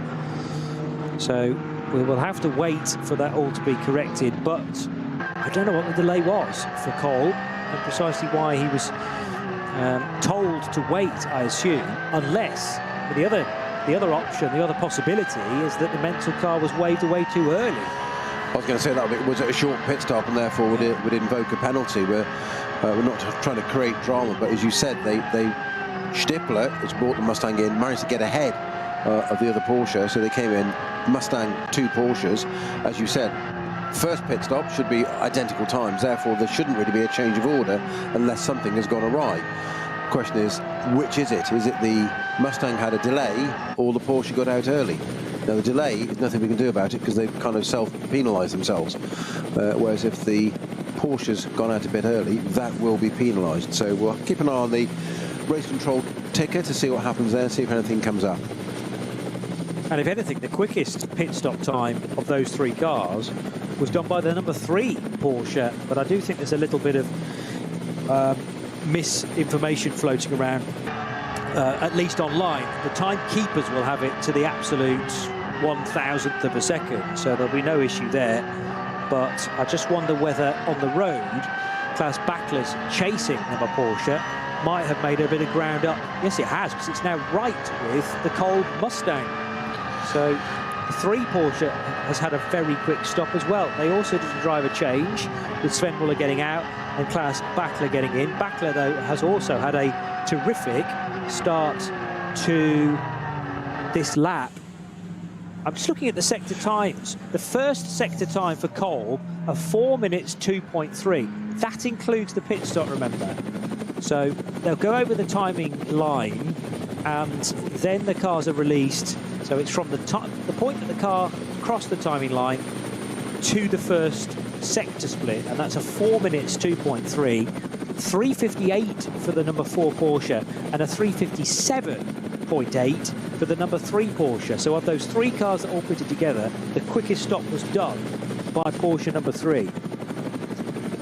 Just watching the onboard footage there, actually, of that car, actually, number 3, Klaus Bachler. Just looking behind, down through the foxhole and up to the top, Adenauer Forst, and just watching the Mustang with its distinctive 3-stripe tail lights that were always part of that car originally, and they've carried that over into the current iteration of it. But it was interesting that when Vincent Kolb stabs the brake pedal, the brake lights don't come on together. Or more to the point, when it's turning, it looks like the left-hand tail light comes on and then the right-hand tail light comes on. It's almost as if it's on a steering sensor, which is slightly odd. I've never seen that before, but I'm not going mad. Trust me, Johnny, just bear with me. That's exactly what happened. Okay. We've seen this before, where you've got brake lights that flash, obviously, because it's over the brake pedal pressure, which is for normal road use, and that's quite standard. We've seen that in the past, but I've never seen that before. Though, so it almost just gently illuminates one side, then the other. Then when he hits the brakes, they both come on much brighter. You do get, of course, with the LED tail lights, the fact that the frame rate from a camera lens is quicker than the human frame rate, the human eye frame rate. So LEDs are flash, even though to us they are not flashing. Yeah, this is definitely side to side, which is what intrigued me. It's Frank Stepper being interviewed, of course, will be in German, so probably not a great little point to be highlighting that, was there? Unless you're a German speaker. They've not yet given him a race suit that matches the livery of his car, I noticed. He's in yellow and a very smart blue. It's previous Haupt colours, wasn't it, as per a couple of races ago? Well, they had one car, in fact, they had 2 cars that were blue and white. One mainly blue with a bit of yellow, sorry, blue and yellow, rather.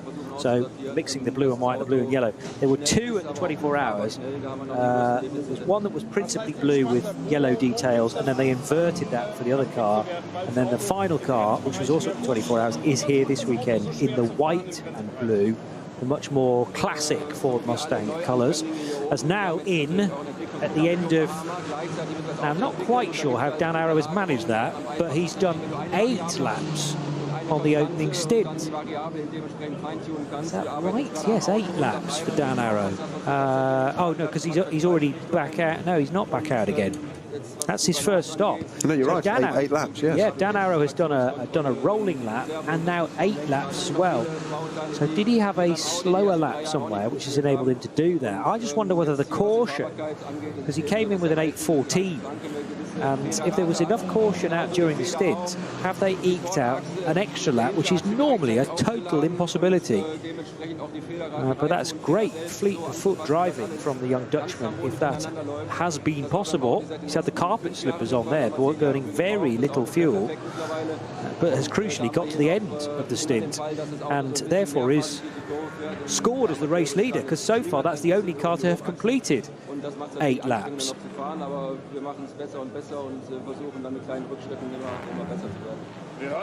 So leads by a decent margin, but remember, is now soaking up the time for doing an 8-lap stint, and this will be a longer time period more than 3 minutes, I'm going to suggest. Longer than the other 3 cars that pitted at the end of 7 laps. Also in on this lap is Arno Klassen, who has managed to do an 8-lap stint as well in his Equipe Vitesse Audi. Maybe an adjustment in the balance of performance has allowed this to happen as well. Although you would have thought if one Porsche is capable of doing it, then why could the 2 in the Falcon Motorsport awning not do the same? Ford Mustang should lead at the end of this lap because it's just on a quicker lap time than Dan Arrow is permitted to do. But Ford will not be shown as the race leader until probably the next lap around. Because also in on this lap, Michele Di Martino. Now that's more logical because he's in a Cup 2 Pro car. The Cup 2 Porsches burn fuel less readily than the SP9 GT3s. The Mustang struggling to get by one of the back markers. Of course, if Frank Stippler's in the garage talking to Patrick Simon, then there's a new driver in car 6, and that is Vincent Kolb, as we described. Kolb now heading back across the line. And he will become the new race leader. That just won't be shown on the timing screen until the next time around, because still to be sent back into the race, Dan Arrow in his Black Falcon Team Porsche, the gold and red, the Equipe Vitesse Audi, which has made a stop after 8 laps, and the K. Kramer Racing Porsche of Michele Di Martino stopping after 8 laps in number 929. So it's the Falcon Motorsport Porsche, I beg your pardon, Nico Menzel, who now leads, of course, because of that slower stop for Vincent Kolb. Kolb fell behind Bachler in the end as well.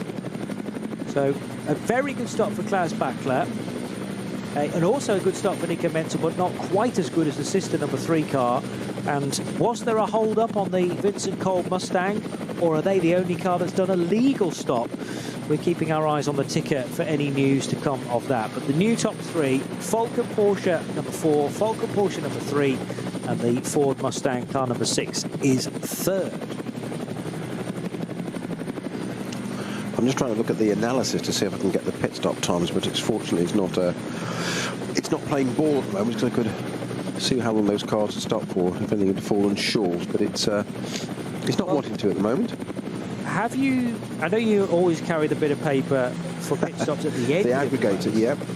Have you got the ones where you've just done, for example, a 7-lap stint, and how long you have to be in the pit lane for? I can have, bear with me.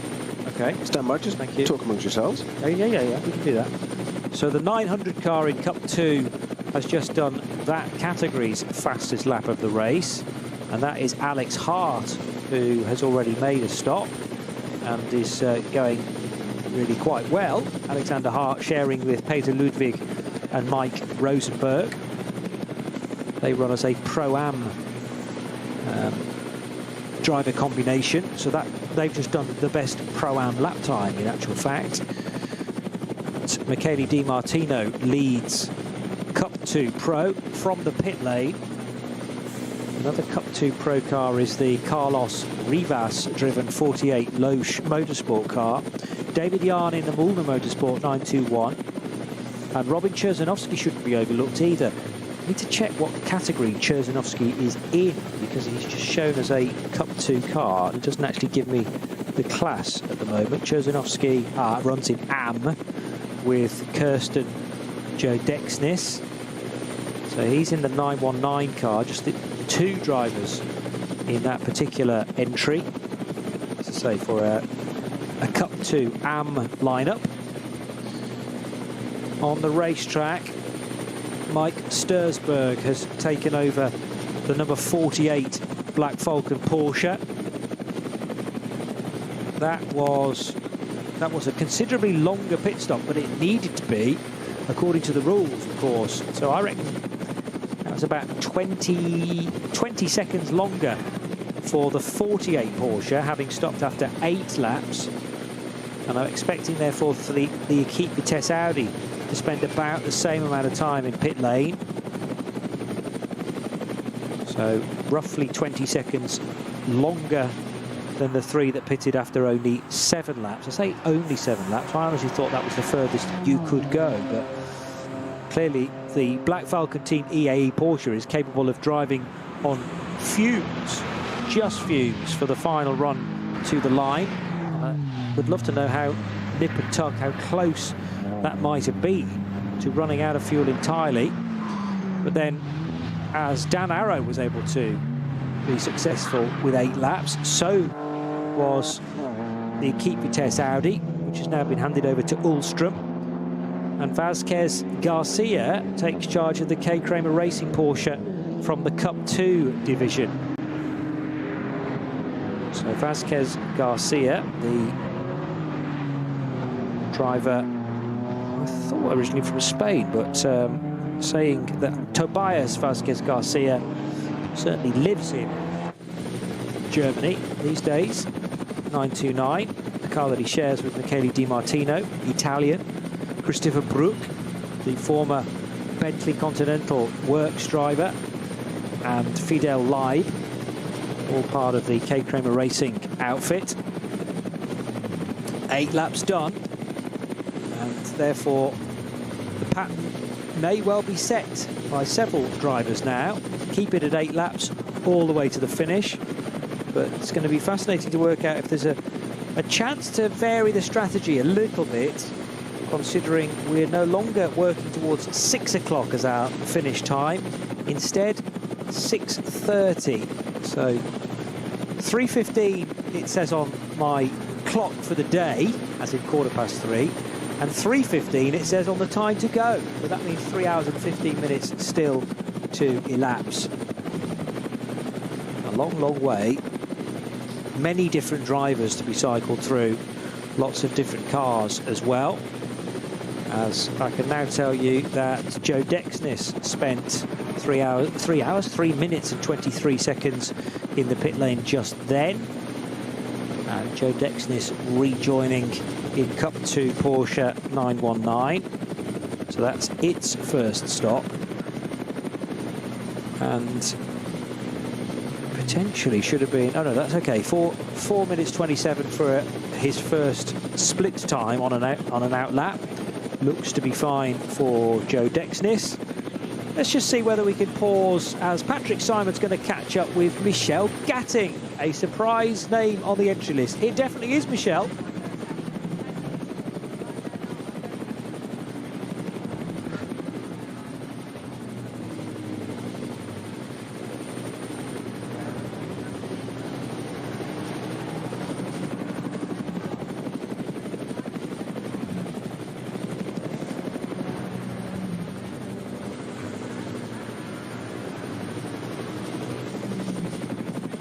Yeah, so there was doubt in my mind that it was the real Michel Gatting taking part in what I think is her first NLS race, or if it's not her first, it's been a little while since she's taken part on the Nürburgring Nordschleife.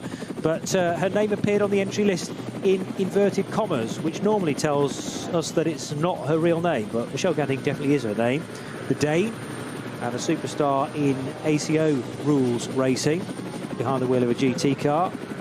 So Gatting entered this weekend in car number 420, which runs in the alternatively fueled category, and is a Porsche 718 Cayman GT4 Club Sport, sharing it with Alessandro Giretti and Robert Dehaan, who happen to be the top 2 runners in the current Porsche Carrera Cup Super Cup, the Mobil 1 Super Cup, which follows the Grand Prix, and there are 2 more races to go there.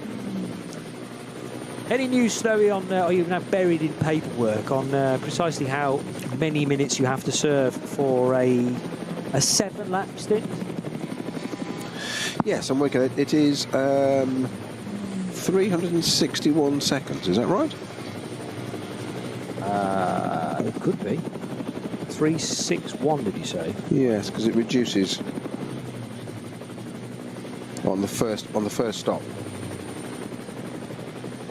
And then becomes 341. Yeah, at 7 laps. But 8 laps, it's 374. 361 is 7 laps. 361 minutes is 6 Seconds. minutes, isn't it? Sorry, 361 seconds is 6 minutes and 1 second. Yep. Nothing like that. It's more like 3 minutes and 50 or thereabouts. What I'm intrigued by is the difference between a 7-lap stint and an 8-lap stint appears to be about 20 seconds. Exactly. If they've got that right. So my paper's very, very faded now. So what I'll do is I've got an electronic version of it somewhere. I was trying to look up the driver stints as well and the times, but the analysis isn't actually coming up. It's not loading it. It's not letting me see anything. So bear with me, Johnny, while I just try and get the other part up for us. Well, if it's about 4 minutes when you've done 7 laps, 4 minutes is the equivalent of 240 seconds, and you divide that by the 7 laps that somebody's completed, that's about half a minute. So if it increases by 30 seconds with every extra lap you do, you might not be too far away. What I don't understand is there was really quite a lot of variable between the number 3 Porsche of Klaus Bachler, who did a 3-minute 56-second stop, there or thereabouts, and the Vincent Kolb Mustang, which was closer to, well, it was over 4 minutes. So they certainly cost themselves some time.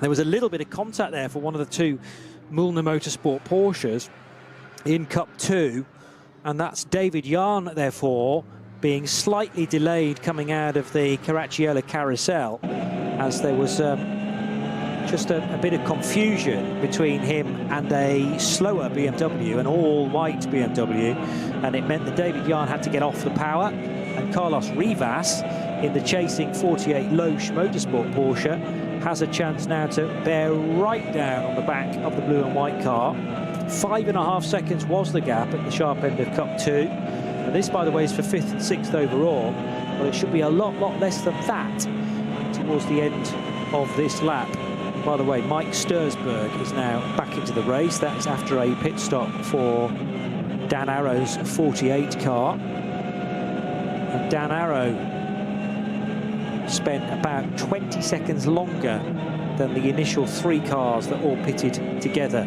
in the pits. And the reason for that was because he completed an extra lap, and I have no idea how he managed to do it. 8 laps were in the book by the time that number 48 car pitted for the first time. I wonder whether, if you extrapolate that, therefore, can the 48 Porsche do as many as 9 laps in the race? Surely that's too much of a stretch, and he would need quite a bit of caution out there. As far as cautions are concerned at the moment, well, Dottinger-Hur is clear again. On your little automated tracker, which delivers all of the incidents to you, Snowy, is the track now appearing to be clear, or is there still something being dealt with? No, it is. It is full green, full course green at the moment, yes.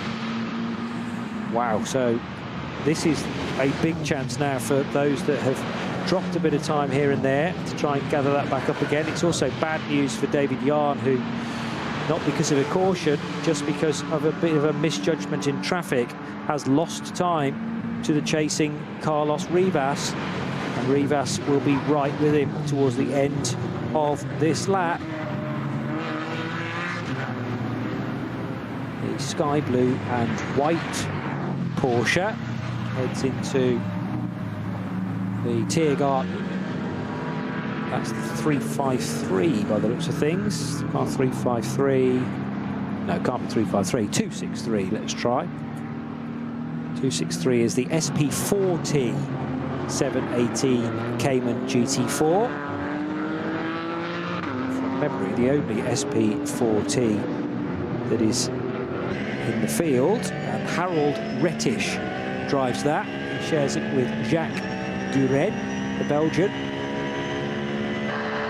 Now climbing out of the carousel, 2 Falcon Porsches totally together and leading and being second place in this race. So Menzel from Bachler started this lap separated by just under 6 seconds. It's nothing like that now, as Bachler has got the better of the traffic. Remember, being a few meters back also just helps you, gives you a bit more time to do the final judgment.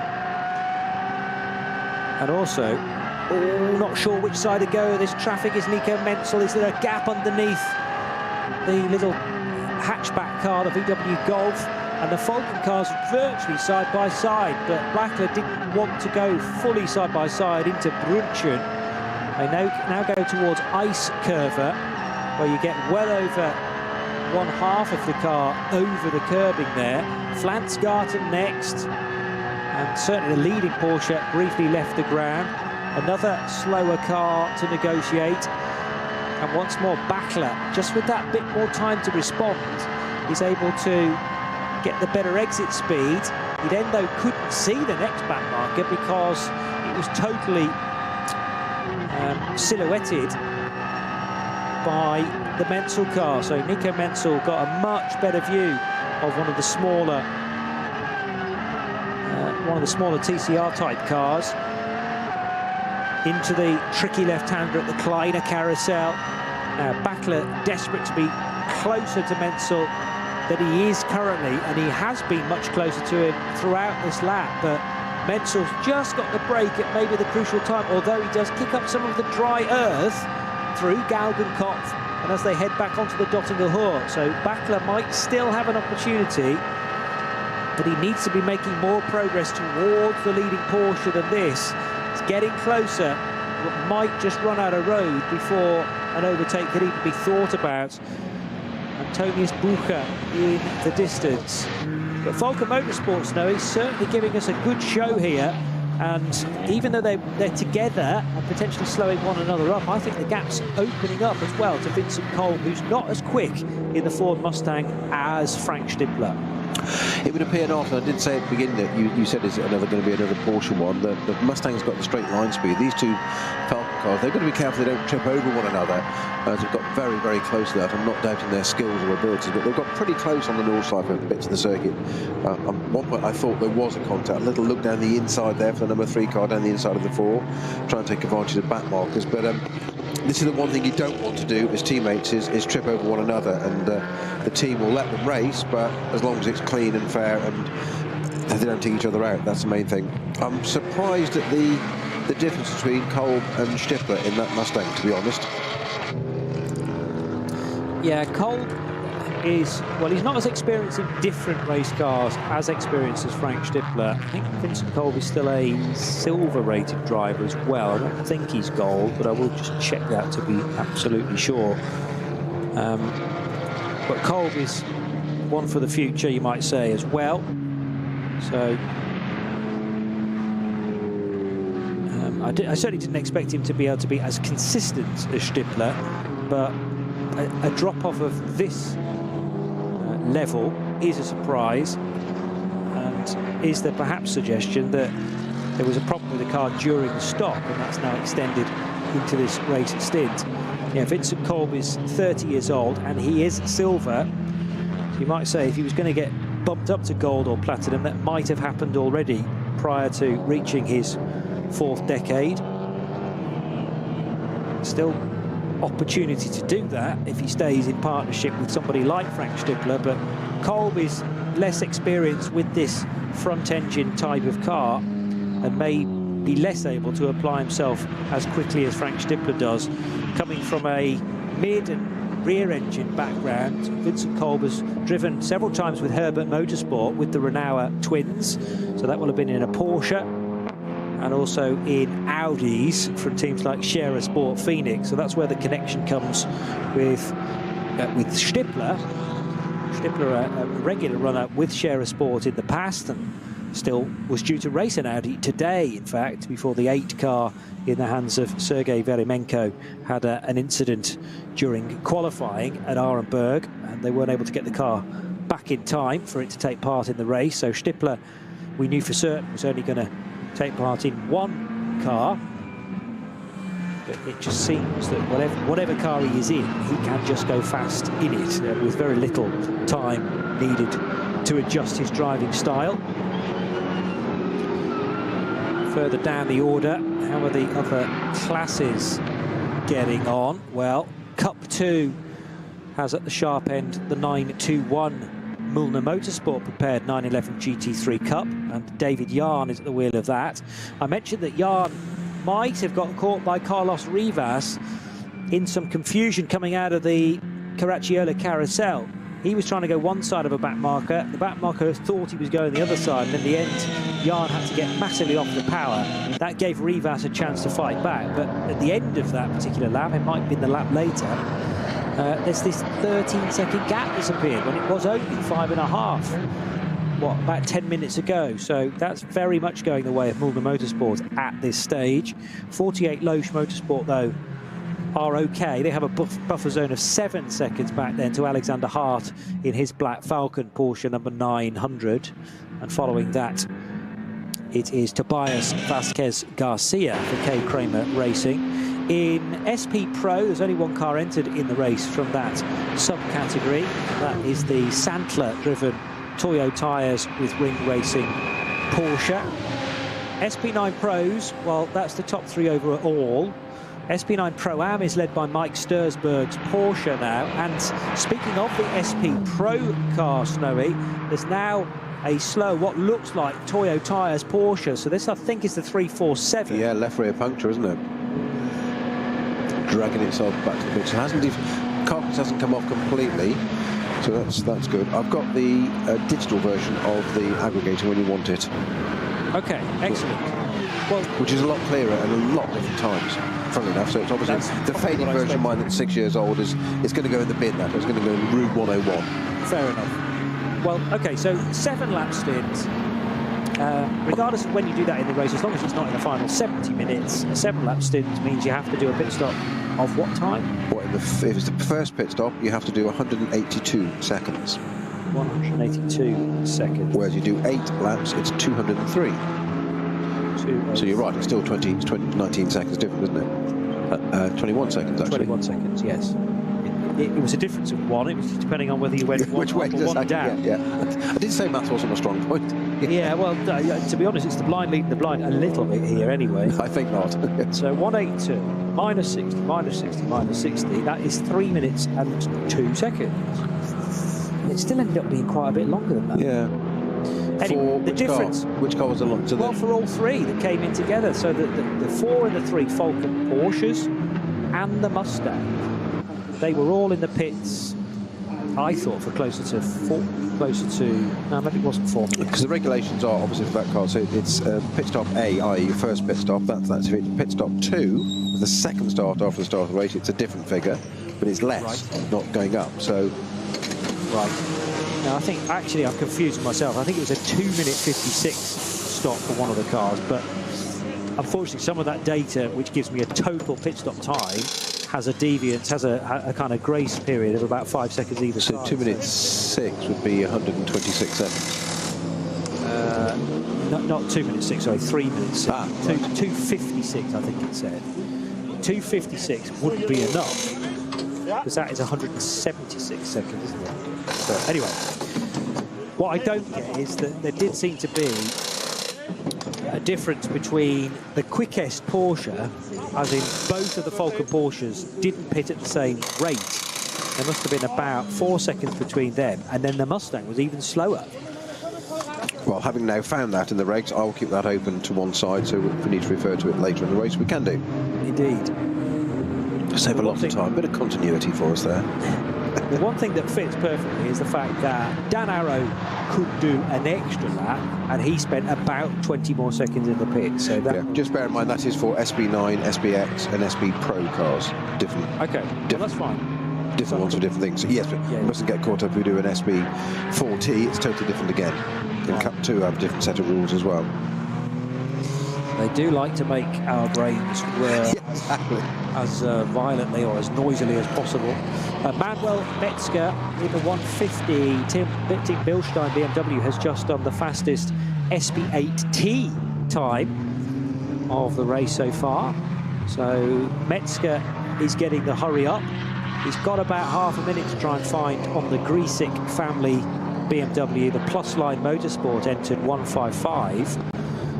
So that's second to third, but no one at the moment is going to catch 187, which is the leader in SP8T. and has at the wheel, well, to bring it in to pit lane, Ranko Majatovic, sharing with Nick Wustenhagen and Tobias Wahl.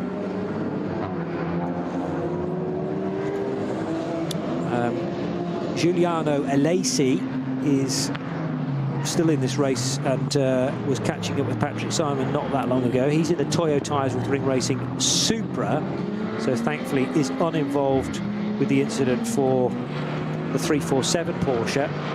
But Andreas Goulden, Tim Sandler, Mark Hederici now in strife with that puncture partway around the lap. What I was going to do is try and work out where that puncture struck the 347. Where did the lap time start to fall away? It's all happened in the final sector, hasn't it? And ordinarily that would take you 50 seconds, and it's taken well over 3 minutes for Mark Hederici. But it does appear that it's happened basically coming through that right-hander onto the Dottinger Hohe, and not before, because his penultimate sector is pretty good at 3 minutes 15. He's only lost about 5 seconds there. So if you're going to get a puncture, much better for it to happen in the final sector of the race. Very good dice for the lead at the moment, Snow. It's just a shame that the Mustang's fallen away for whatever reason. I think it's just maybe Kolb's got the wrong side of a caution here and there, as in the Porsches have managed to skip through a problem zone. Then something has hit straight afterwards.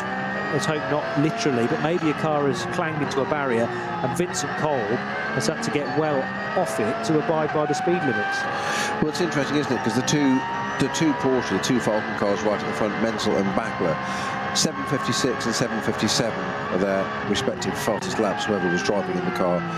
The Mustang is an 8:03.8, that was obviously with Frank Stipper at the wheel. The Porsches have dropped off from 56.57 to 8:02s, identical, in fact an 8:02, 7:31 and a 7:06, so they're pretty well matched, are they not?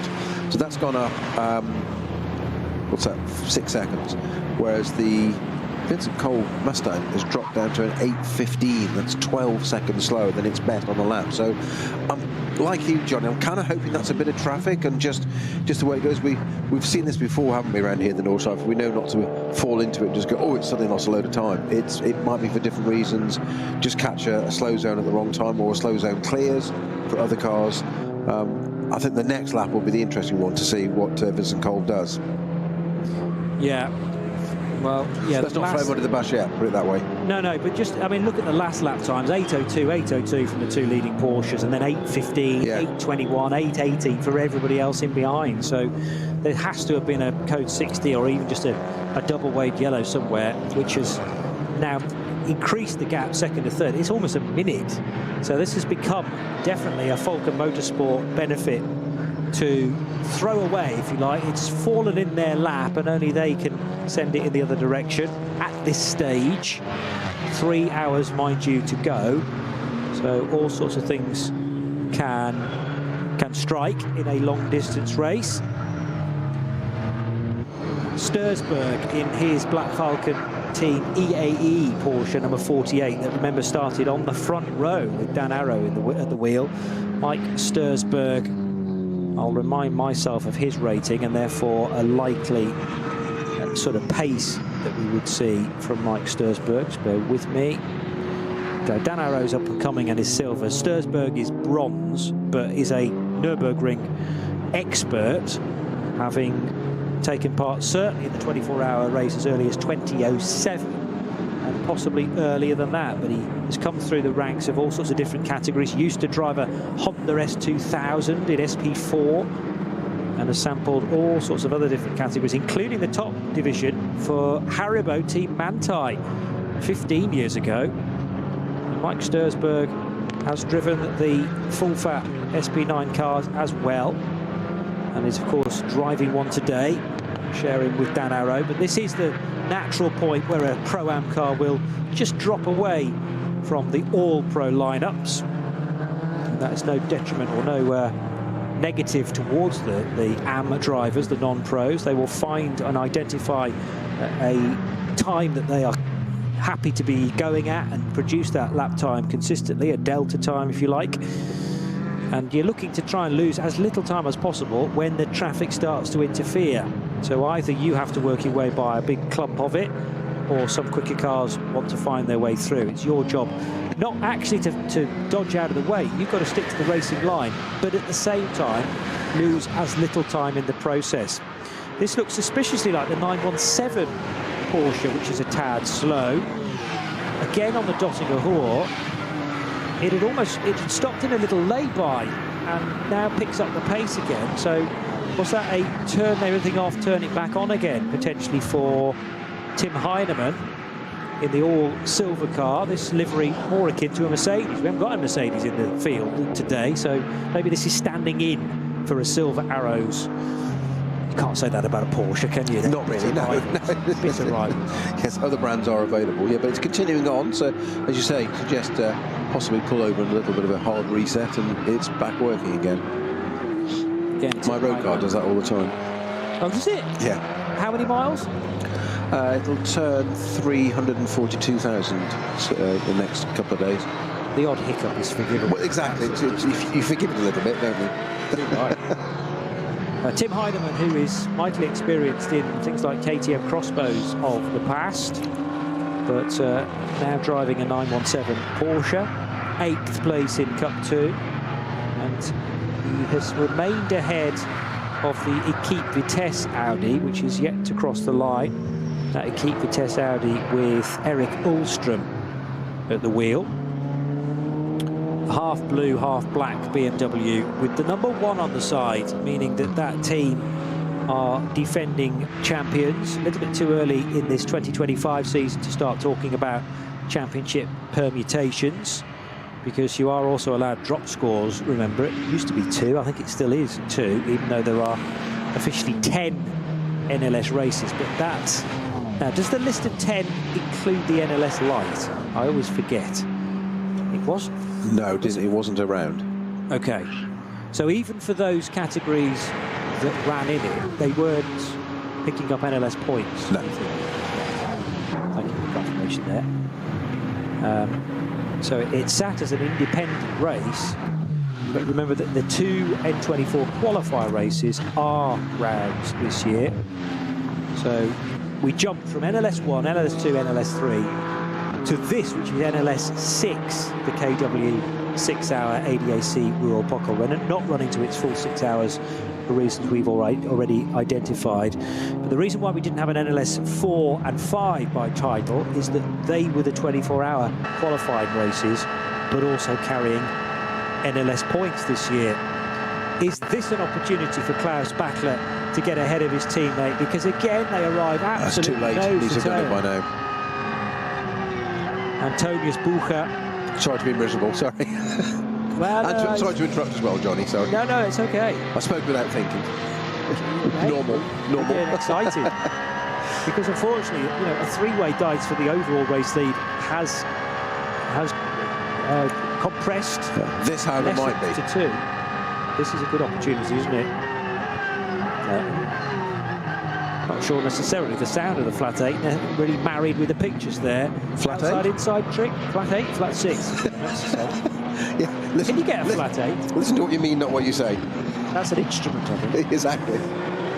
So I'm not sure that's necessarily whether the pictures married up with the engine note, because it sounded like Klaus Bachler was actually getting off the throttle well before the corner, but he is properly back on it again now. And down through the gears, much better closing speed into the cut through. But Nico Menzel just ever aware of what was going on around him. You almost don't need to look in the mirrors. You can just sense sometimes where particularly a teammate is. Bachler so quick on the throttle for that hairpin then, but unfortunately couldn't capitalise on it, because the car in front is his teammates. It's the one car you can't go and tap. Not that you can do that with anybody anyway, but it's the one car you absolutely must not do that to. But then again, Bachler strikes me as someone who, together with his teammate Sven Muller, wants to almost spook somebody into an error. So, you know, make it really look like there's going to be a... Well, here's a chance to get the Hatzenbach behind one of the Supras.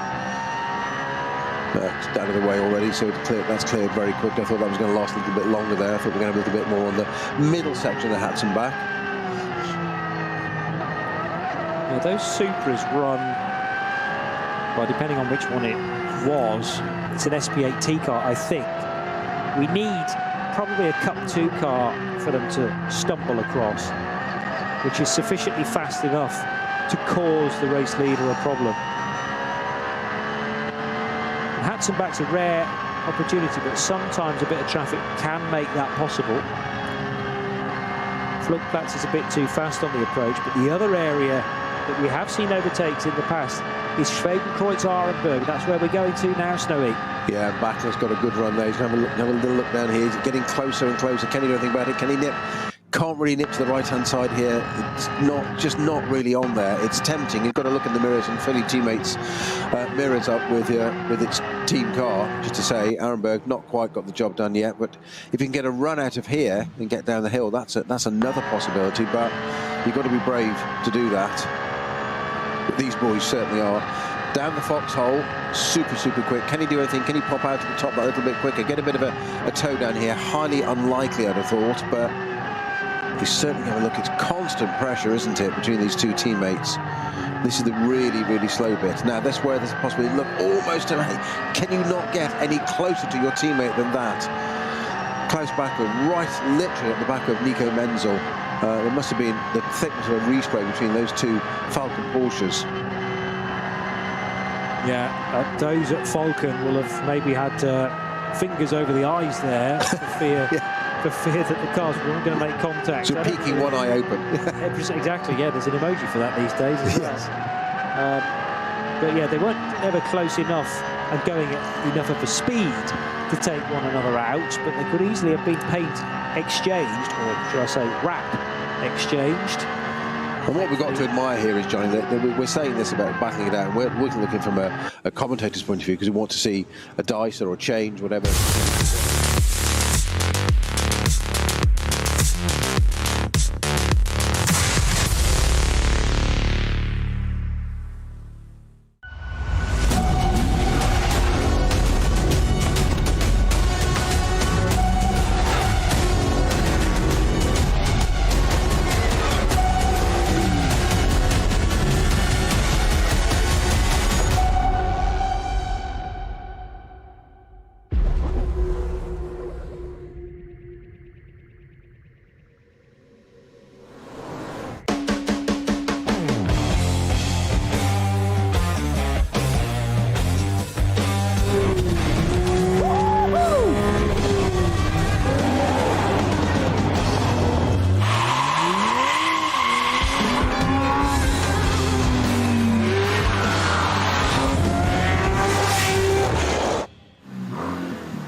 Sie sagen, es ist nur ein Auto, aber wir sagen, es ist Herzblut, Schweiß und Perfektion. Denn wenn du schraubst, dann zählt jeder Millimeter. Dann bist du in deinem Element. Du willst mehr als nur fahren. Du willst es fühlen. Die volle Kontrolle. Eine optimale Straßenlage. Wir wissen genau, was dich antreibt. Denn wir teilen die gleiche Leidenschaft. Egal ob auf der Straße oder auf der Rennstrecke. Wir sind immer an deiner Seite. Wir sind H&R. Offizieller Partner der Nürburgring Langstrecken Serie.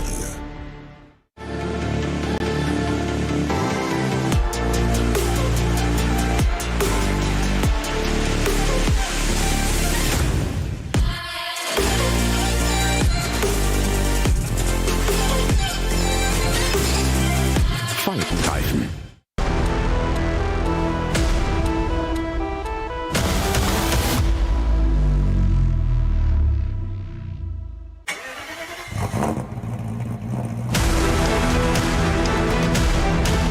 Hol dir jetzt dein eigenes Motorsporterlebnis nach Hause. Dein Online-Shop für Simracing-Hardware und Zubehör. www.simraceshop.de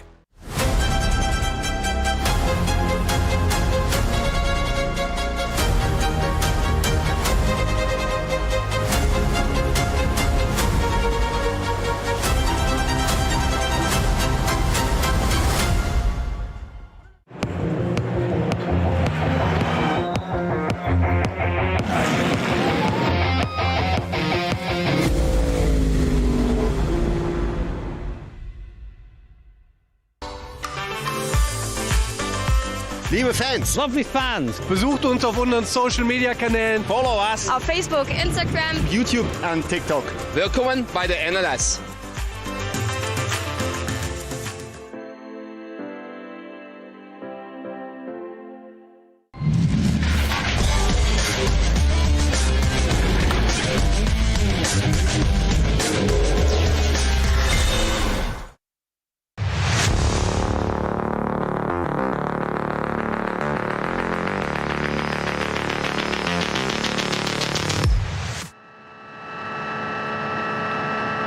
An excellent tussle at the head of the order and a really good chance this time for Klaus Bachler, but again he might have left himself a bit too much to do. Is he going to draw level with his teammate? Had that been any other car, I think he would have forced the issue, but he doesn't want to clean both cars out in the same movement. So Klaus Bachler sticking with the race leader Nico Menzel. They're going to tick off 13 laps on this occasion. Remember, they came in at the end of 7 laps for the first time of asking, so they could potentially go to 15 laps during this stint. So that is 2 more. Or do they come in at the end of this lap, lap 14, to make it a more even run to the end of this awkward number that we're now competing with, 4 hours and 30 minutes, rather than the originally billed 6 hours. But if this is the only league battle we're going to be treated to throughout the race, Snowy, it's very, very good, isn't it? And it could go in any which way, and particularly if it lasts all the way through to the end of the race at 6:30 tonight. Absolutely, it's not a bad one to have, is it? Just in answer to your question, that Vincent Kolb was the 3rd driver in the 63 Mustang in the 24-hour back in June with Patrick Assenheimer and Hubert Haupt. Okay, so he has past experience, but not prior to this season, I think I'm right in saying. Racing Phoenix Racing Audis, then Scherer Sport Team Phoenix Audis, and also sampling on a couple of occasions the Herbert Motorsport Porsche, which was a GT3 car at things like the Dubai 24 Hours at the start of this year. We don't necessarily know, of course, that all is right with that Ford Mustang. The car took a little bit longer in the pits than we would have expected. Remember, though, Stippler got ahead of both Porsches by the point that they were stopping. And that was a big shock for both you and I, that Stippler was the first car to arrive on pit lane, having made the jump on Nico Menzel, we assume, at the end of the Dottinger Hohe, and that's where the Mustang was particularly rampant. It was at the end of that long straight through Antonius Bucher, and even though it's got a big silhouette, you know, much longer wheelbase, possibly wider car than the Porsche as well, the straight line speed in traffic was really to be revelled with. So a real shame then that the Ford Mustang could not retain its lead and fell, for whatever reason, back behind one of the Porsches, and now it was picked off by Klaus Bachler, and we have those 2 cars nose to tail. Well, you say that now, it's just Vincent Cole's posted an 8:09 at the end of that lap, so considerably quicker. So that just kind of points to that which we said, that maybe he just had an unfortunate fall of the dice with, you know, codes, flags, whatever, traffic, etc. So that's back, certainly, but it's not as quick as the cars in front, clearly, but it's we were slightly concerned he was way off the pace. An 8:15 back to an 8:09, you know, 6 seconds different. So that gives us some hope, does it not? It certainly does for them as well. Yeah, agreed. And he is faster than everybody else behind him as well, although that's partly because there's a Pro-Am car behind, and Stursberg, with the greatest respect to Mike, is not as quick as his teammate Dan Arrow. And Gabriele Piana's in that car, I think, as well, kind of a 48 for Black Falcon Porsche.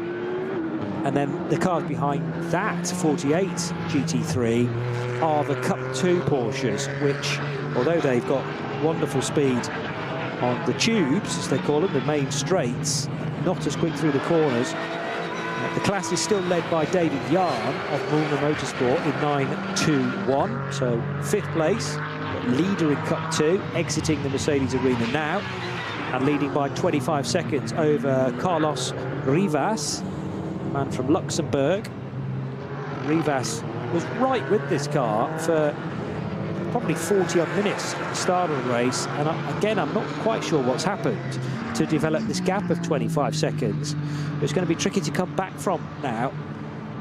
Has Jan just been enough faster than Rivas for the last chunk of the race? Really good fight again, heading up the hill. This is Klostertal and Kesselchen, surely not side by side here, but Bachler's going to go for it, and then he gets off the power because he realised that was probably a bad time, although going a little bit too deep. It's not Klostertal and Kesselchen, it's Bergwerk.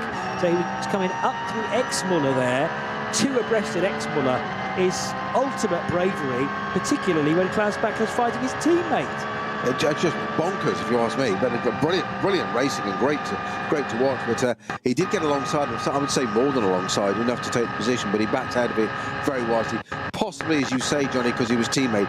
Now the fastest part of the circuit came on to the carousel, and he hasn't got the job done now. He's not going to do it yet. So unless he's going to do a dive at the carousel, which you just can't imagine, not any teammate. But that was as close as you want to be. Fantastic racing between these two mates, and what professional respect as well. Well, Menzel, make no mistake about it, knows he's in an almighty tussle here, and has every faith, I'm sure, that Bachler's not going to do something stupid. You can imagine being on the radio, can't you, saying, "Can you just tell him we're teammates?" no, sorry, I can't hear you, mate. Sorry. Yeah. Does he not realise our cars are the same colours? Yeah. We park next to each other in the garages. We're not supposed to race like this, but Bachler says, no, I've got my own race to win. Because these guys are looking to maintain their drives with Falken Motorsport. This is a big opportunity, and if you're not trying to get through, then Falken could start to look elsewhere. So they have their own reputation to uphold. And Bachler wants to be showing not only Menzel, but others within the management that he is faster on certain parts of the circuit. That is certainly proving to be the case. Were they the other way around, do you think Bachler might actually be pulling away from Menzel? Or is it just so yin and yang around here? You know, you might get a sniff at an advantage through one corner, but then it just comes all back to you again through the next sequence because you found a load of traffic. It's a difficult one, isn't it? Because look at the traffic they've just got now, and they're still getting the way through. And to stay that close to people and not acquiesce, it's extraordinary. Fantastic. No better display of their skills can you get between these two. Absolutely top of the game, and teammates. Just dodging around the Hyundai there. Admittedly had his indicator on.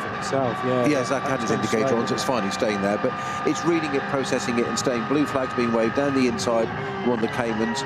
So Cayman stays out of the way, lets both cars through. I mean, this is Nürburgring racing at its absolute finest.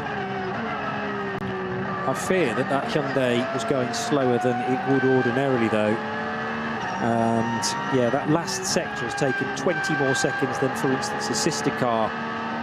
So I think the car we're talking about is the number 496. Now the Porsches are going to get split by the number 1 BMW, the defending team's champion. And who is it? Yeah, that was unlucky, wasn't it? That's just going to not take him out of the toe he needed down the pit, down the Dottingerhoe there. But that's just the way it is, unfortunately. Yeah, and the driver of BMW number 1 doing nothing wrong, had to go through Galgenkopf at some point.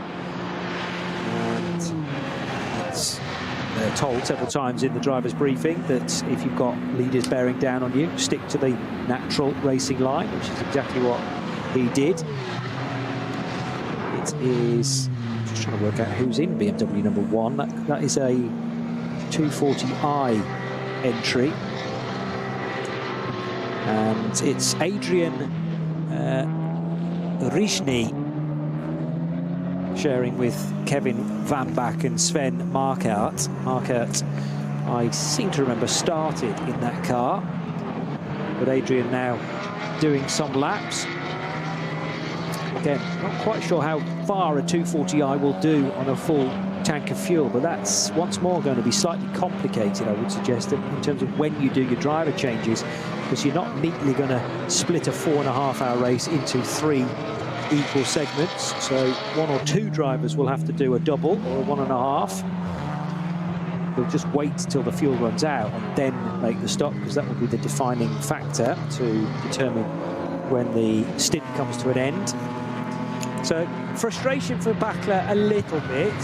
What he will find is that, you know, the next few corners, the race leader Nico Menzel's a bit too far in front, but it probably won't be too long before they're back together again, because the traffic has held Menzel up unintentionally. Yeah, exactly. It's a little bit of a breather till that moment for Nico Menzel, but as we always say, one of our colleague Bruce Jones's favourite phrases of the Nürburgring, the Nordschleife, is it giveth and it taketh away. So what happens in 2 corners can happen, you know, 5, 6 corners half a lap later.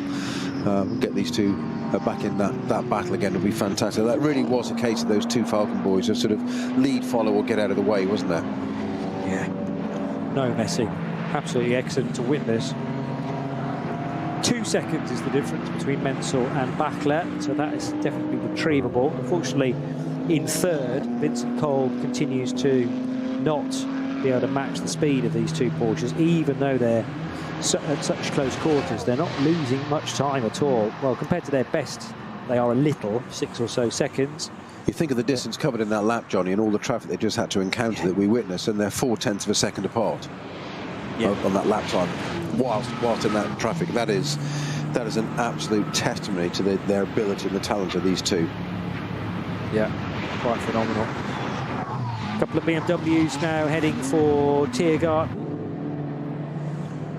where there's still quite a bit of cloud cover, but the track surface is at least dry. And the 187 BMW from the SP8T division is driven by Nick Wustenhagen. So the FK Performance Motors BMW, and in behind, although not strictly speaking in the same class, but very similar lap times, is an SP10 BMW. So that's to the strict GT4 rules. And AV Racing by Black Falcons M4 GT4 Evo is having a good dice with Nick Wustenhagen. Were they both to be in SP8T, this would be for 5th and 6th places. Or equally, you could say it's for 3rd and 4th in SP10, but actually Harrison in 163 is 3rd. On course for the bottom step of the podium, Harrison then in SP10. That's Ryan Harrison with his teammates Alexandru Vasilescu and Charles Espenlaub, who we've already spoken about.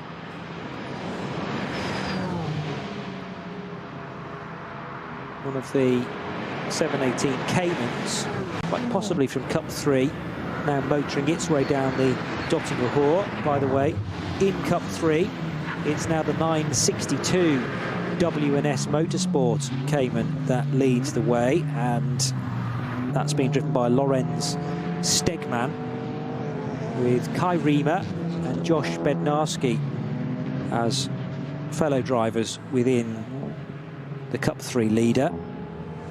Podium positions at this early-ish stage, because what have we got? 4.5 hours. So we're not quite at half distance, another 15 minutes and we will be there. So just prior to half distance, the Cup 3 podium positions provisionally are 962 first, 940 second, the Adrenaline Motorsport 718 Cayman of Sandberg, and then third in Cup 3, a bit further back, is the 955, which has been in the wars at times, and 995 being driven by Rüdiger Schicht, shared by Alex Fielenbach, who started that car, and Franz Linden. Shame we've not got more Lamborghinis in the race. Enjoyed the time when Conrad Motorsport appeared again for another 24 hours back in June, but Renazzo Motorsport team are here with an Huracan Evo 2, and Christoph Breuer, number 786, enjoying his time behind the wheel of this instantly recognisable Italian Raging Bull. This car's made one stop, 786, and Dieter Schmidtmann was being interviewed on the grid, so I know for a fact that he didn't do the opening stint. Just trying to work out who did. I think it was Christoph Breuer, who's likely to be been in from the start, actually. Zach Nana was impressive, though, in qualifying, doing the quickest time in this car, and Zach still to come. It'd be nice to see the Lamborghini have a bit more sort of consistency, just a I'm not going to say it's hit and miss, but it's quick. That's never an issue. And they've had, Conrad had the tyre issue, didn't they, a few years ago in one race that really cost them an NLS race, I think it was. But it just never seems to have a consistency to it, and I don't know why that is. I'm not suggesting there's anything wrong with the car or the team prep or whoever runs one, but it just they always seem to sort of flatter to almost quite deceive, which is a great shame, because it's one of the most fabulous sounding cars out there, and certainly looking fantastic in that bright yellow livery. It's just not up there. It was in qualifying, but where is it at the moment, Johnny? It is 7th, isn't it? Well, it's not. At least it's breaking up some of the Porsches. True, yeah. The 7th isn't that bad. Perhaps I shouldn't be so harsh. And in the Red Bull team apt hands, the same car was very impressive in the 24-hour race. I mean, Mirko Bortolotti didn't exactly surround himself in a lot of esteem because of the red flag incidents in one of the sessions earlier on in the week. But he was permitted to race under a suspended ban, and he, along with Danny Juncadere and Jordan Pepper, did a very good job. The car didn't reach the end in the end, but it did do 126 laps, and compared to the winner that did, was it 141? It was in the final few hours that car sadly headed into retirement, and I forget the precise reason why it dropped away now, but it was only, what, 15 laps away from the ultimate distance covered.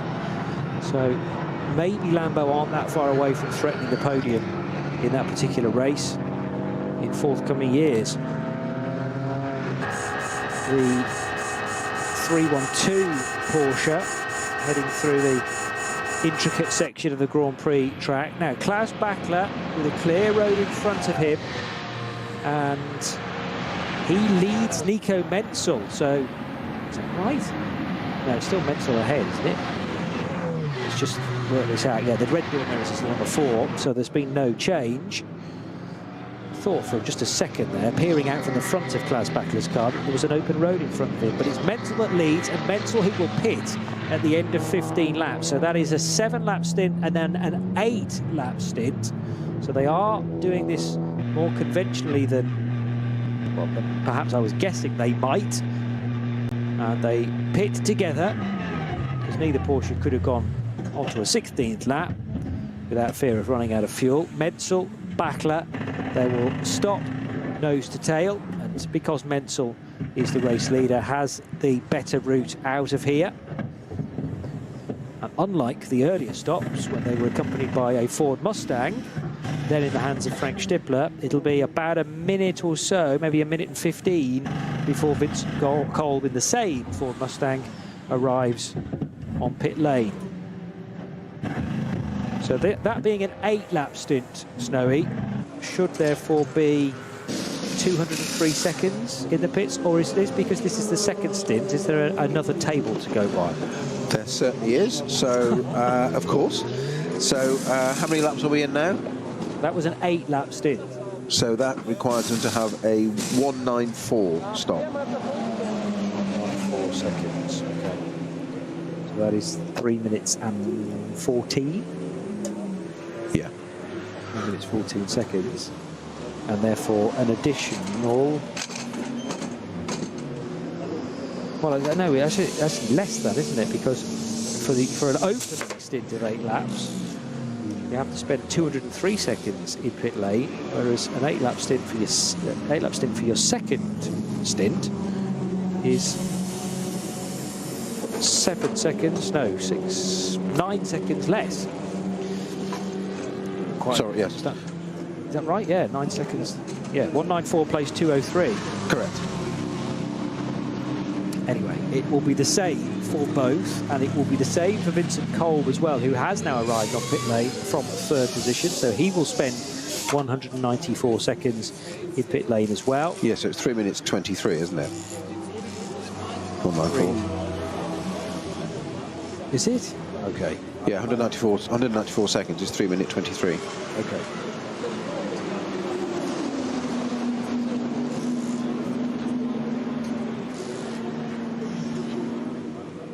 I make it 3 minutes and 14 seconds. 60 plus 60 plus 60 is 180. And then 14 seconds to take it to 194. But you were going by the 203, weren't you? No, I was doing the 194. But what I was saying was the difference between doing an 8-lap stint as your opener or an 8-lap stint as your second stint, the difference in time spent in the pits is actually 9 seconds. As in, you can be 9 seconds quicker. Oh, was there a reason to get onto the brakes there? No, I heard the squeal of brakes all of a sudden from the leading Porsche, but I don't think it was actually from that car. It may have been from something else that was being fed in to that particular onboard FX. Now rejoining next to a bright yellow, also Renazzo car, I think. So similar to the Lamborghini. And that is the 718 Cayman in Cup 3 for number 945. 945 is in the hands of Nolken, first name Marcus, or indeed Ulrich Daniel, because there are 2 Nolkens in the Renazzo Motorsport Team's Porsche. And the Nolken family stay well out of the scrap for the lead of the race, which has that stayed as the lead battle as well. Well, actually, it shouldn't have done, because Mike Stursberg did not pit. And remember, Stursberg was one of those that, well, his teammate, Dan Arrow, got 8 laps out of the opener. And they're going to try for another 8 laps in this one. Surely Stursberg can't do a 9-lap stint. That is very much unheard of. So that'd be unprecedented, wouldn't it? I've not heard of that before. Unbelievable. As was really the attempted overtake of Klaus Bachler on Nico Menzel not that long ago. By the way, the 2 Porsches from Falken are now in different hands again, the same hands that started the race. So Dennis Marschall in Porsche number 4 leads from Sven Müller in car 3. And once again, quicker through the first sector was Sven Müller, who's doing the chasing. He was 1.410. He was 0.6 of a second quicker through the first sector. Now, I don't know whether that was just a quicker pit stop or whether it was just better driving from the chasing German. That lead advantage has come down very slightly to Dennis Marschall. Vincent Kolb was handed over to Patrick Assenheimer, who again has raced with Vincent Kolb in the past, mainly in Mercedes. So Assenheimer, who's another one to jump over to the Ford Mustang initiative, ran in the 24 hours in June, but Assenheimer still in the adjustment period, you might argue, changing from a Mercedes to a Ford. I suppose there are some skills that cross over. He was in the car at the 24 hour as well. Yeah, as I suggested. Yeah. So yes. Yeah. So he's driven the car, but pretty sure, did the Ford Mustangs not featured in any NLS races prior to it? Well, they might have done the qualifiers, I suppose. I think they did. Okay. So it's not just all of the 24-hour weekend, but they might have had a few other races as well to get their hands on this Ford Mustang. And with every event, the more experience they're getting. But again, I just cannot see Assenheimer being able to produce the sort of times that Stippler was able to do. And they're going to have to be quicker than Stippler anyway in order for any hope of pressurising these Porsches. The real-time gap extended again.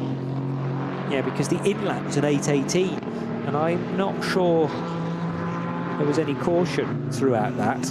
Although, having said that, Hoher Act is now affected by yellow flag, so something's happened at Marshall Post 149 at the highest point of the circuit. I'll have a look at that. Just looking at this, the sectors just very quickly coming out of there. There's nothing on the GPS yet for Hoher Act.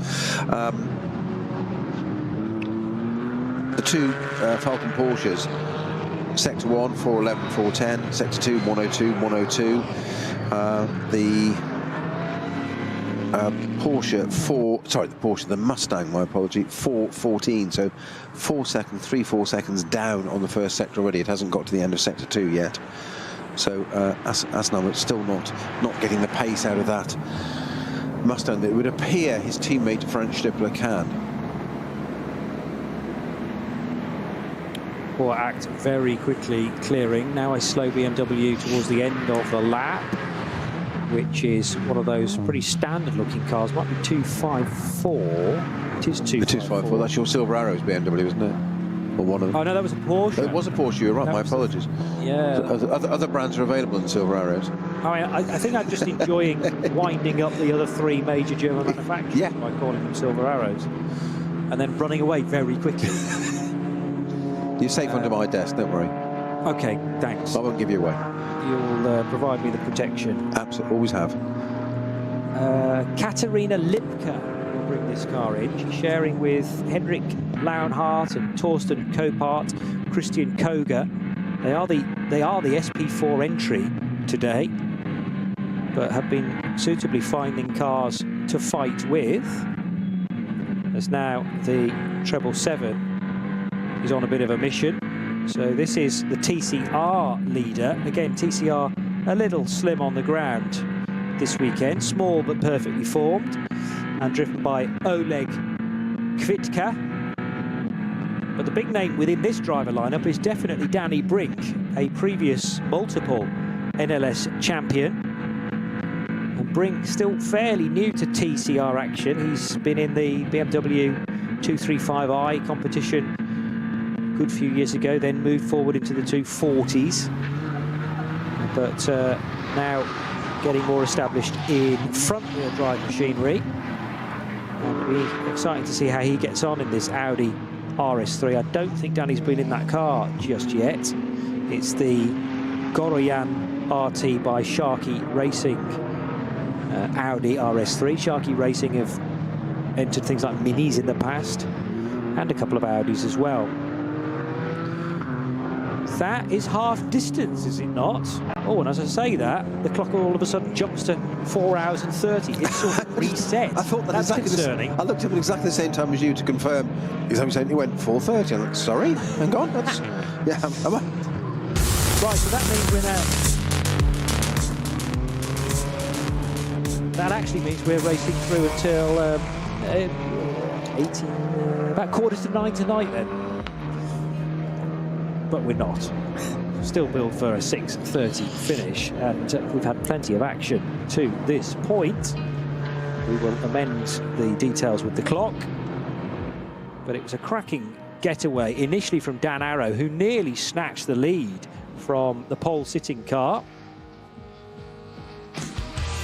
And in the end, Dan drove a very good opening stint, although there was that small contact with one of the BMWs from the 325i category, which rather dislodged the Porsche's bodywork, and Mike Stursberg has been doing a good job in not making that worse. I'm sure the team addressed it during the pit stop, but there was also great fuel mileage offered by Dan Arrow, and in fact Mike Stursberg has brought that car in now from what was the race lead after 16 laps, and Mustafa Mehmet Kaya is now shown as the new driver, but I don't think he's left the pits yet, or if he has, he's had to go around and come back in again. No, but it's not showing us 3 stops, so just the 2 have been made, and we're still waiting for Kaya, therefore, I think, to rejoin the race. What I don't understand is why it's already changed to Kaya's name, because it wasn't him bringing the car in, it was Stursberg. So has that car had to pit twice, and therefore this is going to be a substantial delay for number 48. It will not have affected the SP9 Pro battle anyway, because that is between 3 cars, the 2 Falken Motorsport Porsches and the Patrick Assenheimer Mustang. Very good run in the end from Frank Stippler on Dan Arrow to pick off the Dutchman. But just before this clip, the incident down at the first corner when Arrow went for a gap and the BMW either didn't see Dan approaching or thought that was their corner. And unfortunately, contact was made. It rotated the BMW. It was briefly facing the wrong direction, but both cars were able to rejoin. Dan, though, carrying some damage on the front left corner of his number 48 Porsche, and created some cracks as the modular front wing, which also carries the headlight, had just spooked away very slightly from the nose cover and the back section of the that front wing. Then a moment of indecision or just confusion for the then Cup 2 leader, the Müllner Motorsport Porsche, now being driven by Arne Hofmeister. That might have been a chance for Carlos Rivas to catch up the time, but in the end, first to second in Cup 2 has been opened up quite a bit. A puncture for 347, the Toyo Tyres Porsche, that happened in just about the best possible area of the track, i.e. the Dottinger Hohe, as the Ford Mustang crosses the line now, and the clock thankfully has been corrected, so we are indeed into the second half of today's race, not running the full 6 hours, instead a 4 hour and 30 minute race. Bollard has been dislodged down at the first corner there, but yes, psychologically snowy, a little bit of a hurdle jumped there. 2 hours 15 over that now has been completed, and there are 2 hours and 11 minutes to go. Yes, we've got an interview in German we can't actually pick up at the moment.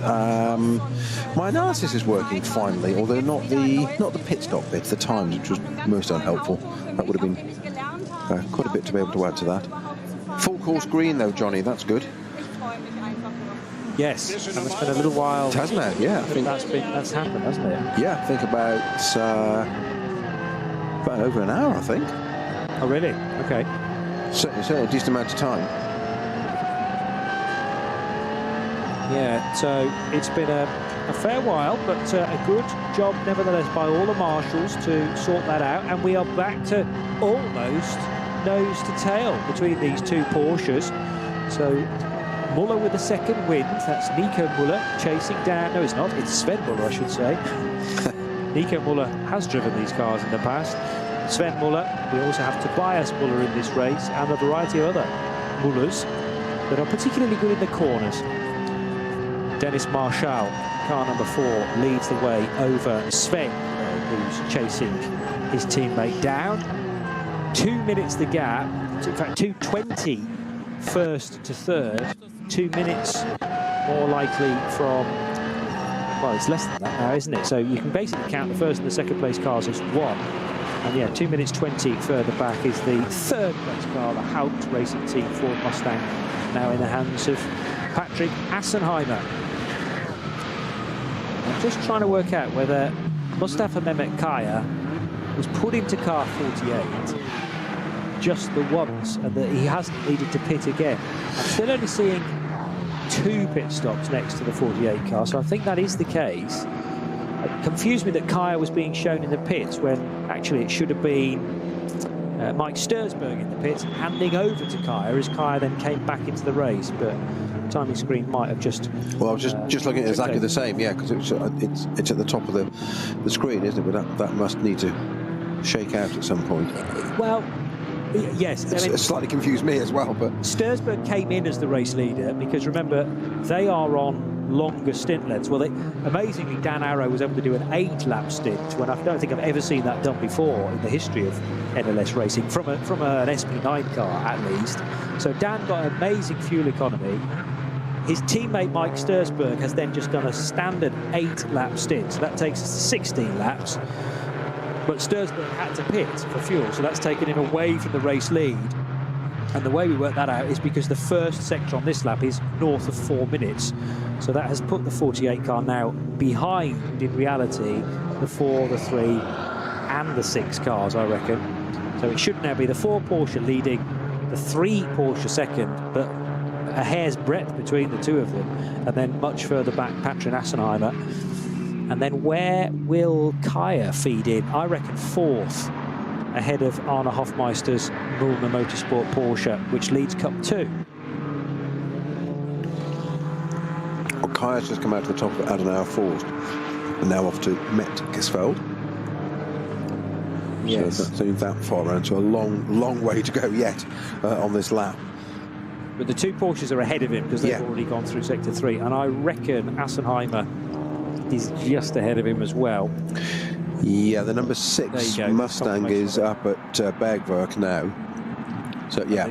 The Mustang's just gone through Sector 3, the end of Sector 3, whereas Kaya has not yet.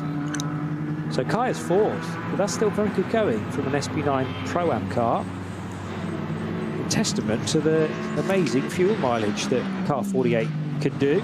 Those bright gold and red colours. 6:05 has had a troubled run to this point. It's not been going particularly well for the Hoffa Racing BMW, but at least they are still pounding round, and you get many psychological points for that in this endurance lark. Thomas Mullens sharing with Alexander Prinz and Michael Kroll, but it's Mullens driving right now, the driver registered in Menden. And Mullens puts in that car's fastest lap of the race to date. Sadly, they are down in 104th position, though, in this 107 car field. It's got a bit more spicy between first and second in Cup 2, because at the point when Leo Messenger pitted, and the lead, Johnny. 7 seconds. Oh, hey up. Yes, sorry. Forget about the timing screen. Here come the two change. overall. Just a change there. Round the outside, yes. And he makes it stick finally to Sven Muller. Well, that's precisely what Klaus Bachler had been trying to do, lap after lap. Now we've plugged different drivers in. Thank you for calling my attention to that, because I was way off it. But down the Dottinger Hoor again, had got into the wheel, into the draft, and this time Muller, with a much more considered approach, he'd made the move earlier down the Dottinger Hoor and was able to draw level pretty much at the kink underneath the bridge today. Terrific overtake. Well, he just got the job done, so actually he was coming through the kink around the outside anyway, so then it's just down to the right-hand side, and it just, as you say, timed to perfection, and a well-considered approach to get around the outside there. Great job done. So, but I'm sure these two will catch up again, and with one another. There's a couple of car lengths between them already. Sven Muller will want to keep that as is at the moment, but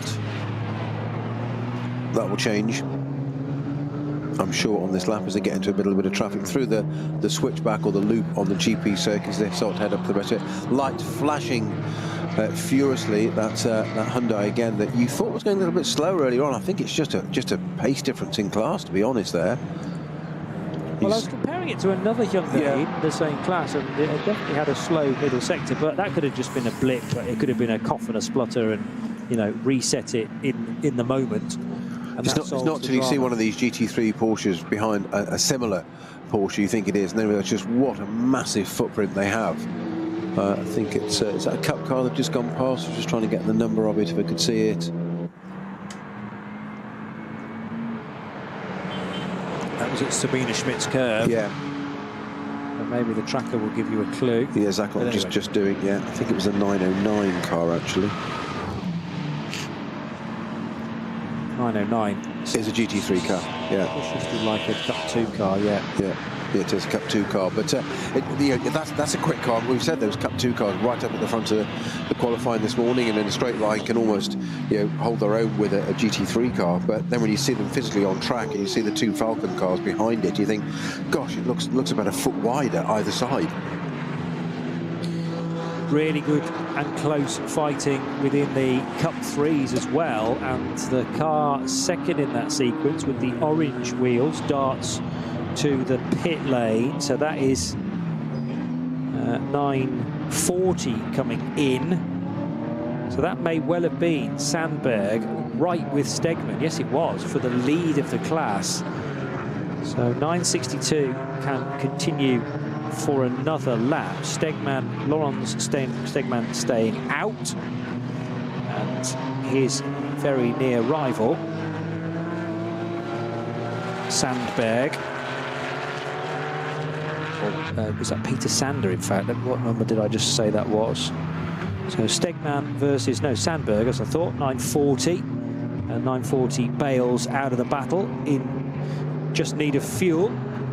347 Toyo Tyres Porsche, the SP Pro entry, has had a new tyre fitted to the rear left corner and is going a lot better because of that. Surprise, surprise. Mark Henrici stayed at the wheel once that work had been done. So Muller versus Marshall for the lead scrap, And very slightly, Sven Muller able to eke out a gap through the first sector. He did the same through the second sector. Dennis Marshall not quite as quick, therefore, as his teammate.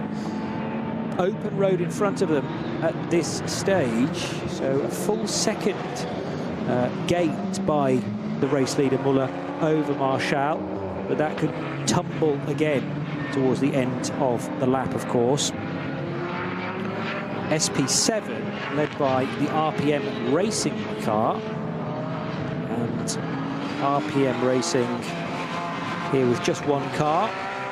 So this is Milan Kodadek and Mario Farnbacher, Chris Cools, but also in car 78 we have an additional driver who I don't think is on the, no, he wasn't on the original entry list, but Charles has now joined this trio to potentially make it a quartet of drivers. And just trying to work out which of the Charles that may well be. Reinhardt, Charles, it's been a little time away actually. Is it Ralph Charles who drives that car? Could well be. You know, I'm gonna loosely bet on Ralph, because Andreas Charles has not competed at the Nürburgring 24 Hours for about 40 odd years. So there are a few Charles who have history around this place, but 78 now with a 4-driver lineup by the looks of things. Dieter Schmidtmann in car number 786, the SP9 AM runner in the Renazzo Motorsport team Huracan, still inside the top 10 positions. And here indeed comes Dieter Schmidtmann, arriving now at Tiergarten with the number 10 Max Cruiser Racing Audi just in front.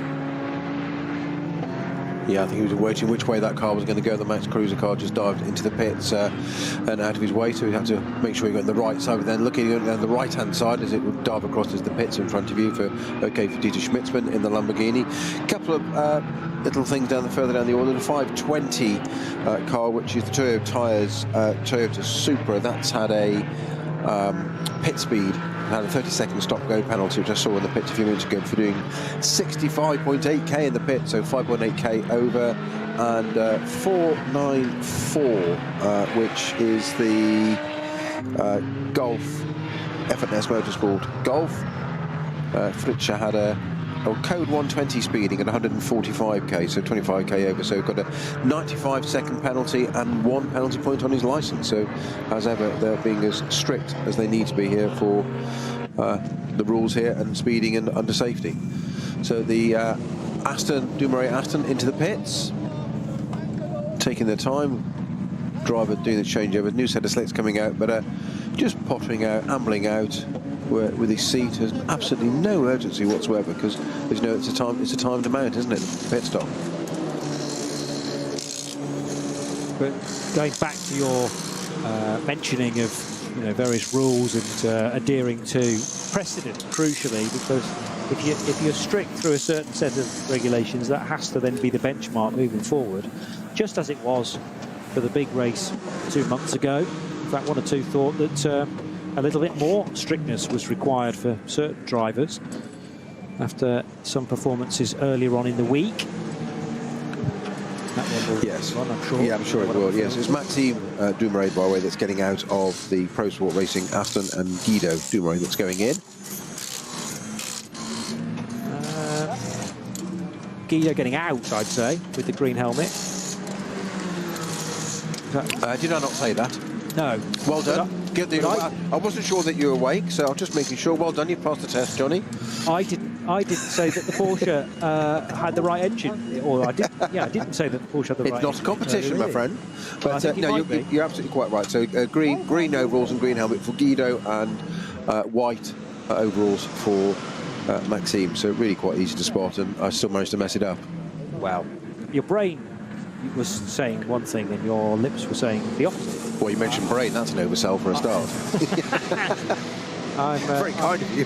You're in very good company in saying exactly the opposite of what you mean, because I spent half a career doing that.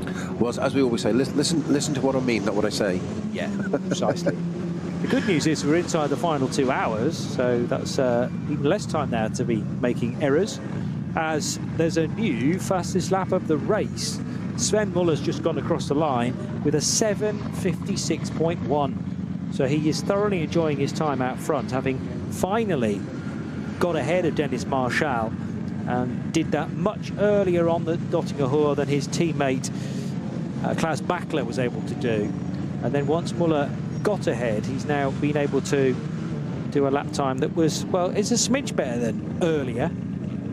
But bear in mind, Dennis Marshall's was not particularly slow, 7:57.3. It was a second slower than his teammate, but still within 7/10 of the number 4's best effort to date. Aston Martin number 140 is waiting to be waved back into the race. And one of the all-white BMW 325i's is heading that way as well, having had a bit of work in one of the garages. So that car is now being driven down the pit lane to be sent back in to action. Müller, Marshall, Assenheimer, the top 3. Then Mustafa Mehmet Kaya and Arne Hofmeister leading the Cup 2s by just under half a minute. So Noah Nagelsdijk has not necessarily given that up in the 48 Loesch Motorsport car.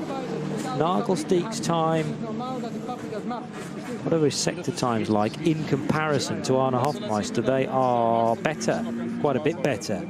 So is this where the Porsche Cup 2 fight is going to get very close in the closing stages? Mike Rosenberg in his number 900 Black Falcon team Zimmermann Porsche could be one to watch as well.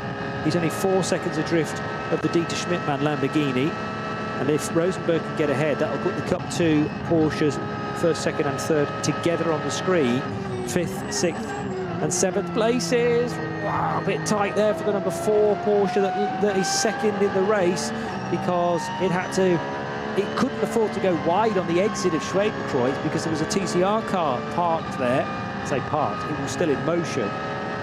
But all of a sudden, the Dennis Marshall-driven Porsche needed to just let up very slightly, and that might allow a bigger advantage now for Sven Muller, who, frustratingly for Marshall, he can see Sven turning through Adenauer Forst away in the distance, so can certainly see where that car is, but is no longer in touching distance for the time being.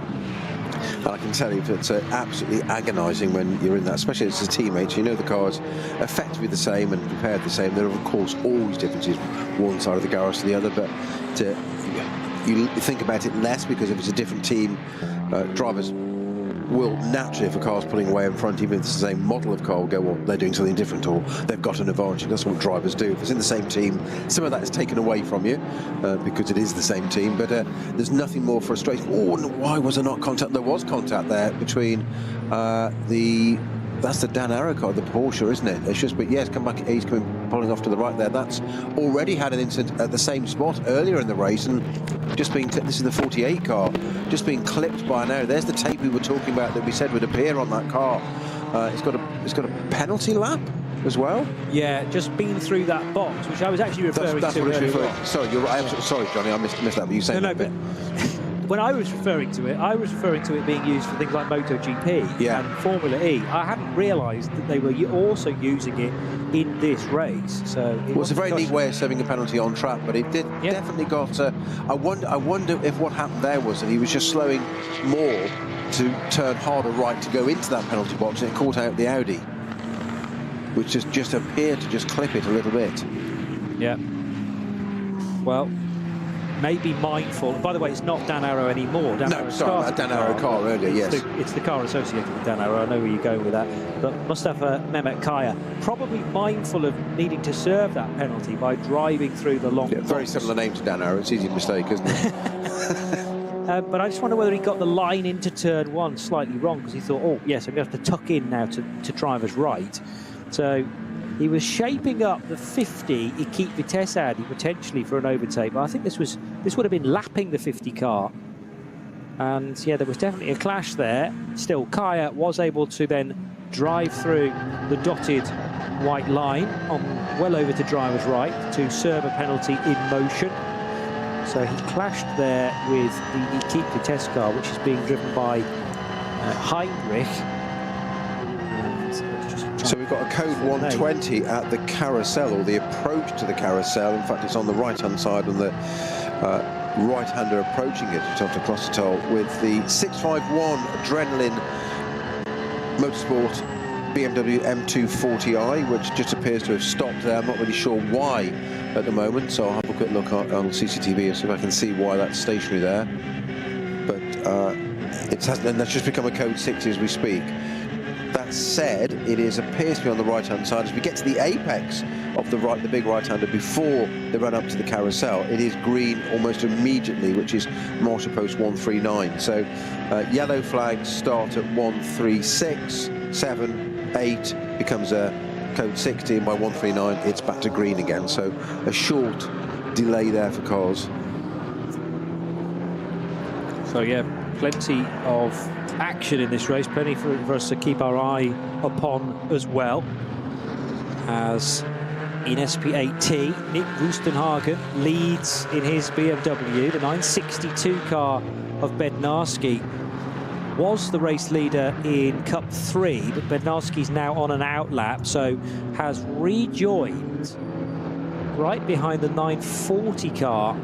So again, a cracking fight in Cup 3, with Griesner just ahead of the rejoining 962. So that is not actually for the race lead, although 944 pitted on that lap as well.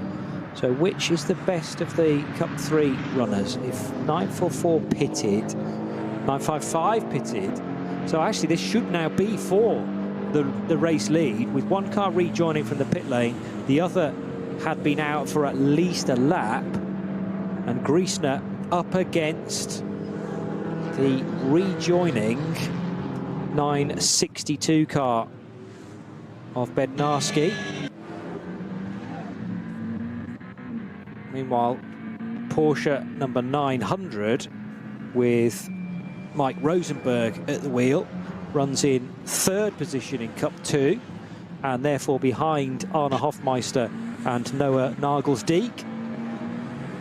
Hofmeister to Nagelsdijk, that gap is definitely coming down.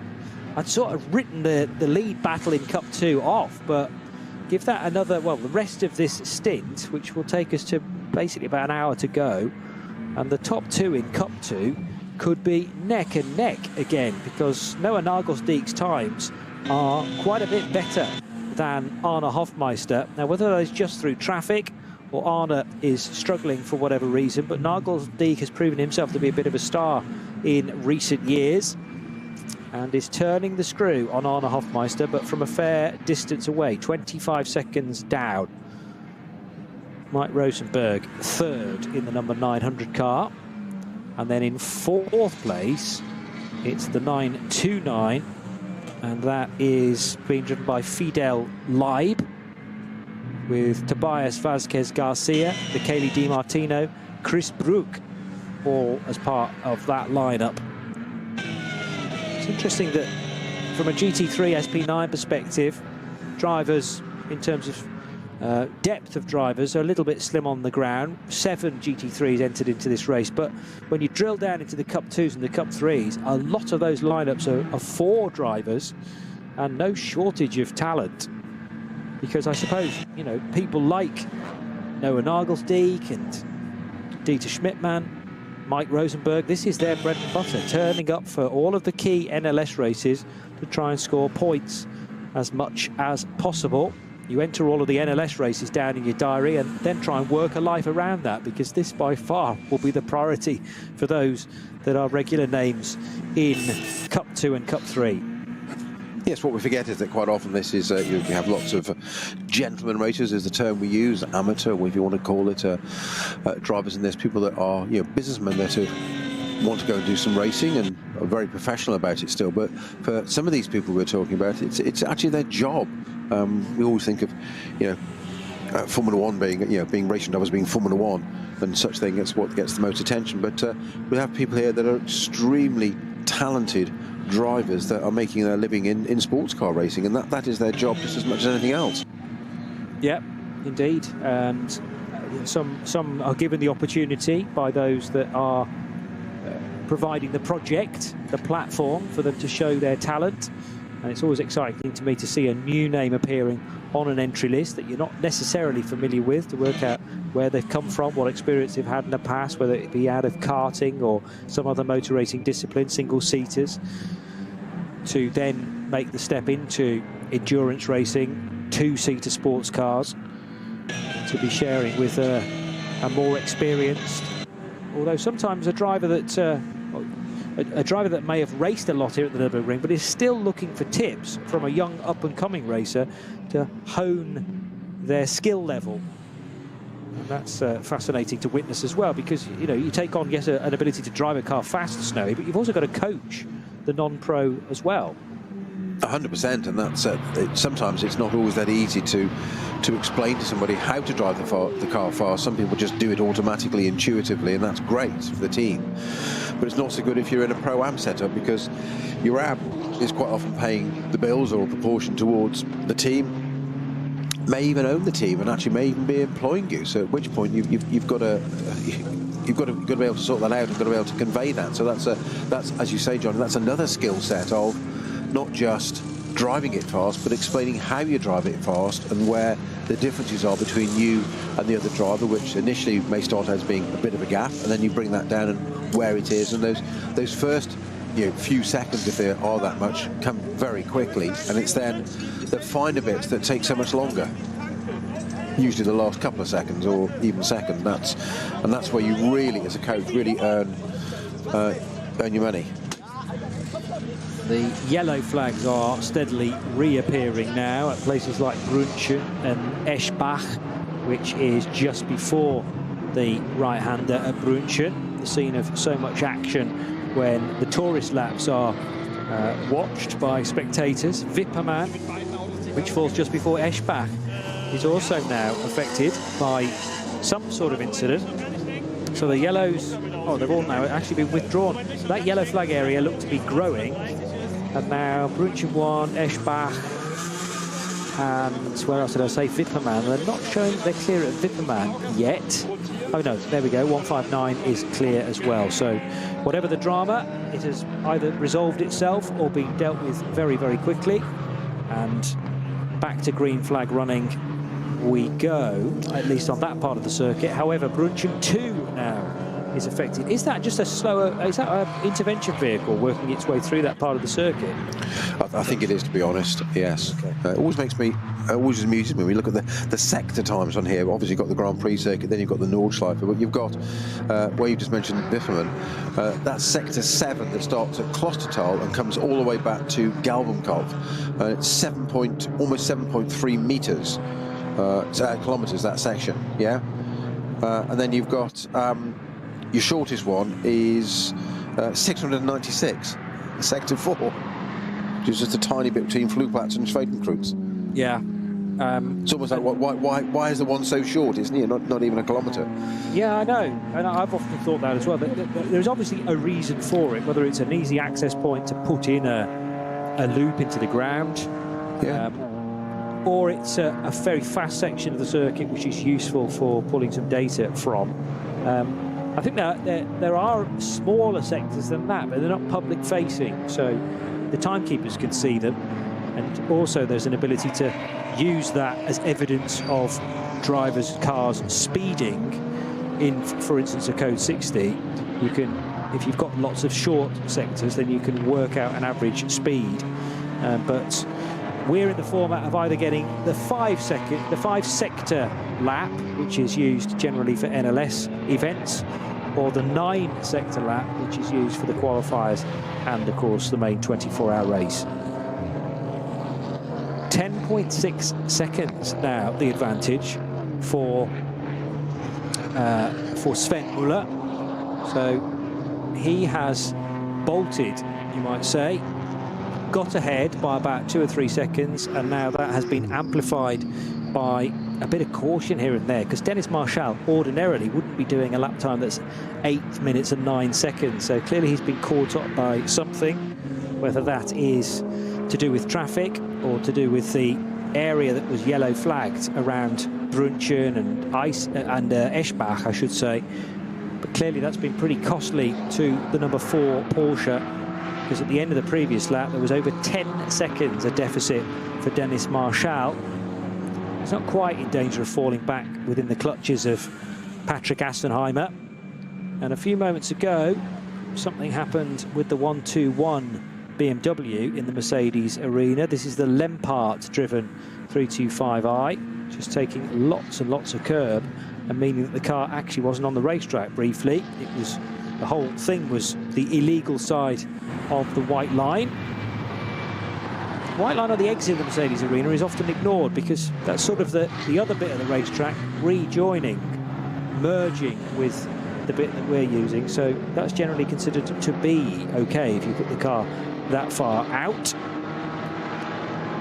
How far into the stint are we currently? The Porsche's pitted at the end of lap 15, so we're now 5 laps in to this next current stint. 3 more to go, including this one, and another top of fuel will be necessary.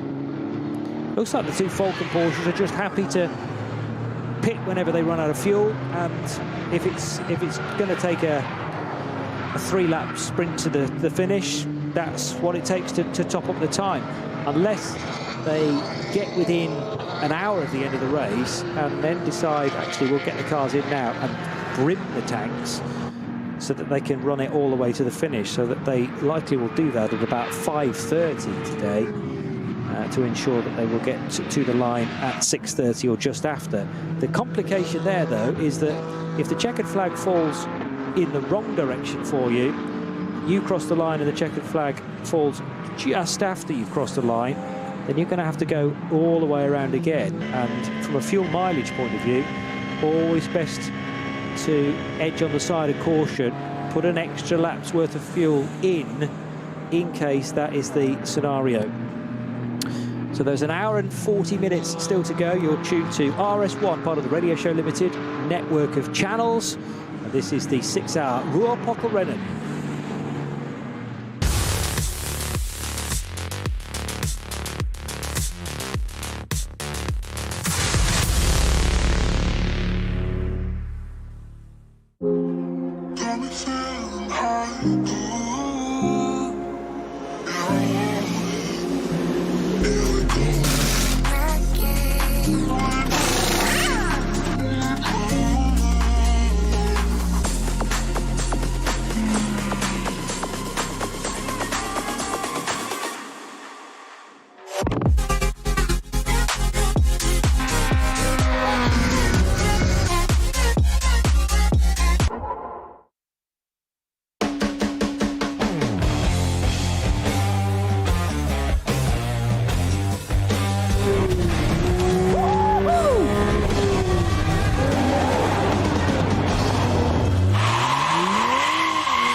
Sie sagen, es ist nur ein Auto, aber wir sagen, es ist Herzblut, Schweiß und Perfektion. Denn wenn du schraubst, dann zählt jeder Millimeter.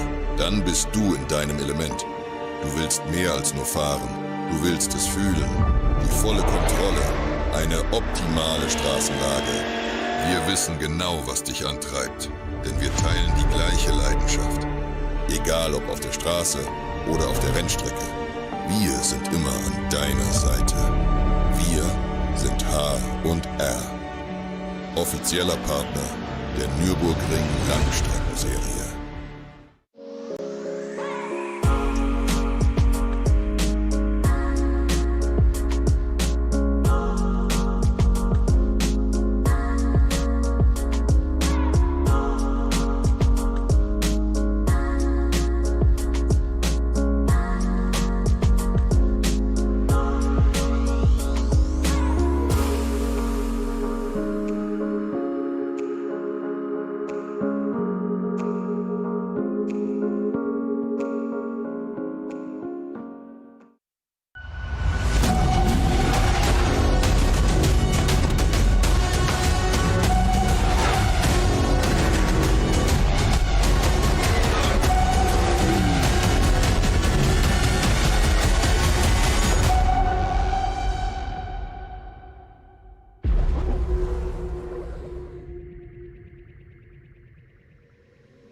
Liebe Fans, Lovely fans. besucht uns auf unseren Social Media Kanälen, Follow us. Auf Facebook, Instagram, YouTube und TikTok.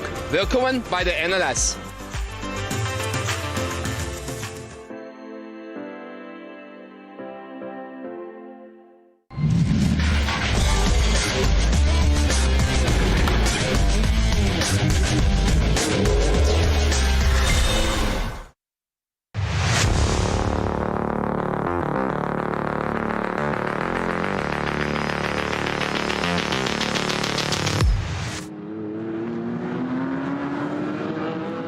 A few more pit stops taking place. It's going to be another 3 laps, well, this one and 2 more for the race leaders to next need some fuel. And massive advantage now to Sven Muller, 15 seconds better off than Dennis Marshall. They are matching one another stride for stride in terms of the pit stops.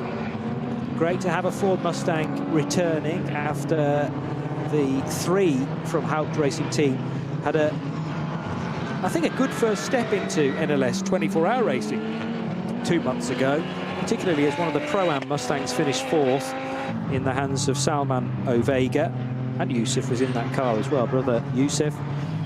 And Salman actually the part of the driver lineup of the Advan by HRT Mercedes that won this equivalent race in 2024. Also a shortened affair, but nothing to do with weather. Well, it sort of was to do with weather, as in the rain arrived in the blink of an eye and caused a huge pile-up early in the lap.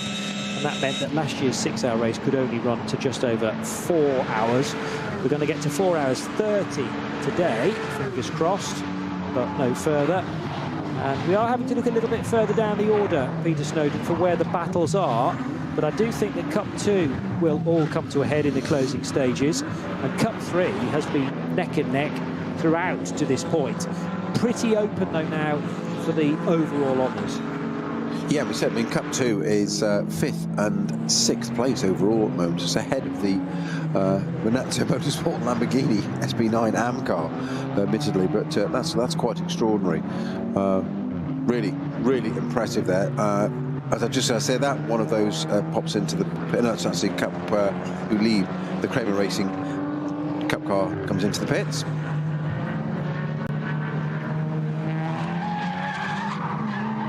Squeal of tyres. I was just hearing somewhere. that, yes.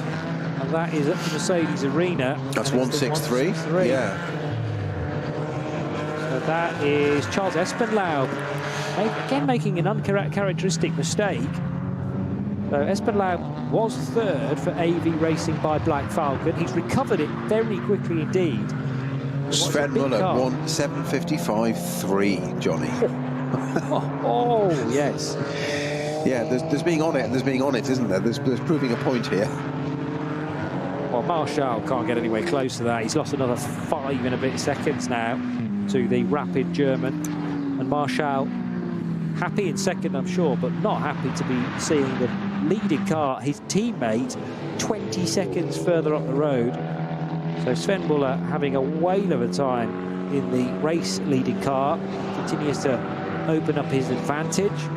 Charles Espenlaub has rejoined, possibly in front of the Cup 3 leader, and the Cup 3 car, leader or not, actually it's the 2nd place car of Bednarski, looking for a way by the recovering Espenlaub. He wasn't going to let that happen, was he, in a hurry? No.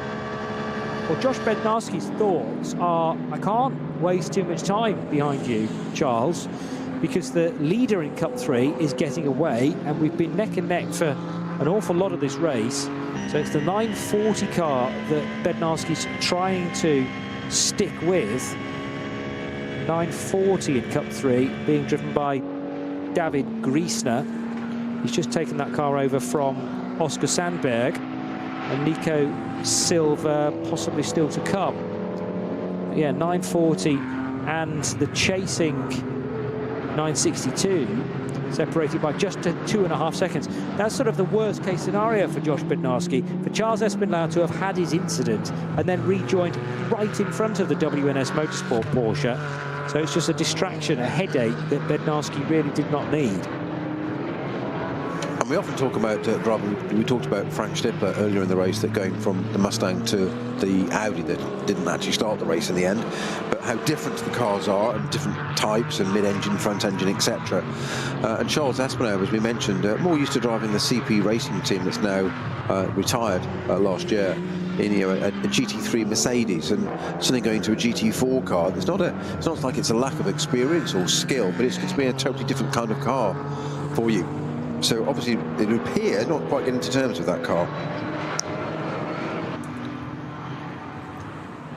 Wonderful entertainment, all sorts of different machinery available to so many different competitors as well. I love the fact that this is organised into a ladder system in the NLS2. So you can start off in one of the lower categories, ply your trade, work out how these races generally run. And then eventually, if you have the dreams, the aspirations, and potentially a big pile of cash to get to SP9 GT3 level, or you have somebody else paying the bills for you if you're quick enough, the 680 BMW in the 240i division, which is the Pete Erting Sports 240i Racing Cup car. And that is for Van der Saaten. No, it's not. It's for Van der Sanden, I should say. Van der Sanden in the second-placed 240i, with Van Back leading the way. We've spoken about the #1 car a couple of times already as well. But a few different names featuring at the sharp end of the lower classes that we always try and keep you in tune with. So John Van der Sanden trying to keep within his sights Kevin Van Back. And the gap from first to second in that class is probably too big a bridge to close now, too big a gap to bridge, I should say. And #1 to 680 probably will end that way. I do remember in a couple of seasons ago when the BMW M240i's were hammer and tongs all the way through a standard 4-hour race for NLS, and it was not surprising to see them together on the Dottinger Hoare, then into Tiergarten on the final lap, still almost taking chunks out of one another. And that might be the leading duo, or maybe 3 or 4 cars still involved within a short distance after an amazing 4 hours of battling. I still have faith that the Cup 2 fight will get a little closer towards the end, although this time Noah Nagelsteig has lost some time in the second sector compared to Arne Hofmeister in those 2 Porsches, the Cup 2 Porsches, that are respectively second and first. So Nagelsteig in 948 is doing the chasing of Arne Hofmeister's car, number 921. We have a yellow flag, which I suspect may become a code 60 at just on the exit of the Bergwerk for the 605 Hofer Racing M3. This is an older version, E46. That's just stopped on the right-hand side there. It is, say, currently it's just yellows, but I wouldn't be at all surprised if that evolves, depending on what it is. Just moved out of the way. I'm not sure what the barriers are like there, whether there's a gap in the barriers to be able to pull the car out of the way. Yeah, sometimes there are small gaps that are difficult to tell from a distance, but the marshals know all of the intricacies of getting cars to safety. 254 in the SP4 class has just set that division's best lap of the race, but that simply means a personal best lap time, being the only entry into SP4 today. But nevertheless, a good effort from Henrik Launhardt. And once again, trying to pick his battles to find other cars doing similar lap times. It's not... There's a reasonable distance away from a few, actually, but they need not even to be on the same lap. It would help, don't get me wrong, but there's cars in other categories that he will be homing in on, knowing that he's got a similar performance spec as those cars. 325i's are further up the order as well, so whereas the Launhardt car is a 325 CI, 325i's are to be found in their own division, and that class is currently led by the number 130 car of Mietonen for Kievan Sports and Racing. And just as I predicted, the yellow flags at Bergwerk for the 605 BMW Hoffa car had become a code 120, and as you were finishing your sentence there, it turned to a 60 as well. So just another slow part of the circuit for a minute. Not sure what's happened to it, whether it's just broken down or pulled to one side or had an incident, but we will see very shortly. Full power for Sven Muller, and no distraction ahead of him. There's barely anybody behind either. They're all at a comfortable distance, including Dennis Marshall, who might be over 20 seconds in his wheel tracks now. Will this be an even better lap time from Sven Muller? Well, there's signs of improvement here and there. The last time through, he did a 7:55.359. Remember that these two leading Porsches pitted at the end of lap 15.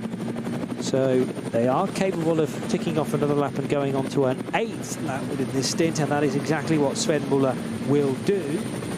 We'll get our answer regarding Dennis Marshall in about 15 or so seconds time. And Marshall's going to come in. Okay, so they have decided to split the Falken Motorsport strategy a little bit.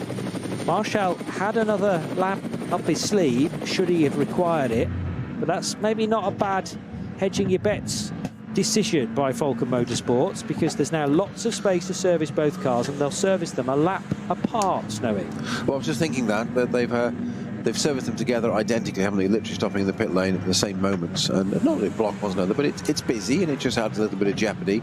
And now you've got that gap, so why not take advantage of it? Just very quickly back to the 605 Hoffa BMW. That actually had a problem at Callenharden originally, and has limped its way around to Bergwerk, where it's finally met its demise. Whether that was just mechanical tyre or something, I don't know, but I'm not sure what the reason was. But that's why it stopped. It's developed a little bit earlier in the lap. So it's got through Versailles and Exmoor and all the way down through Bergwerk. We've got a bit of splitter on the trap on the Dottinger Hoa. You can see it from our long shot down, so everybody try and miss that and dodge round it.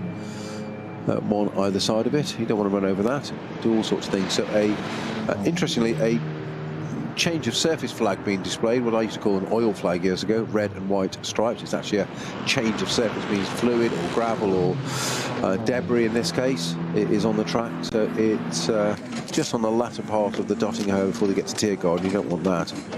Certainly not. We don't want to run over it anyway. Well, no. The team probably wants it back on their car as well. Well, it appears to have fallen off the back of a Toyo Tyres Supra. So suggesting it's not a splitter then, more the other end, isn't it? Diffuser. Yes, yes. It looked like a Porsche Cup splitter there. Or just a bumper. Might just be a protective plastic bumper that has come off after some contact. From distance, it looked almost exhaust-shaped, but I do think it's probably plastic or... Yeah, I think it is, because it's curved up at each end. You see it like it would suit the shape of the car. There's front and rear damage to that Supra that's in the pits, where we're assuming that's off the same car, that the two are related. I was just trying to get the number, but there's a technician standing right in the way. Doing his work, so he's allowed to do it. That's absolutely fine, but I was just trying to get a number on the car. Our cameraman's going around to the other side. I know he's focusing in on the front there. 160 it might be, because that's Toyo Tyres. You are spot on, as ever, of course. Why did I ever doubt it? It's just really what I should do is just learn from this after all these years and just say, Johnny, what car is it? And you'll just tell me. Yeah, I'll just tell you. Yeah. Well, that was a process. Save a lot of time, wouldn't it? And inform the listeners a lot better. I did a quick little word search for the word Toyo, and of course with that you get all the Toyotas coming up though as well. But there was only one Toyo Tyres car in the pit lane. Actually there are two, but Mark Henrici's is a Porsche, so I knew that wasn't it. And that's the 347 car. Let's hope a more standard stop for Mark Henrici's Toyo Tyres with Ring Racing Porsche, because remember earlier on in the race Mark suffered a fairly substantial puncture in the final sector and had to tour the 347 car in. Now this is what I like to see, not just tape on a racing car, but cable ties. And such as the length of the panel they need to collect, their action mechanics are tying cable ties together and making it longer. even better to hold. Looks like the rain light on, which of course should that be needed. You know, you can't run without it under the regulation. You can't just let it drop off and no, it's dry. Don't need the rain light. Well, what if it rains? Yeah, and prototypes in ACO rules racing have a similar rule. If it's what's called a legality panel, which means it carries some visual aid like a reflector or an illuminated rear light, it has to be present in order for the car to be scrutinized and to pass the post-race checks. So, but the problem is, the more of the back of the car that's fallen off, the more difficult it is to repair because you've got nothing to attach it to anymore. So yes, extension loops on cable ties is an innovative way to approach it. Can work sometimes. I'm just looking at that piece of debris we've got on the Dottinger Hoa, and further up now there's an intervention vehicle coming down to that now, but that's just getting that long shot on the CCTV we got here in race control. There's actually an intervention car going faster than whatever car it is in front is gaining on it. That's unbelievable to come and get that split. Now that we keep calling it a split, we don't know that it is. It's obviously going to come and remove that. But there's more debris further down the track, so I'm guessing this car's been on the grass or done something, and that's why it's got so many bits of it missing front and back. This is the 160 Supra. Now they're using the electric saw, even better. So cable tie didn't work, so they've actually cut. Now, what we're talking about, that it's got the rain light in that, so they've cut that panel out that has the rain light in, but you'll need to fit the rain light somewhere, as we've just said. Yes. You would have thought so, but maybe there's nothing in the rules that says it has to go back in its original position. Absolutely, well, no. It's going to be better at the back than the front, though, isn't it? Generally, yes. If it's rear-facing, that's a bonus. There's also a water bottle that's being handed from the cockpit out to one of the mechanics, but they say, no, keep drinking, stay hydrated. Will be a little while yet. The debris is now being collected, and the IV car goes off to the right-hand side, the gap in the marshals there, where just a rise into Tiergarten, so that's out of the way. The 160 Supra is not yet ready to go out. Well, I suspect it's not far off. They're taking the jacks out from under the stands out from underneath it. The blanket plate's off the exhaust. But they always cover up while they work on the car, so they can get down there.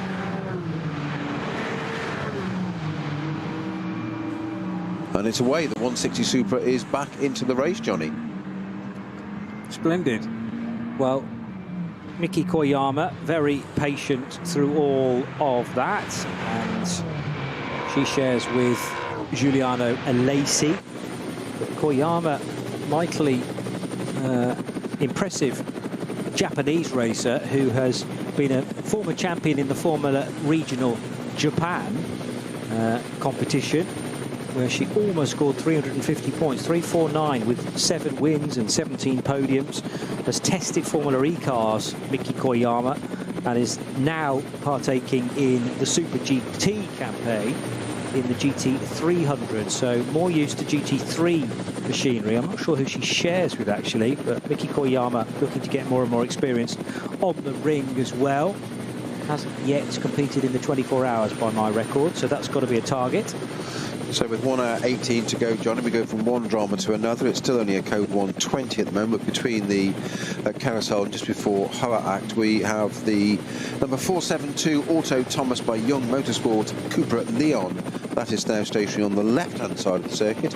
So it's double yellows before from Marshal Post 146. Only for 2 of them, actually. It's green by 149, but it hasn't gone to a 60 yet, but we never know. It's at 120 currently. So pink, grey and black Leon, very distinctive. Okay, well, that's going to have to be attended to. There's 3 Leons, I make it, in the entry, and they are all from the same team, Auto Thomas by Young Motorsport. Sometimes when they're all from the same team, they all have the same livery, but it might be that they're, because they are independently backed, different projects from 3 different crews, then they may be in different paint schemes. But yes, limping its way. It's 472. That's the one I just mentioned. Yeah. Yeah. No, it's got a right front puncture, hasn't it? Yeah, I was going to say it's looked like broken suspension. It's actually to the right front, and it's pulling off the gap in the barriers there. As we know, if you're regular viewers of this, you have orange painted barriers where there's a gap. small, a very narrow bit of paint is just for pedestrian, basically, where you can park the car and get yourself to safety. If it's a longer one, you can actually get the car back there. And the driver of the 472, very considerately there, just pulling over out of the way and even reversing into the gap out of the way. How good is that? So the race can continue. So that will, presumably, it did go to a 60. That presumably will return to green very quickly. And exactly as I speak, it does that at the end. Well done to Maximilian Simons, who has been very much heads up there, working out the safest place, the quickest place to park the car. 472 likely to be out of the race now, sharing with Lars Futing, Daniel Jeninchen and Rudy Speisch. But towards the front of the field, this now should be an in-lap for the number 3 Porsche. The number 4 Porsche, isn't it? No, 3 Porsche, that's right. So Sven Muller is in. The 4 Porsche has already pitted and is therefore quite a bit further back. But Sven Muller has already arrived on pit road. And this one can be conducted, this pit stop, at a very much measured pace. He's done an 8-lap stint, so he's again compelled to spend 194 seconds in pit lane before the car can be sent away. The tricky thing is sending it at the right time so that you don't rejoin the race short of that 194 seconds, because it's time from pit in to pit out rather than a stationary time, which would be a lot easier to do. So Falken Motorsports 1-2, as it was as we began this lap, and Nico Menzel rejoining in second position. He surely will not have an opportunity to lead across the line, because they were already counting down Sven Muller's end to his pit stop. He's about to be sent back down towards the Mercedes arena. In the meantime, Patrick Assenheim has just pitted from what was 3rd position, but that'll bump him up to 2nd, because it won't be until, in fact, the Ford Mustang arriving on the scene just as the number 3 Porsche is sent away. Going to be close, Johnny, because Muller's only going down the pit lane now, whereas Assenheim is coming down the pit straight. In fact, he's going to go past him, surely, because he's just Muller's getting to the end of the pit lane now. He's gone straight past him, yes.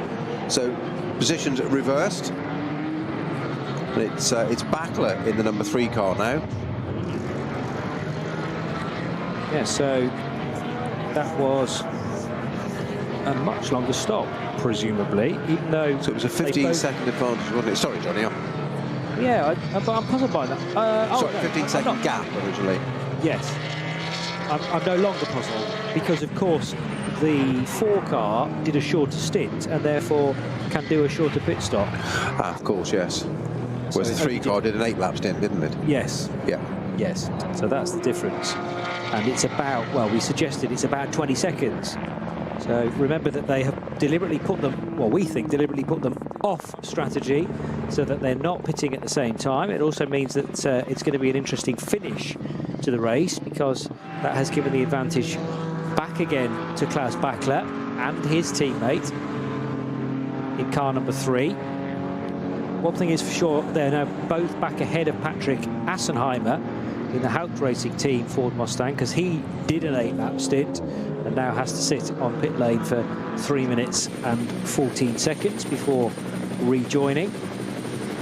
But that's very good of Falken Motorsport to not only send them on slightly different routes towards the checkered flag, but that also creates this bit of jeopardy, a chance to see somebody else lead in this particular stint, and maybe we don't actually know who's going to win this 6th race of the NLS season.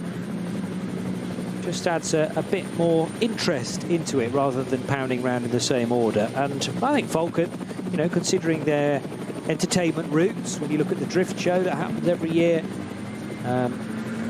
more than every year, they have individual rounds as well that Falken and the drift team take part in, but the big special outing is on the Friday of the N24 weekend. They want to hear a big cheer, a round of applause from the crowd, and this could promote it. Well, yes, and also I think it's brake change for the number 6, Patrick Assenheimer, Hout Racing Ford Mustang that's in the pits. That's having a much longer stop because there's definitely some work going on the front left-hand side there. I think it's, I think certainly if not pads, then perhaps discs as well. But there's something going on. Yes, they've got, caliper, so piston removers, not removers, pressures, pliers. I'll get my words right in a minute, to push the pads back or pistons back and put new. That's had pads in the front of it. So ready to go, which drops it back in. It's peculiar that needed doing, but maybe Patrick just reporting that something wasn't balanced correctly, and it has therefore been done. I mean, normally in a 24-hour race you'd only need to change components like that once. Vincent Cole back into it now as well. Oh yes, okay. Assenheimer brought it in, but it was obviously on my legend still, so it's Cole, driver change, Johnny. Now the question is, with a minute and 11 seconds, an hour and 11 minutes still to go in the race, this might be a bit too far on a single tank of fuel for Patrick Kolb to go. So the next question is, will the car need a splash to get it to the finish? And where precisely do you do that final pit stop? You could do it right at the end as you're about to run out of fuel, or you could do it just as soon as there's enough fuel to put in the tank in the closing stages. And from a point of view of how quickly you could do it in the pits, I suppose the closer you are to the checkered flag, the quicker the pit stop can be. But equally, if you do a shortish stint, so let's say he only does 2 laps on this stint before then pitting again, that could be a quick pit stop as well. Well, I think what will be interesting here to see the pace of Vincent Kolb in this compared to Assenheimer and obviously Stipper on the car before, because we had a little bit of a question mark over in Murder. That first lap was very slow. That was at 8:15 or something we saw. Then we got down to quite a bit lower. It could be quite a ruse there to do a short stint and then come in again. So it'll be interesting to see what it does with Hout with this Mustang. Yeah. Well, they either need to do it very early on in this stint, exactly, or as late as possible. There's nowhere in between, is there? No. Either way, you net yourself a very quick stop, and probably the time that you need to serve is shorter than actually it takes for the fuel to go in, which is very rare during a pit stop in the NLS, in that all of your duties are the defining factor. Normally, every job is done, and then you just wait for the clock to ebb away. Heading up the hill is Klaus Bachler towards Act. So Klaus in the number 3 car, leading by what appears to be a huge margin now, but will allow them through the next split to get a true indication.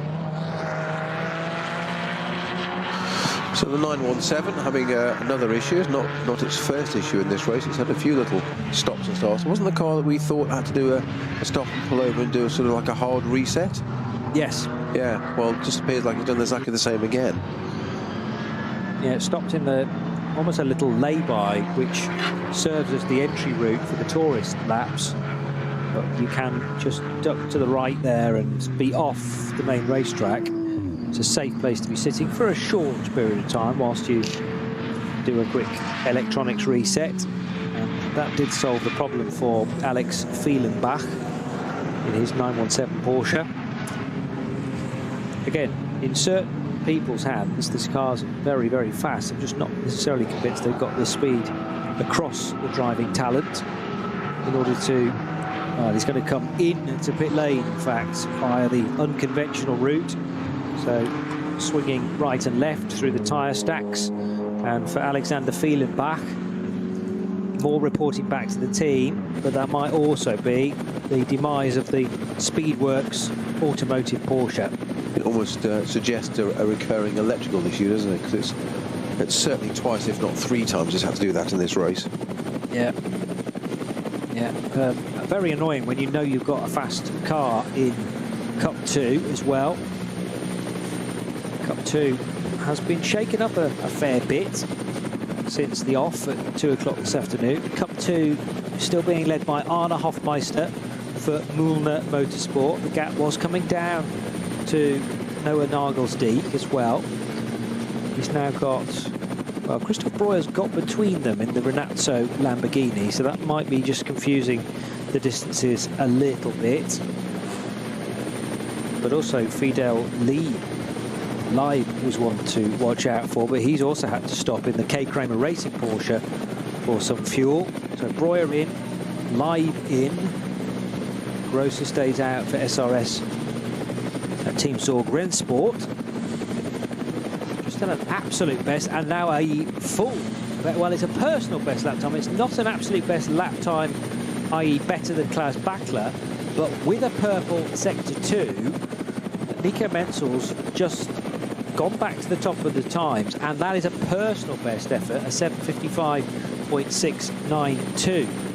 So retakes the race lead as we suggested he would because of the 7-lap stint he did compared to Klaus Bachler's 8. Once more, very good speed found by Nico Menzel's number 4 Porsche from Falcon. And only 3/10 off the best time set by Bachler as well. Yes, so it was a 55.359 and a 55.692 has just been done by Menzel. Finding good late race speed.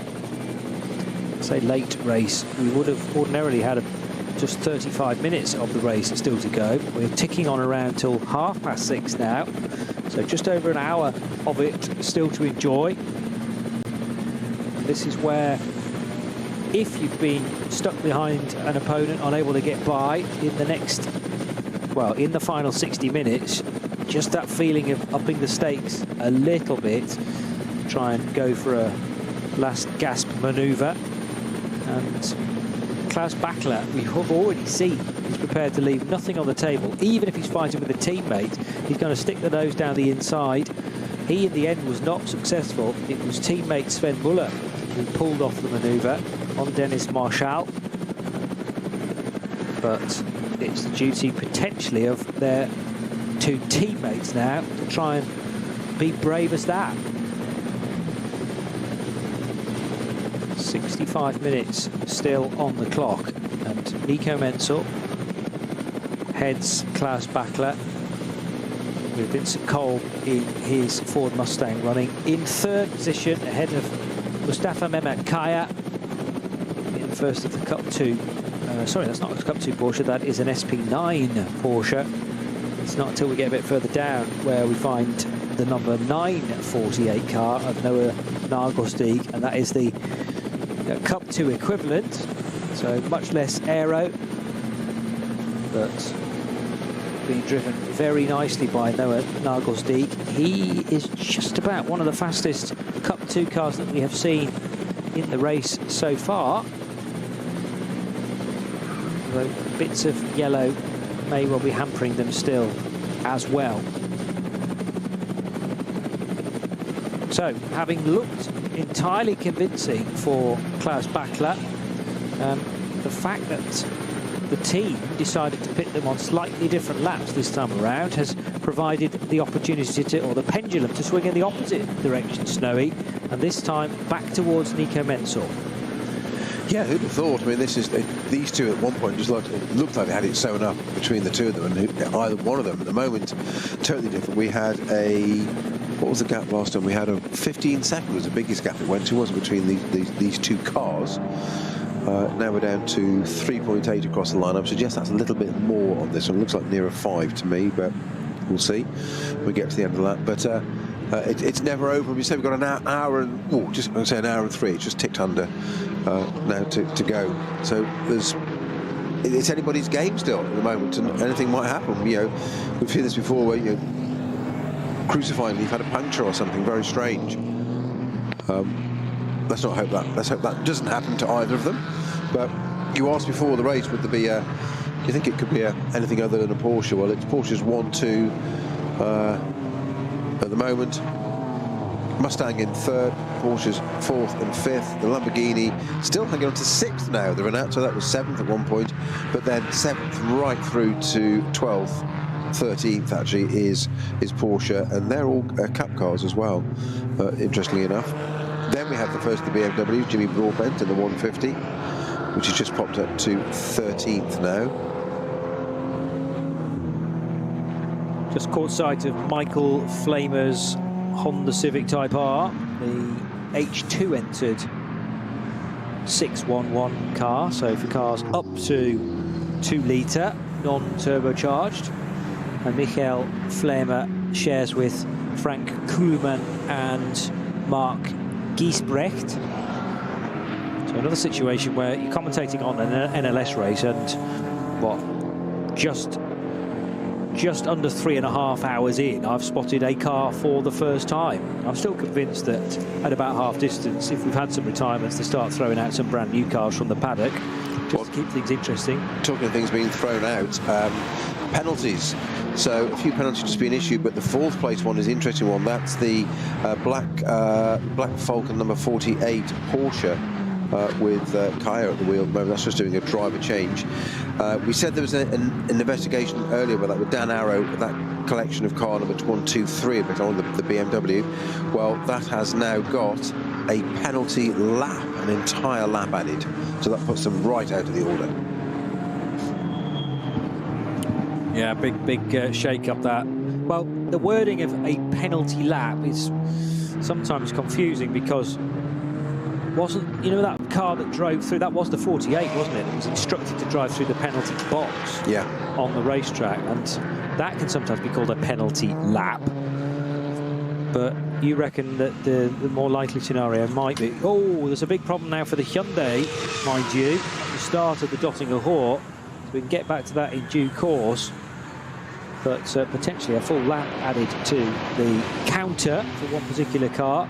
Looks like that Hyundai's been into the barrier, I think so. coming out of Galgenkopf, and has limped its way as far down as the Audi Sport Bridge just before. But there's debris on the right, isn't there, as well? This front left is definitely towing out a bit. I would say quite a lot. Yeah, excessive tow on that, and it might be because the tow link has entirely broken. Was that a penalty for the 48? No, that was a driver change because Gabriele Piana's just taken the car over. Right, so Piana for his first action in the race, and surely they've pitted that 48 car to marry up with the time that there is still to go. 48 has shown very good mileage, particularly in the hands of Dan Arrow, who did the opening stint. Since then, we've had Mike Stursberg do about an hour, Mustafa Mehmet Kaya, and now the 4th and final driver, Piana, takes over. And Piana's one of his first jobs may be to make sure he knows precisely which penalty he needs to serve. I think that's been served, Johnny. I think that's what happened at the penalty box that you clocked when we saw it. My understanding is that's been served already. What is interesting now is that we've had obviously that slow bit at the Galgenkopf. We've suddenly got the 2 Falcon cars, 4 and 3, quite close again. Appreciate there's 10 car lengths between them, but we're suddenly back into a little bit of a battle there with 3.8 seconds between them. Porsche's the car staying to the right, so they're coming up to Tiergarten, and they should just get through. The back markers reading them perfectly, almost yet on the 330 BMW. So yeah, we're going to get that. So we've got a code 60 surely at Galgenkopf for this. Was it an Audi that we saw that looks like it's been in the Hyundai? My apologies. Yeah. And looking for one that has entered the final sector but not completed the final sector. So I'm going to go for 466. Correct. 466 appears on the screen almost as I read that out. Look, we know how this works. So you know which car it is. I just agree. Okay. It's very simple format, and it'll work every time. It's good to have a graphic slate to back my evidence up though as well. So that's Emil Christian Gierdrum of Melee, and he shares with Fabio Scherer. Fabio Scherer, who he won the LMP2 level of the 24 Hours of Le Mans, driving with a broken foot, you might remember. So Fabian Scherer, the highly talented Swiss, and Matteo Villagomez in the Valkenhorst Motorsport Hyundai i30N. Sadly, that car looks like it's going to go no further. And there's also a further drama now for the 514 BMW 330i. So 514 has the driver known as Bar at the wheel, B-A-A-R. And first name is Matthias Bar, with Tim Peters and Christoph Blumer and Loris Kabiru Gomez. So they race with SRS Team Sorg Rennsport. Was that the 514 going through at pace now? Just going to check. Just look at it. It's coming to view. No, I think that's the 514's been overtaken. That's another car coming through at pace. That's a later M4. Just what is it? 3.8 seconds was the gap between Menzel and Bachler. That's down to 1.1 as they cross the line, Johnny. Oh. Right, so entirely together. Yeah, two right. And with both cars now refreshed, full of fuel. And Bachler, by the way, 3 seconds a lap quicker that lap, so 8:15 to 8:12. Yeah. That previous lap. That's the reason that could be traffic load. So much. 0.7 of a second found back in the other direction by Nico Menzel. So again, this scenario where Bachler can't necessarily get in front of Menzel. When they switch drivers, Sven Muller was able to apply the pressure to Dennis Marschall and eventually generate a mistake out of Galgenkopf and down the Dottinger Hohe, and was clear of Marschall by a reasonable margin even when they got to the kink at the bridge.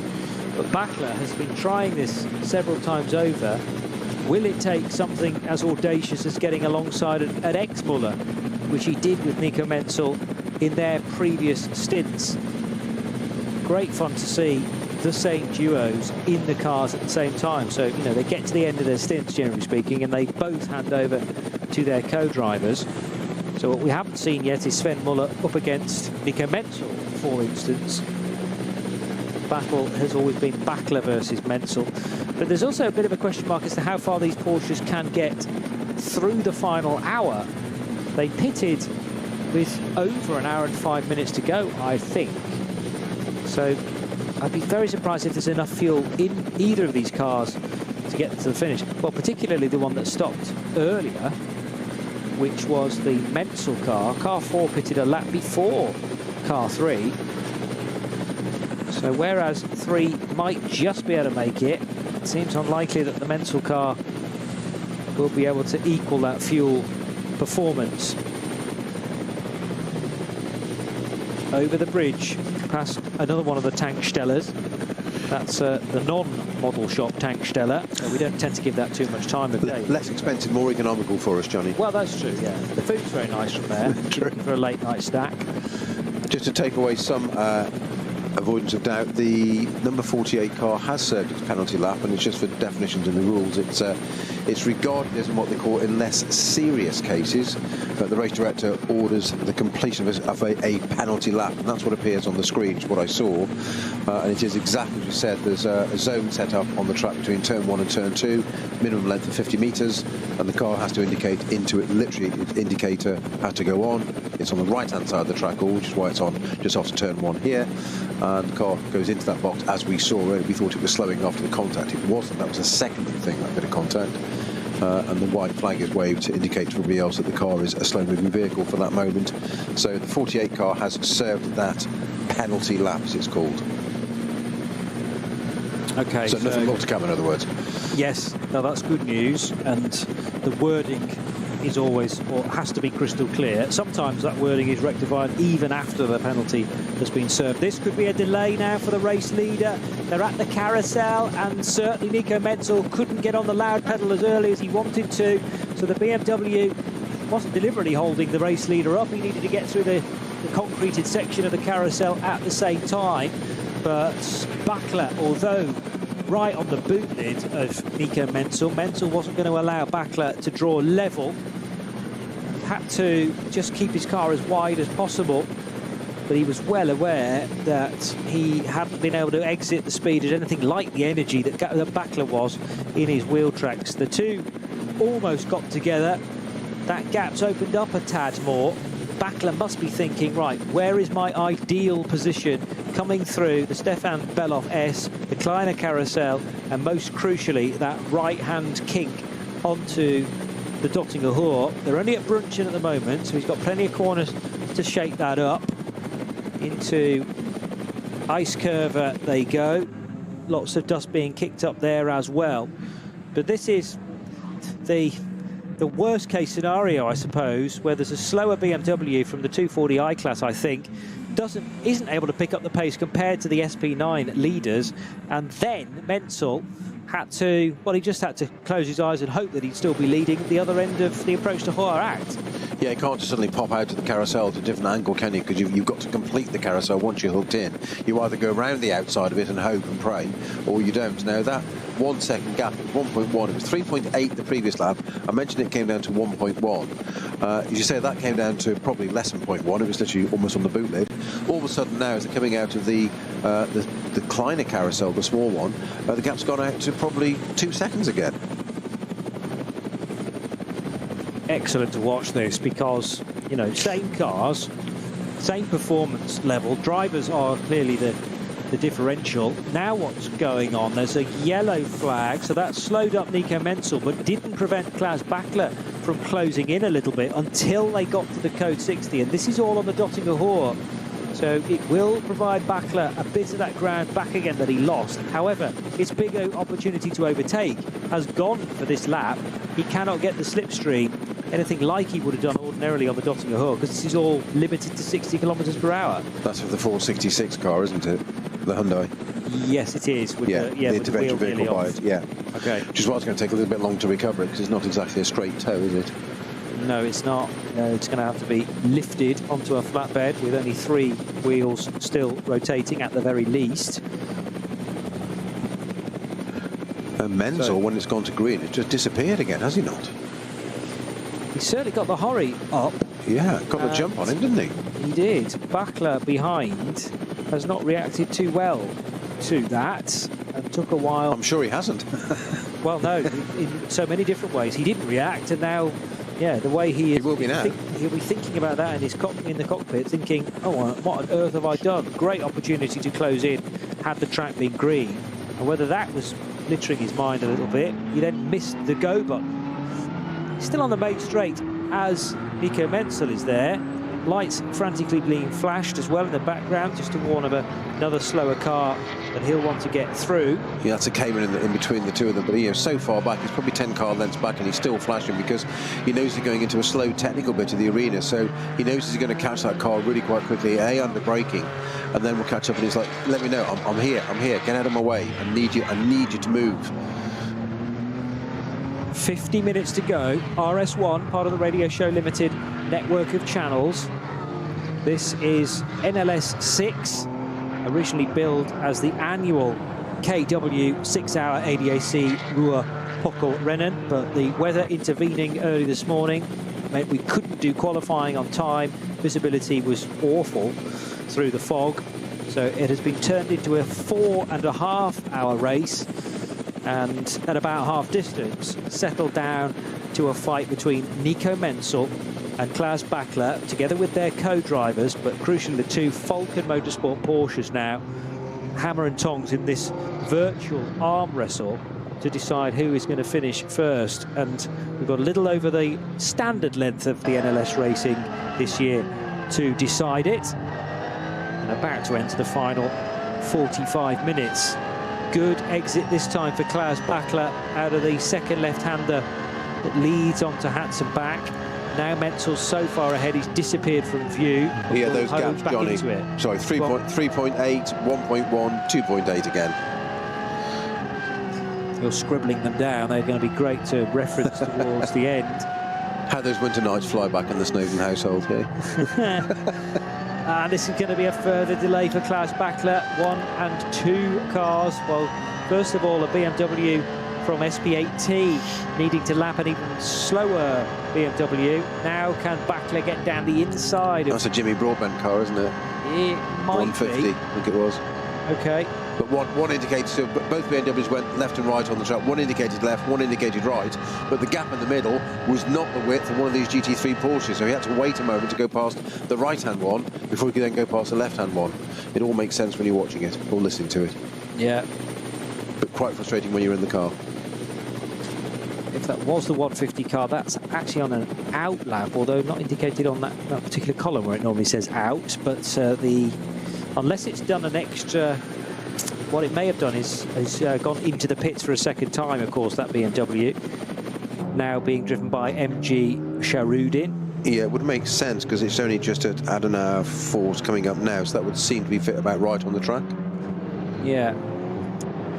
Ordinarily, if it was on an out lap, then it would be indicated as an out lap, but unless the out's just disappeared now, it's sort of timed out and changed to RUN, meaning the car is still in the race and a going concern.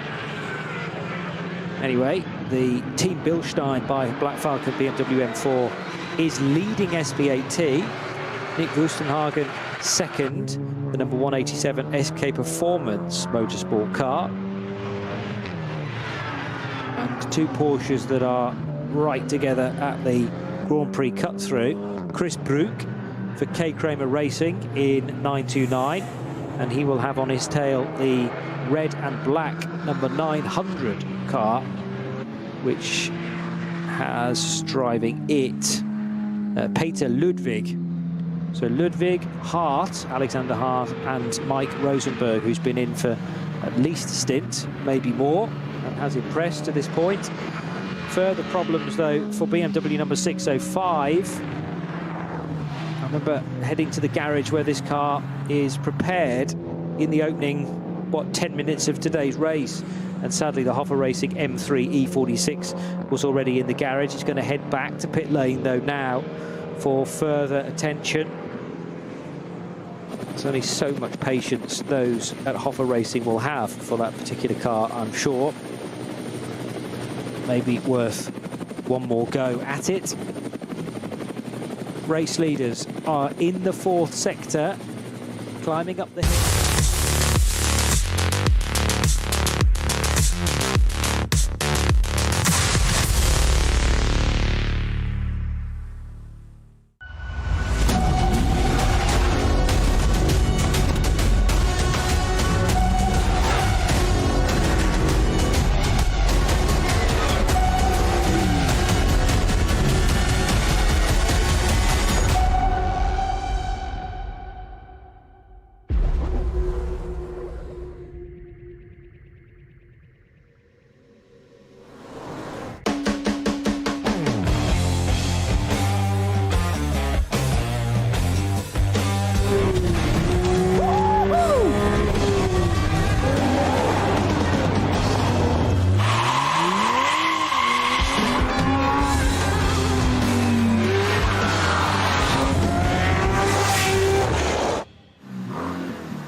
Sie sagen, es ist nur ein Auto, aber wir sagen, es ist Herzblut, Schweiß und Perfektion. Denn wenn du schraubst, dann zählt jeder Millimeter.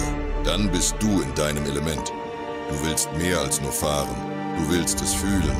Die volle Kontrolle. Eine optimale Straßenlage. Wir wissen genau, was dich antreibt. Denn wir teilen die gleiche Leidenschaft. Egal ob auf der Straße oder auf der Rennstrecke. Wir sind immer an deiner Seite. Wir sind H&R. Offizieller Partner der Nürburgring Langstrecken Serie.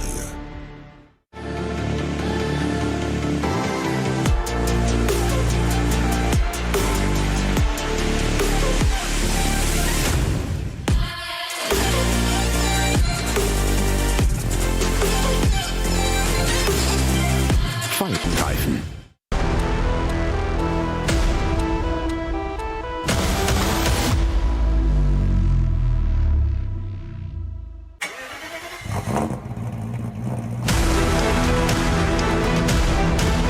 Hol dir jetzt dein eigenes Motorsporterlebnis nach Hause. Dein Online-Shop für Simracing-Hardware und Zubehör. www.simracing-hardware.de simraceshop.de.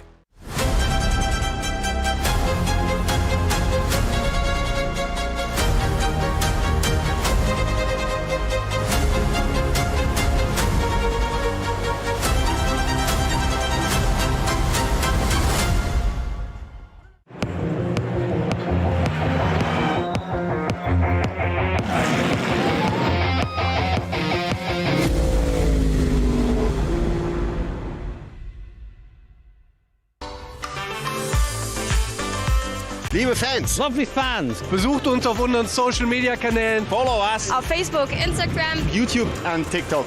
Willkommen bei der NLS.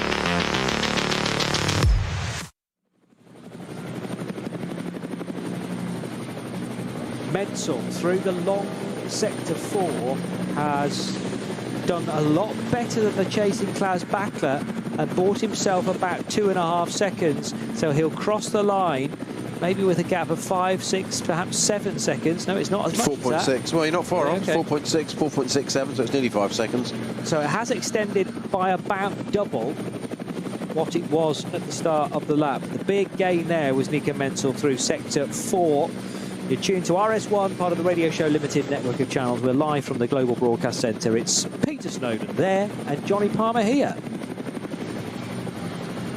And what a difference in these lap times as well. 7:55.6 was the best lap of Menzel. 7:55.3, as we said, for Bachler. It just gets the bragging rights for that. But now they're in 32s and 33s because of traffic, and that's what can make all the difference. So still matching one another time-wise, but with that gap of, as you say, nearly 5 seconds, 4.67 seconds between them. But it's not over between these two teammates yet. There's 40 seconds to go. 40 seconds? 40 minutes to go. I had you worried for a minute there, didn't I? This would not be the first 1-2 by any stretch of the season for this particular team. They managed to pull it off at certainly the second race, the ADAC Ruhr-Pot Trophy. And I read out some other results from the start of the season as well earlier in the day, but of course a lot has happened since then. The first race of the season was a 1-2 finish for the Falcon cars. 3 finishing ahead of car 4 on the 22nd of March, and then pretty much about a month later a win again for car 3 with a different driver lineup, and second place on that occasion was the 34 Aston Martin Vantage of Christian Krognes and Mattia Drudi, so the 4 having to make do with a top 5 finish. But it wouldn't be the first 1-2 of the NLS season in 2025 for Falcon. So we've still got that code 60 at the start of the Dottinger Hoa, or the end of the Galgenkopf, if you like, the sweeping right-hander, my apologies, onto the Dottinger Hoa there. The 466 Hyundai has been removed now, but I'm guessing that, as we thought, because given by the amount of damage to the front left of that car, that obviously had connection with something. It was the barrier, so there's going to be barrier work there at the moment, and I'm assuming there's an intervention vehicle there somewhere. I can't see it on... Oh, actually, it's just gone green. As you speak? Yeah, literally. Okay. Confucius do say. You have more power than you and I suspected entirely. Mind you, we've said a few other bits and bobs that have proven to be very accurate, given some time. So that ability to foresee the future continues in our commentary style. Cup 3, so tight again. Rejoining Sandberg in the number 940 Adrenaline Motorsport Porsche, had been circulating about 20 seconds in front of Bednarski, but bear in mind Bednarski did not pit, so Bednarski, the new Cup 3 leader now in 962 for WNS Motorsport, but that car owes us a pit stop, and it is between those two cars, for my money, in Cup 3. The 944 car is just a bit too far back, as the sorry state of that very battered 466 Hyundai i30N for Gjerdrum is taken back to the paddock, extracted finally, but that was a tough recovery because of the amount of damage done to the front left corner. Well, in reality, Johnny, just looking at the car there on the flatbed, we can just see a little bit of CCTV footage there a bit, which this might explain why the Code 6 ended so quickly. I'm not sure it has connected with the barrier that much because there's no real panel work damage to that, but the front left wheel is obviously detached and gone, so I'm wondering if that's a suspension failure. Oh, okay. Because there's no real damage on the car at all. Yeah. And had it connected to the barriers as hard as it looked like it had to tear a wheel off, we'd have been doing barrier repair still, and we're not. So I'm thinking it's had a mechanical failure. Okay. Well, if that has happened through Galgenkopf, that's a very, very fast corner, and in actual fact... It's going to get your attention, isn't it? Well, yeah, but I'm now very impressed with the car control of the driver involved. If, you know... Well, you did say he won the LMP2 class at Le Mans, so... Ah, no, that's his teammate. Oh, his teammate, okay. Yeah. Well, he's coaching him well then. But yes, it's true. Accentuate the positive, come on. It's Fabio Scheerer's teammate, Emil Christian Gjerdrum, who had to, I don't know, take a big intake of breath and say, right, how am I going to stop this at great speed when I've now only got 3 wheels effectively on the car? But amazingly kept it away from the barrier panels, because as you say, none of those, as far as we can tell, have needed to be repaired. The gaps on this lap between the top 2 Porsches, again, it's a slight advantage for Nico Menzel through sector 2. Getting 0.3 of a second back again is Klaus Bachler, but it's not going to be enough. Still a net gain if things continue on this lap for Menzel. And Bachler starting to run out of laps. Is he starting to settle for a very good result for Falken Motorsports at the same time? The one question mark is, are they okay to the finish on fuel? Because I think they're going to kind of have to stop again. I can't see how they can be, Johnny. No, I'm totally with you on that. I just don't see how they can. What have we got left to go? 35 minutes, so... They pitted a lap apart. They started to pit a lap apart, didn't they, the previous visit to the pit lane, which confused me because the 4 car was able to get a quicker stop, but that's purely because its stint length had been shorter. But they both pitted with over an hour to go, and that is a lot of fuel to be saving.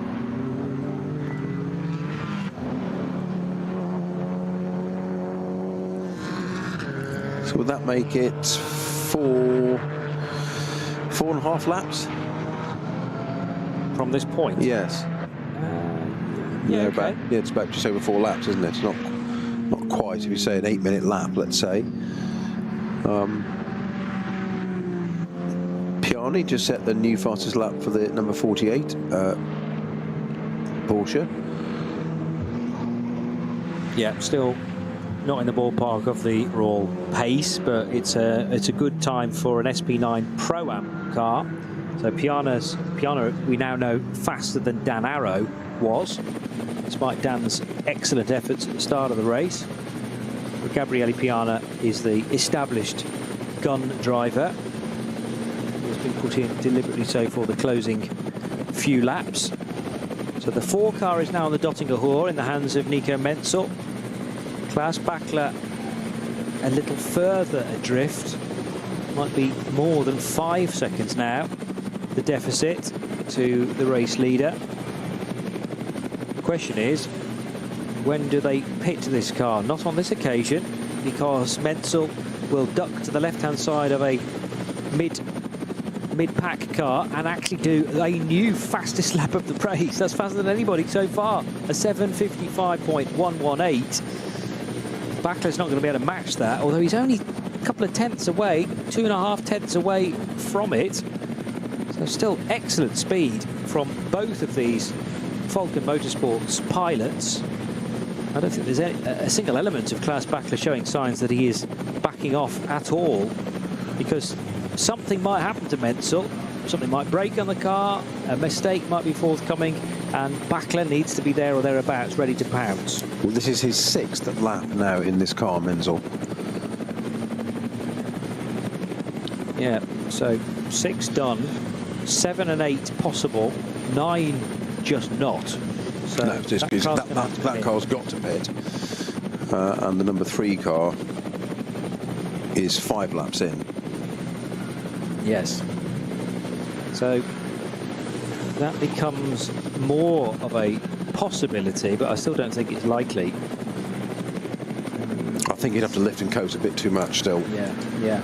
With 5 laps in now, I'll be very surprised. I think both cars are going to have to pit and do a splash and dash. Of course, the later it is in the race, the shorter the stop. So what are we, 28 laps in, aren't we? So we just need to have a look at the aggregator and see where we are.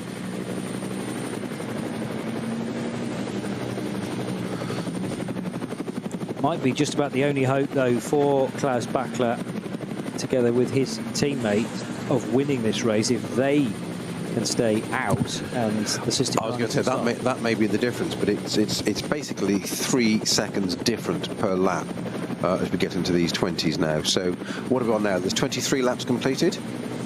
Yes. Yep. So 28 laps completed. My apologies, 28. So 28 laps completed. They come in at 29. Then that's 105 stationary. Yes. And at 30 laps, it would be 108. Okay. So it goes it's 3 seconds a time, basically, now, dropping all the way down to the end. Yeah. And becoming quicker the closer to the checkered flag you are stopping. So another good lap as well by the SP7 race leader, Mario Farnbacher. Perhaps no surprise to see the RPM Racing pilot doing the quickest time in SP7. A big surprise to see Mario here this weekend, but also an excellent effort for him and maybe some other of the Farnbacher family heading back to their home country for a bit more action on the Nordschleife, with all that success in the US in the last couple of decades or so, 15, maybe not as long as that, last 10 years for sure. Now, into Adenauer Forst goes the second place car of Klaus Bachler, and the distance from Adenauer Forst exit to Metzgersfeld entry is about the distance that separates the top 2. So Menzel turning left seconds after Bachler had turned right and exited Adenauer Forst. They're now heading down the hill on the approach to Verseifen. From first to second at the start of the lap was 6 seconds or so. Vincent Kolb still in third in the Haupt Racing Team Ford Mustang. And in fourth place, it's the 48 SP9 Pro-Am car of Gabriele Piana, having now shown to everyone that he is the quickest car in that gold and red offering from the Loesch outfit. Close again between Tim Scheerbart and Christoph Breuers chasing Lamborghini. Now, they're not in the same class, Cup 2 leader from the SP9 runner, but the scrap further down in Cup 2 involves Grutter in 901 and the yellow Porsche, which is a rejoining car, is it? Oh, no, maybe not. So 901 is fourth in Cup 2. Just trying to work out who the yellow car is in Cup 2 and whether that is a fight we need to be paying attention to. The 900 red and black car of Peter Ludwig is not that far away from Christopher Brooks. That's the 906 turning left at Sabine Schmidt's curve. And 906 is, yeah, a rejoining car. So that is the Bonk-driven 906, which has just done its third and, I reckon, final stop. But of those two Cup 2s, they were close together on track. Unfortunately, though, not on the same lap. So even if one did get ahead of the other, it wouldn't affect their positions.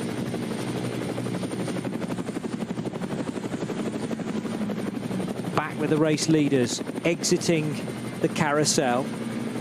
Nico Menzel with a 5-6 second advantage over the Bachler-driven car.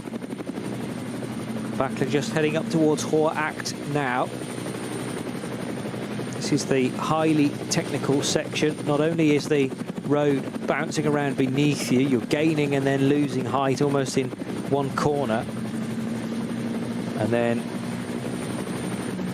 eager not to make any smallish error, even just dropping slightly more than an inch of tyre into the dirt could potentially spell disaster. Grunchen is the right-hander, where there's a very well-behaving back marker that goes nice and wide on the exit. And a crowded house on the Dottinger Hoor with 1, 2, 3, 4, 5 cars all together, some of which will be for position, including a couple of Cup 3 cars absolutely nose to tail. Does that take the weather with you reference? I've got all sorts of lyrical references. I just thought crowded house, so I'll just... Yeah. I try and throw them in. I mean, there were a few that have gone over your head. A few that have gone over your head this today, but I deliberately didn't draw attention to them. I thought I'll just leave them in the ether because somebody will get them along the way. Well, it's an age thing, isn't it? It's not all about me anyway, is it? So, yeah, we've got to leave some out there for other people. Okay, fair enough. Good comment. It's also fairly busy in the pit lane again. It's going to get way more intense, bear in mind, because Nico Menzel, Klaus Bachler, they're surely going to both have to pit again. And will they pit on the same lap, or will they pit in a relaxed fashion, one lap apart? This is lap 29. Also, Johnny, just note a long shot down from Tiergarten. Looking down the pit lane, there was the pit entrance, but the pit exit was also an incident vehicle, an IV vehicle going out, one of the Audis, so with its lights flashing, so I'm not quite sure what that's for. Okay. So, I'll remind you that these cars pitted after 7 laps, then 8 laps, that took them to 15, then another 8, no, it was 7, wasn't it, for the leading Porsche, so 14, yeah, and in this time is basically what I was working my way up to maintain this gap of a lap between the two service spots. Perhaps that might provide an answer. That's the 605 BMW again. Yeah, that's exactly what it is. Exactly gone out there. The pit lane exit is just pulled round to drag that BMW out of the way. You can see the profile for BMW there. New fastest lap for Piani as well, Gabriele Campiani. For him, new fastest lap 8:01, 8:60. Not quite getting down there, but he's getting more and more time out of that car. Disaster for Klaus Bachler. He was heavily delayed because of the incidents on the main straight, and at the first corner wasn't permitted to overtake them on the Motorsport Porsche that was ahead of it on the road, but he had to wait for the green flags to arrive. So whilst his rival is parked being serviced for the final time, Nico Menzel, Klaus Bachler just wasn't able to get the hammer down, try and recover that 5-6 seconds that separated them, because as soon as you see yellowed, you're not allowed to overtake. And there was a slower Cup 2 car, which was doing precisely the right thing as well. Yeah, it was to recover that BMW, wasn't it? It was the code 60. And the thing is, will the number 4 car, will that Menzel actually catch that code 60 or not? Will it affect it or not? There's one of the teams one of the team cars are going to gain from it, and one's going to lose. True. Will it be clear by the time? Well, it looks like the Haug hook is now clear. We're not using all of that. We are using the right-hand element of it. The main straight no longer has yellow flags. So I think for the former race leader, even though Klaus Bachler is now into the race lead, this is crucial time being made up by Nico Menzel, who stays at the wheel after this car's final stop of the race, and a joy to witness that turn 1, the right-hander, together with the next 3 corners around the Mercedes arena, you can go at race pace, and that is a big win for Nico Menzel and Dennis Marshall. Yeah, that's just played hugely into their hands, hasn't it? But that's the way it is. As we've said, it giveth and it taketh away. It could just change in a blink. You know, we've got 23 minutes left. It may reverse again. It's not over yet by a long way.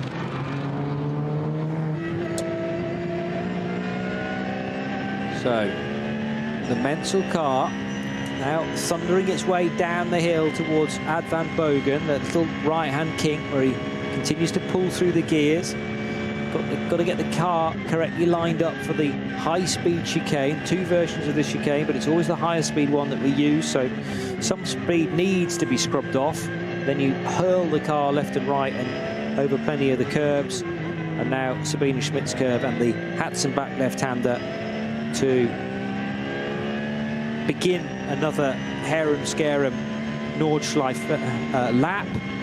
Also slightly distracted by another Mario Farnbacher best lap in the RPM Racing Porsche. So SP7 easily being led by the number 78 car, which now has a 4-driver lineup, we make it. So car 78 for Milan Kodidek, Chris Cools and Mario Farnbacher, and one of the Charles joining. You wouldn't know it, but over that point where the car nearly takes off for Nico Menzel, there is a public road that goes underneath the racetrack to head towards some smallish villages inside the circuit. Basically, they will have existed before the circuit was built. Oh, a bit of a squirm there from a Seat or a Cupra. Yeah, Cupra, I think it was. I saw that, yes. Just as it applied the brakes, and I think that was because whoever was driving that Cupra realised one of the 2 Falcon Motorsport cars was bearing down on it. Well, there's a blue flag being waved frantically to him on the right-hand side, so he just, he said he got on the brakes, let it come through. But you say he squirmed there. Nico Menzel just gesturing, not in the most polite manner, to another car just going under the foxhole. One stayed left, one went right, so he had to dodge between the 2. That just takes time. About an hour force at the top now for him, and traffic everywhere. It's like fireflies in front of him all over the place. 1, 2, 3, 4 cars. You want them all to go to the right side. Blue flags waved. One goes to the right. The next one should stay to the right. That's the Dumoulin Aston, I think, and he snipped down the inside of that. And now he wants to switch sides. No, and now the Cayman Porsches dive down the inside of whatever it was in front of him, a Golf I think it was, and he's got every right to do that, but that's just taken up time for Nico Menzel, which has cost him a little bit through there. And he is pushing on this lap because he wants to close that, but wants to open that gap as much as possible, doesn't he? Too right. Yeah, this well, part of that's been done for him. Klaus Bachler's, remember, ahead of him on the road at this phase, but that is because Klaus still owes us a pit stop, and we think it's a big stretch for Bachler to continue round and not stop again. Otherwise, he's going to win by a country mile. But Bachler desperate for fuel and will pit at the end of this lap, surely. But the nice thing for Bachler is he's pitting much closer to the end of the race. Therefore, this is a shorter pit stop. And Menzel very, very keen on not allowing the gap to grow too much.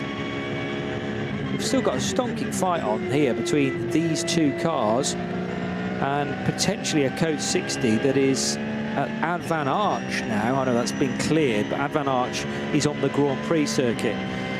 But now back to green. Bachler's done 6 laps in the number 3 car, and he can do 8. They have done, Muller's done 8 in it, so we can possibly get, I would suggest he might do a 7th lap just to try and stretch it out a bit, and then make it a shorter one, because you get a shorter stop at the end then as well. So they might go to 7 just to try and test. I think 8, personally, I think that's just pushing it a little bit too much. If it runs out on vapours, you're going to be absolutely beside yourself, aren't you? But they'll know, the engineers at Falcon will know what they're doing with that. But 8 is perfectly fine. I mean, there's been no issue with 8 through the years, so 8's your limit. I agree, 9 is beyond it, and quite how some drivers have managed to do. I love how calmly you just say that. Yeah, 8's fine. Well, it is.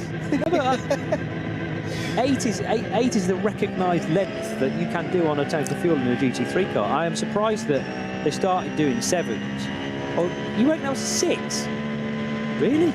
It might well have been. Well, no, he's done 6 now. So the first stint for that car was 6 laps, then an 8, and it's done 6 now. Okay. It's completely 6. This is its 7th lap. So the question is, does it pit at the end of this lap, or do another one and run to another? You do another one, run to 8. And then your stop is much closer to the checkered flag. Oh, and therefore much Johnny the strategist, step forward. But we need trousers here, don't we? If it doesn't pit at the end of this lap, how much more time is going to be left on the clock? More than a single lap. So he wouldn't make the finish, would he? But no. If this is his 7th lap, I can't see any reason why this car would pit right. Now, I mean, not this car. I mean, the 3 car of Klaus Bachler. But we're about to find out. And as I say, I see no reason why this Porsche could not do an 8-lap stint if it hasn't already done one.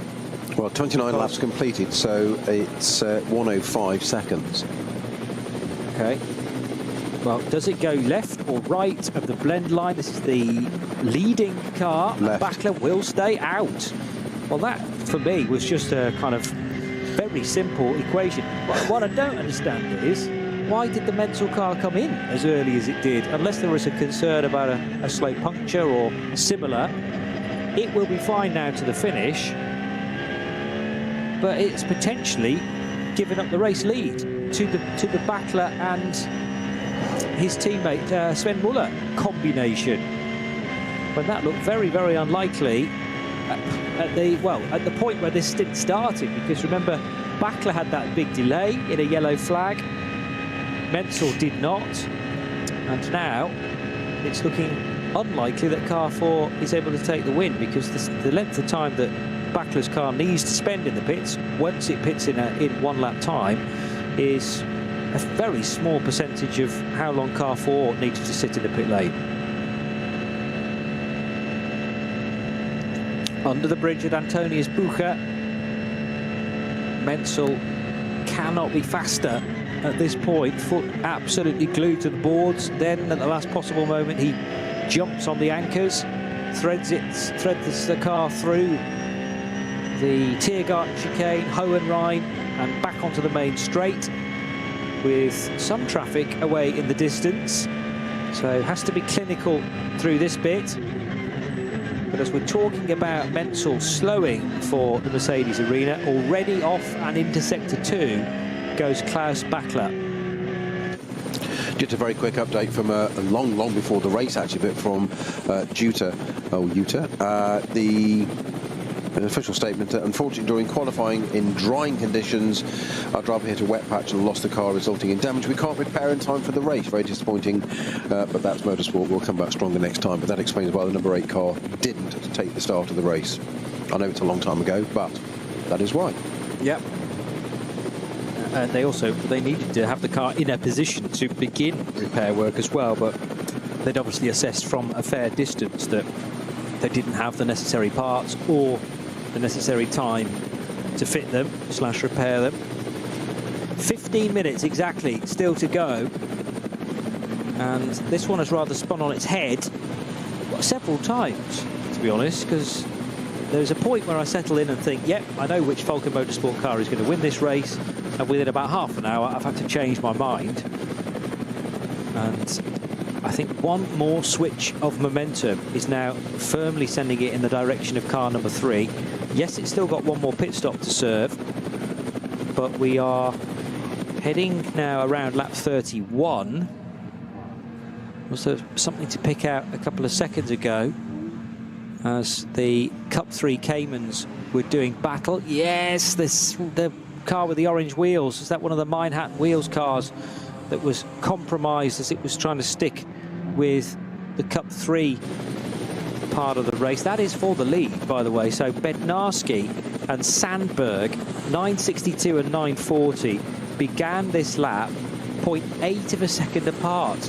We've been racing for 4¼ hours, and 0.8 of a second is the margin between the leading and the second placed Cup 3 Porsches. Absolutely excellent from all involved there. Sadly, we can't include a third-placed car within that fight, because the Irma 944 driven Cup 3 car is a fair bit further back on the previous lap. Not a full lap behind, but might be about a half a lap away from Bednarski and Sandberg. Joshua Bednarski sharing with Lorenz Stegman and Kai Riemer. But that's going to run and run, and in fact down the Dottinger Hohe it does so now, but no opportunity for those positions to change, because Bednarski's been able to open up a bit of a gap through Galgenkopf. maybe corners before that as well at the Kleiner Carousel to take the firm advantage. He's on lap 28. Just bear in mind the Cup 3s are that little bit further back from the overall pace. But about to start another lap now, and it's likely to be 8 minutes 50 or so. Is that a Cup 3 time? Yeah, so just south of 9 minutes. And therefore they will do this lap that they're just beginning, plus one more to decide the order for Cup 3. Both tick off 28 laps. Josh Bednarski up against Oscar Sandberg. And Bednarski will have been loving the fact that Sandberg was pushed that little bit wide by a slower car. That's given him a small amount of breathing space. Into the penultimate sector is about to arrive Klaus Bachler in the race-leading Falken Motorsports Porsche.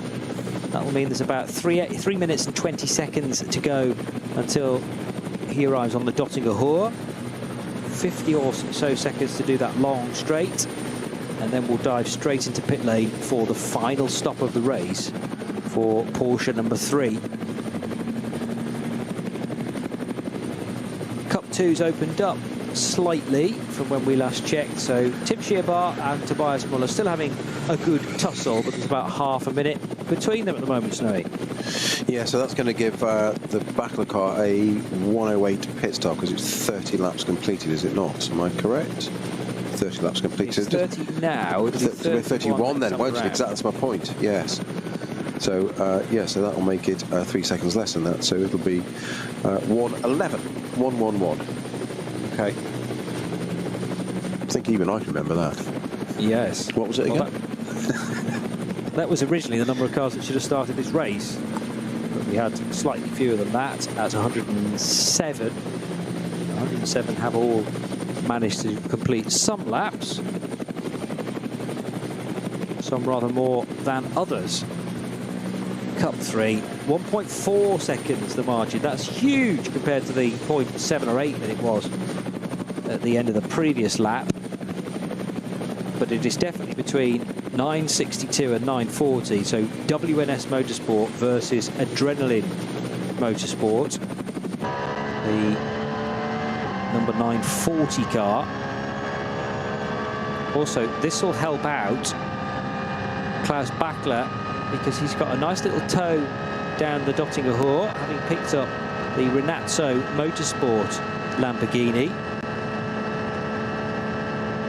Yeah, but he can't do anything about it, can he? It's just... Why not unless he was flashing his lights. He's coming up to the King, so I thought he was further through than that, actually, so he should be able to pull out now and get rid of the side draft, take some of the air off that Huracan, but he's not making it easy, and no, he's not got the job done. No. Well, part of the reason for that is... He's coming into the pits. Yes, well, yes. That, yes, but also this Huracan is derived from a Super Trofeo car, I think. So therefore the Super Trofeo, a cup car, a bit like the Porsche, and in fact the Renazzo Lambo is going to come in as well. But yeah, that little dorsal fin, as Bachler very nearly ran into the back. Didn't he? Just exactly. That was a little on the brakes, and we see them catching up there. Obviously, you get to your 60k bit, and there's the board, but the little swerve there, like oh, I might just catch that.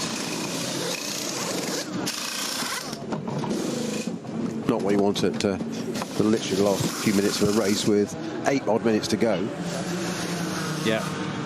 So this is going to basically be, so it's new tyres, fuel, and obviously splash and dash 1:11. We know time-wise, and of course now it's going to be one lap, isn't it? From this point on, yes, yeah. It is. Indeed. So fuel going in, and no real waiting required at all, so it wasn't a question of allowing the clock to tick by anymore. Just send the car out, but it's going to be surely comfortably ahead of the chasing second Falken Motorsport Porsche. Well, that's a Tiergarten now. I think that's going to be in view in a minute. There it is on the pit straight. Yep. So yeah, it's kind of well, he's straight into traffic though for Klaus Bachler. Then, of course, now the Rinazzo Lamborghini has joined too, and the number 4 Nico Menzel Porsche has got to find its way through. This could get very interesting. This could be a very interesting last lap. Certainly could, with still the scope for things to change in the closing stages. So one more tour of this famous racetrack to do to decide the winners of, well, officially titled the KW 6-hour ADAC Ruhr-Pokal-Rennen. It's going to run to 4.5 hours and a little bit, although we may not be that far away from finishing right on the bubble. And Bakler will certainly not want to be doing an extra lap. Frantically flashing the lights this time to the 48, or the 948 Porsche, I reckon that is, in the green and black, which is the Loesch Cup 2 car. Yep, 948. Sister car to the 48 gold and red that has been running so well in SP9 Pro-Am, and now off the track but on the Grand Prix circuit, so behind the race leaders, is the 288 Toyota GT86, which is coincidentally our SP3 leader, although it's the only entrant in SP3, and that has happened on the next left-hander after the cut-through on this shortened Grand Prix circuit. Again, perhaps the Hatzenbach is as busy as it was on the opening lap. Now, Bakler held up enormously there on Hatzenbach, Johnny. That's going to play into the hands of Nico Menzel, is it not, unless he meets the same traffic. Well, this is the last that Bakler wanted. And still trying to work out a real-time gap between Bakler, the race leader, and Menzel in second position. It's nothing like the 1 minute that it was indicated as they crossed the line. Sven Muller is affording himself a wry smile in the garage, watching his man Klaus Bakler push on. I think he was just applauding an overtake and sort of getting his way through, like almost like, go on, my son, kind of thing. Yeah. But don't drop it. No, indeed. It might only be about 5 seconds. I was going to say, that's my take on it, yeah. I didn't have a stopwatch on the sector splits, but I was just trying to count the seconds through whilst talking, which is tricky to do. But this next sector will take Bakler and therefore Menzel about 2 minutes to complete. They are inside the third and anti-penultimate sector of this final lap. Vincent Kolb is in as well, I notice, in the Haupt Racing Team Ford Mustang. That's got to be for fuel too. We always knew, well, we've known for quite some time now that it was one of the two Volker Motorsport Porsches that were going to win this race. Gabriele Piana looking comfortable in the Black Falcon. Kolb in very last minute as well, literally last minute, with 4.5 minutes to go. So Vincent Kolb brings in the Haupt Racing Ford Mustang from P3 as well. But I don't think Piana's close enough to capitalise on that, because it's a lap down. He's on lap 31, so he's a lap down compared to the race leaders, but he will be able to complete this lap and therefore be on the same lap as them. But I don't think he's going to do that in time for Vincent Kolb to rejoin the race. Still waiting for Bakler to trip the beam at sector 3, and then I can work out precisely the distance. Kolb's back into the race. There goes Bakler. And what's the gap like back to Menzel? There he goes. It's 6.5, maybe 6 seconds as they've reached the end of sector 3. They're now into the very long sector 4, which is a little more than 3 minutes in length, or in time. Many, many kilometres, the longest sector of the lap. And let's not shy away either from the scrap within Cup 3, because Oscar Sandberg has just done the best Cup 3 lap of the race so far. He's crossed the line behind Joshua Bednarski by the difference is 0.185 of a second. And now there's a lead change, in fact, because that's the Manhattan car ahead. So the Manhattan car of Sandberg has got ahead, presumably on the brakes of Joshua Bednarski, and flipped it all around in the Cup 3 Pro part of the field. these two have been racing, not always these drivers, but these two cars have been racing for almost 4.5 hours, and they begin their final lap separated by less than 0.2 of a second. How good is that? Brilliant. And the Manhattan car with the orange wheels you just said there, that was pushed wide. That's the 940 car. That was pushed wide with the back marker only a few minutes ago. No, very slow. Is there a yellow section there where they are now? Yeah. Green flag now. Yeah, so in the background, so they just slowed down. Ravenol, correct. Yes, I think that's for 288 car there. So there's an intervention vehicle out. But Sandberg has left the best until the very last moment. Gabriele Piana's going to set another personal best lap time in the Porsche number 48 as the whole of the track becomes clear. So a dream scenario now for Bachler versus Menzel, which is a massive 6.5 seconds. Massive in the sense that when you compare it to the Cup 3 dice, it's by basically 1.5 tenths between these two cars. Turning left now and onto the Hatton back. Yeah, I mean, they gap 0.185 between these two Cup 3 guys. And that was when the yellow and white car was ahead of the black car, so the gap's about the same, but now Sandberg's ahead of Bednarski. So tremendous stuff. I don't quite know where Sandberg did him, but maybe on the brakes into the first corner, because he was already then ahead as they rounded the Mercedes arena. Yep. Race leaders about to arrive. Well, not quite onto the Dottinger. They're heading for a Flanskart now. No, they're not. They're a bit further on from that, actually. Still the 4 trailing the number 3 car, I think.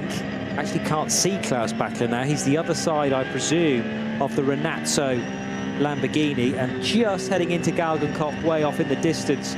So unfortunately for Nico Menzel, it does appear that Klaus Bachler, together with his teammate Sven Muller, are too far in front. And that was the beauty of pitting. Yes, indeed he is. That was the beauty of pitting 2 laps later than the number 4 car. Still not quite sure why the 4... Well, it's going to be tight on time, Johnny, because there's 40 seconds on the clock left. Oh, OK. So they might end up with another lap, you know, because they're coming to Tiergarten now. So you might end up taking the line and taking another lap. The next question is, has Bachler got enough in hand to just rein things back again, or does he have to go around again? No, it's too close. 25 seconds going into Tiergarten now, so he's going to cross the line. There's going to be another lap, Johnny. My word. OK, so stand by your beds for another 25 kilometres. Is he slowing down? No, he can't. He just can't do it because he can't afford to lose that amount of time. Exactly 10 seconds to go across the line, so it's another one. And the Falcon boys in the pits are just like, oh, really, 10 seconds, another whole lap? Seriously? Well, you couldn't afford to slow down for those 10 seconds. It would have given it away. Did they put... Yeah, because the gap was 8 seconds on the line. Exactly. Did they put enough fuel in either of these cars? Don't start that. For the extra lap is the next question. There's the devil in you, Armour. Well, the brilliance about that is that we get to enjoy another lap of the Sandberg versus Bednarski arm wrestle as well. This, unsurprisingly, is now displayed as the final lap, with Bachler quicker. Well, he wasn't quicker because that was an out lap, wasn't it? So it was a quicker lap for Menzel by basically a minute. And Menzel now heading through Ravenol with the blue headlights of Klaus Bachler, the leading car, heading now for the Vidal chicane. I'm also trying to keep tabs on what's going on in the Cup 3 part of the race. 16th and 17th overall. Oscar Sandberg was leading Joshua Bednarski as they headed out into the country. The black car with the orange wheels with a slim advantage over the yellow and white of WNS Motorsport. So this is the 962 car, isn't it? It's leading at the moment. 962. No, Sandberg got ahead, remember, so the black 940 car. 940, my apologies, yes, with the screen the other way around. Indeed, they came over the line with Bednarski marginally ahead, but then immediately after, at the next corner, I think, Sandberg outbraked him. And I'm now just trying to work out from the splits whether that's still the same order. I have to say the Sandberg times are more impressive than Bednarski, so just little bits here and there being eked out now by the Adrenaline Motorsport Team Manhattan Wheels car. Yeah, 16th and 17th overall. As far as Cup 2 is concerned, that is a more separate battle. So Tim Scheerbart in 921 for Mühlner, leading from Tobias Muller's number 48 Losch Motorsport car. And a bigger gap then back to Ben Bunagel's 904 Cup 2. Race leader is at Arenberg for the final time. And plummeting down into the foxhole. Grip level still pretty good. Way past the hour that we expected to be running. This is a very late finish in NLS history, although of course the Saturday races of the double-header weekends typically run not quite into full darkness, but to sunset time. We will be finished well short of that, he says, as Bachler enjoys something like an 8-second lead. Sector 1 was towards the Austrian by 0.8 of a second, and even Stevens really through Sector 2. So the gap is again opening up very slightly. Still areas of jeopardy here and there though, including the 944 numbered Porsche, which is another Cup 3 runner. That's the car of Irma, on course for a podium actually, distant from Bednarski and Sandberg, but still on course to finish on the Cup 3 podium. The other thing is, are the duo that lead Cup 3, well, Sandberg leads it, Bednarski's second, are they likely to be caught before the end of this lap by the overall leader? And will that therefore lock them into position? Or will they need to go around for another lap as well? Remains to be seen.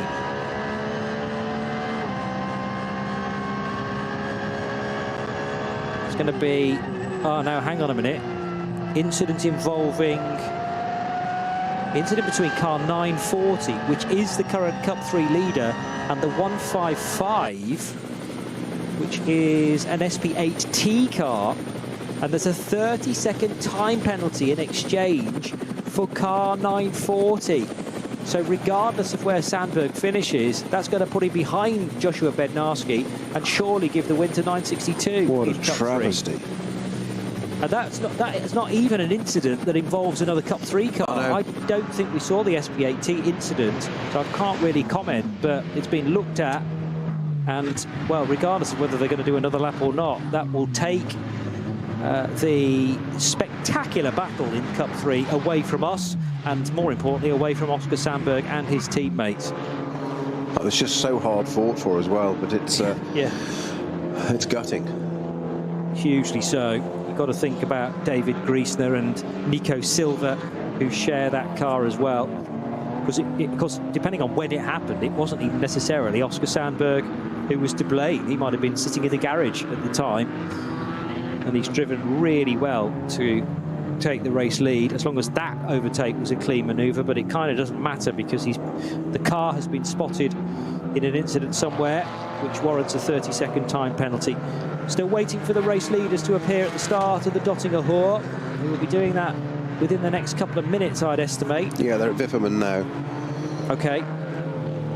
And the Cup 3 runners that lead, at least at the moment, they've just completed a lap. So 940 is there, and as I described, Sandberg is now ahead of Bednarski. The only thing Sandberg could possibly hope for is to build a 30-second gap over Joshua Bednarski. But the rate of difference between these two cars all race long, that just seems to be an utter impossibility. I was going to say, how? Yeah. They've been inseparable for the whole of the last 4.5 hours, so you can't just suddenly say, Oscar, give us a 30-second gap, would you? Can't see that happening at all. And if they can get the message to Josh Bednarski, they'll just say, Josh, stay with him, stay within 30 seconds, and we've won this race. So our race leader just approaching the first left-hand part of the Scharfenschwanz. Is he going to be brave enough to slow a little bit to allow it to sort of team photo finish? And we've got an Aston just stationary on the track now. That's on the GP loop, isn't it? That's, yeah. Is it an Aston? Was it? Yes, it is. It is an Aston, yeah, with that grille. Of course it is. And it's likely to be the It's got going. It's 175 Koi, correct. Yeah. It's got going again, so another old control reset. Yeah. Phew. That's good, because that could have been a hurdle for several. Now the race leader's got to slow down because of an incident on the Dottinger Hoor. Double waved yellows. No speed limit in place though yet. So there's actually nothing preventing Nico Menzel from getting on the back of Klaus Bachler. I think they are into a code 60 now though. No, because the green flag's on the right-hand side. Oh, so the green's come out. They can go again, so... Yeah. So that will bring the 8-second distance down a little bit, but not enough. It's that BMW just pulling off, isn't it? It's a Tier Garden onto the right-hand side, so that's out of the way now. That's just stopping, but... yeah, well read there. As you say, double yellows, you can't overtake under that, but you say no speed limit. But, you know, a bit of drama right to the end. I mean, you know, how many... Well, we've done 32 laps, 170 corners per lap, and it's still right to the end. Well, it'll be 33 then as the Klaus Bachler and Sven Muller car crosses the line.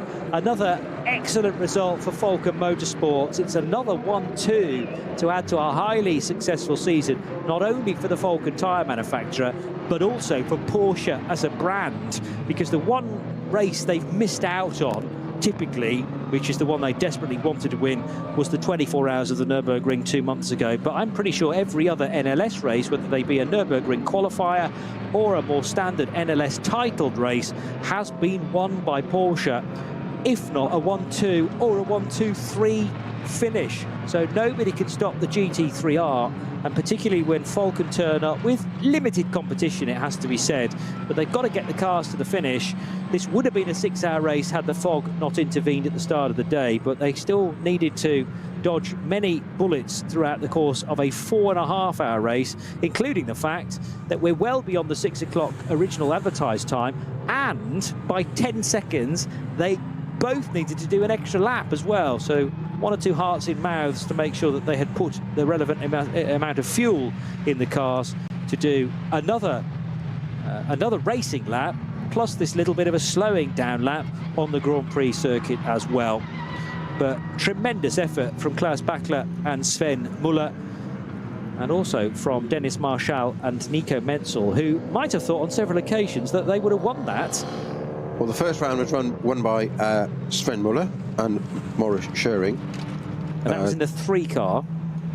Correct, in the 3 car. The 4 car with Dorian Boccolacci and Nico Menzel was second in round 2.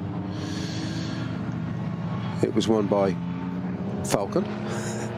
And the 3 car again, I think. The 3 car with the 4 car being 5th. Okay. Round 3 was Manti. But also in that race, the 3 car finishing ahead of the 4 car. Correct, 3rd and 4th, correct. Okay. Yeah. And then we had 2 qualifying races on back-to-back days. One into the twilight. Yeah. Which was another win for 911. Yes. Yeah, but with the 3 and 4 again. Yeah. There's a pattern here, isn't there? There is. Yeah. And you know, you have to, your heart goes out to the drivers of the 4 car, because you would have thought that they deserved to finish ahead of their teammates, but they couldn't manage it the following day either. So Shearer Sport won the round 5 with their Porsche. Okay, I've selected the wrong sheet, so... Yeah, Manti second, and I don't think... I don't think Falken actually took part in that turned one. up. No, they're not in that strangely. one. Yeah, they didn't do that one. Oh no, sorry, they were 33 and 44 on that day. Wow. So they changed their numbers entirely for the... Yeah, and then we obviously had the 24 hour, which is totally different, and then the NLS Light, which obviously didn't feature those cars at all, and now today. So yeah, 1st and 2nd, but honours to 3rd and 4th, 3 and 4 again in that order. So on one occasion, I make it, the 44/the 4 car has had a better result than the 3. It's not the first 1-2 finish for Falken. They managed to do it at the start of the year, but nearly all the time, the driving crew in car 3, and it has changed, it's chopped and changed through the course of the year, but generally speaking, 3 has had the better results than the 4, and that has been the case today as well.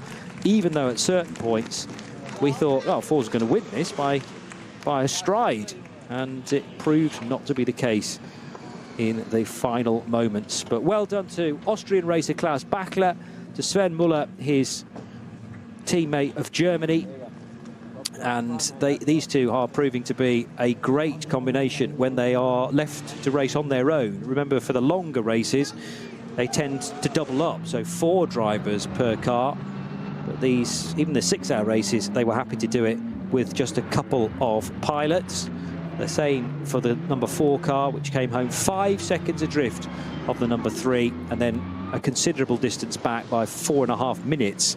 Vincent Kolb, Frank Stippler, Patrick Assenheimer in their white and blue Ford Mustang. Cup 2 are home and hosed, aren't they? Yes, and Tim Scheerbart for Mühlner Motorsport, 921, take the victory there. 921 shared by David Jahn and Arne Hofmeister. But the one that we've been focusing on all the way through the race is the fight within Cup 3, and they are still not back yet. Give them a few more moments. Sandberg, I expect to finish ahead of Bednarski on the road, but that will then be corrected to put Bednarski back ahead, assuming that is that they actually make it to the end of this lap and they haven't taken huge chunks out of one another on the final racing lap. But they should be the next couple of cars over the line to confirm those places in Cup 3, as the celebrations will begin in a moment on the main podium. SP8T honours going the way of FK Performance Motorsport with the BMW M4 GT4. That's car number 187. 187 shared by Nick Wustenhagen, Ranko Majatovic and Tobias Wahl. Oh, 940's even slower. Has 940 run out of fuel? That's a very precarious place to be sitting as well. So that is the Oscar Sandberg car, which is already getting a 30-second penalty, remember. And where's Bednarski? He's already crossed the line. But this is a major concern now for the 940 Porsche, because the speed differential is huge. And surely yellow flags will be being shown now on the exit of Hohenrhein. Absolute disaster for the 940 crew. Not only are they going to get a 30-second penalty, they might be kissing goodbye to the podium here, because, yeah, Omer is already across the line, although they're a lap back. 31 laps. Yeah, Sandberg's already... No, Sandberg hasn't completed 30 laps yet, but Omer has, and Schmickler has, in their Cup 3 cars. That's a podium gone, Snowy, for the 940 car, when they thought they were going to win the class. Horrible. That's how motorsport can bite, isn't it? So Nico Silva, David Griezmann, Oscar Sandberg are not able to cross the line at the end of the race.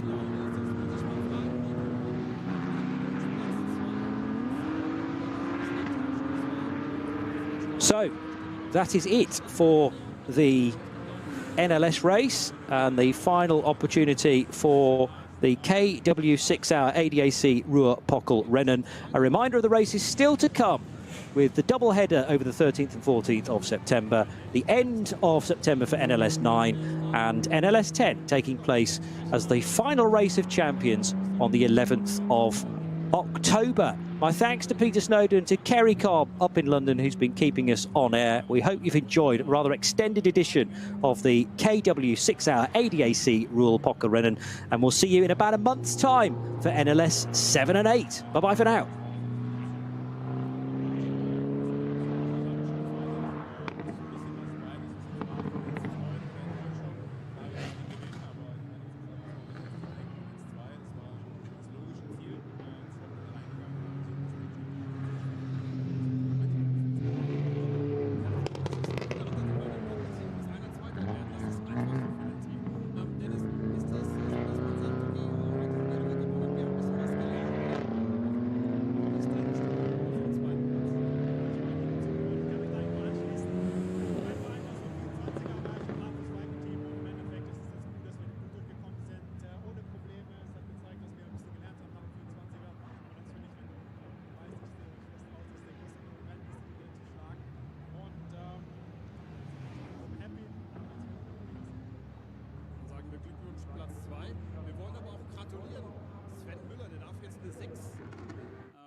eintragen in sein Klassenbuch, was die Gesamtsiege am Nürburgring angeht. Das ist sein 6. Gesamtsieg. Glückwunsch dazu. Ja, vielen Dank. 6 Siege. Ich habe auch gedacht, vielleicht 5, 6 sowas oder so. Ja, mega Erfolg. Also es war wirklich ein spannendes Duell. Wir haben beide Autos, von Anfang an nichts geschenkt. Wir wussten, okay, das Schwesterauto ist der größte Konkurrent. Der Ford am Anfang mit dem Stippi war sehr, sehr schnell.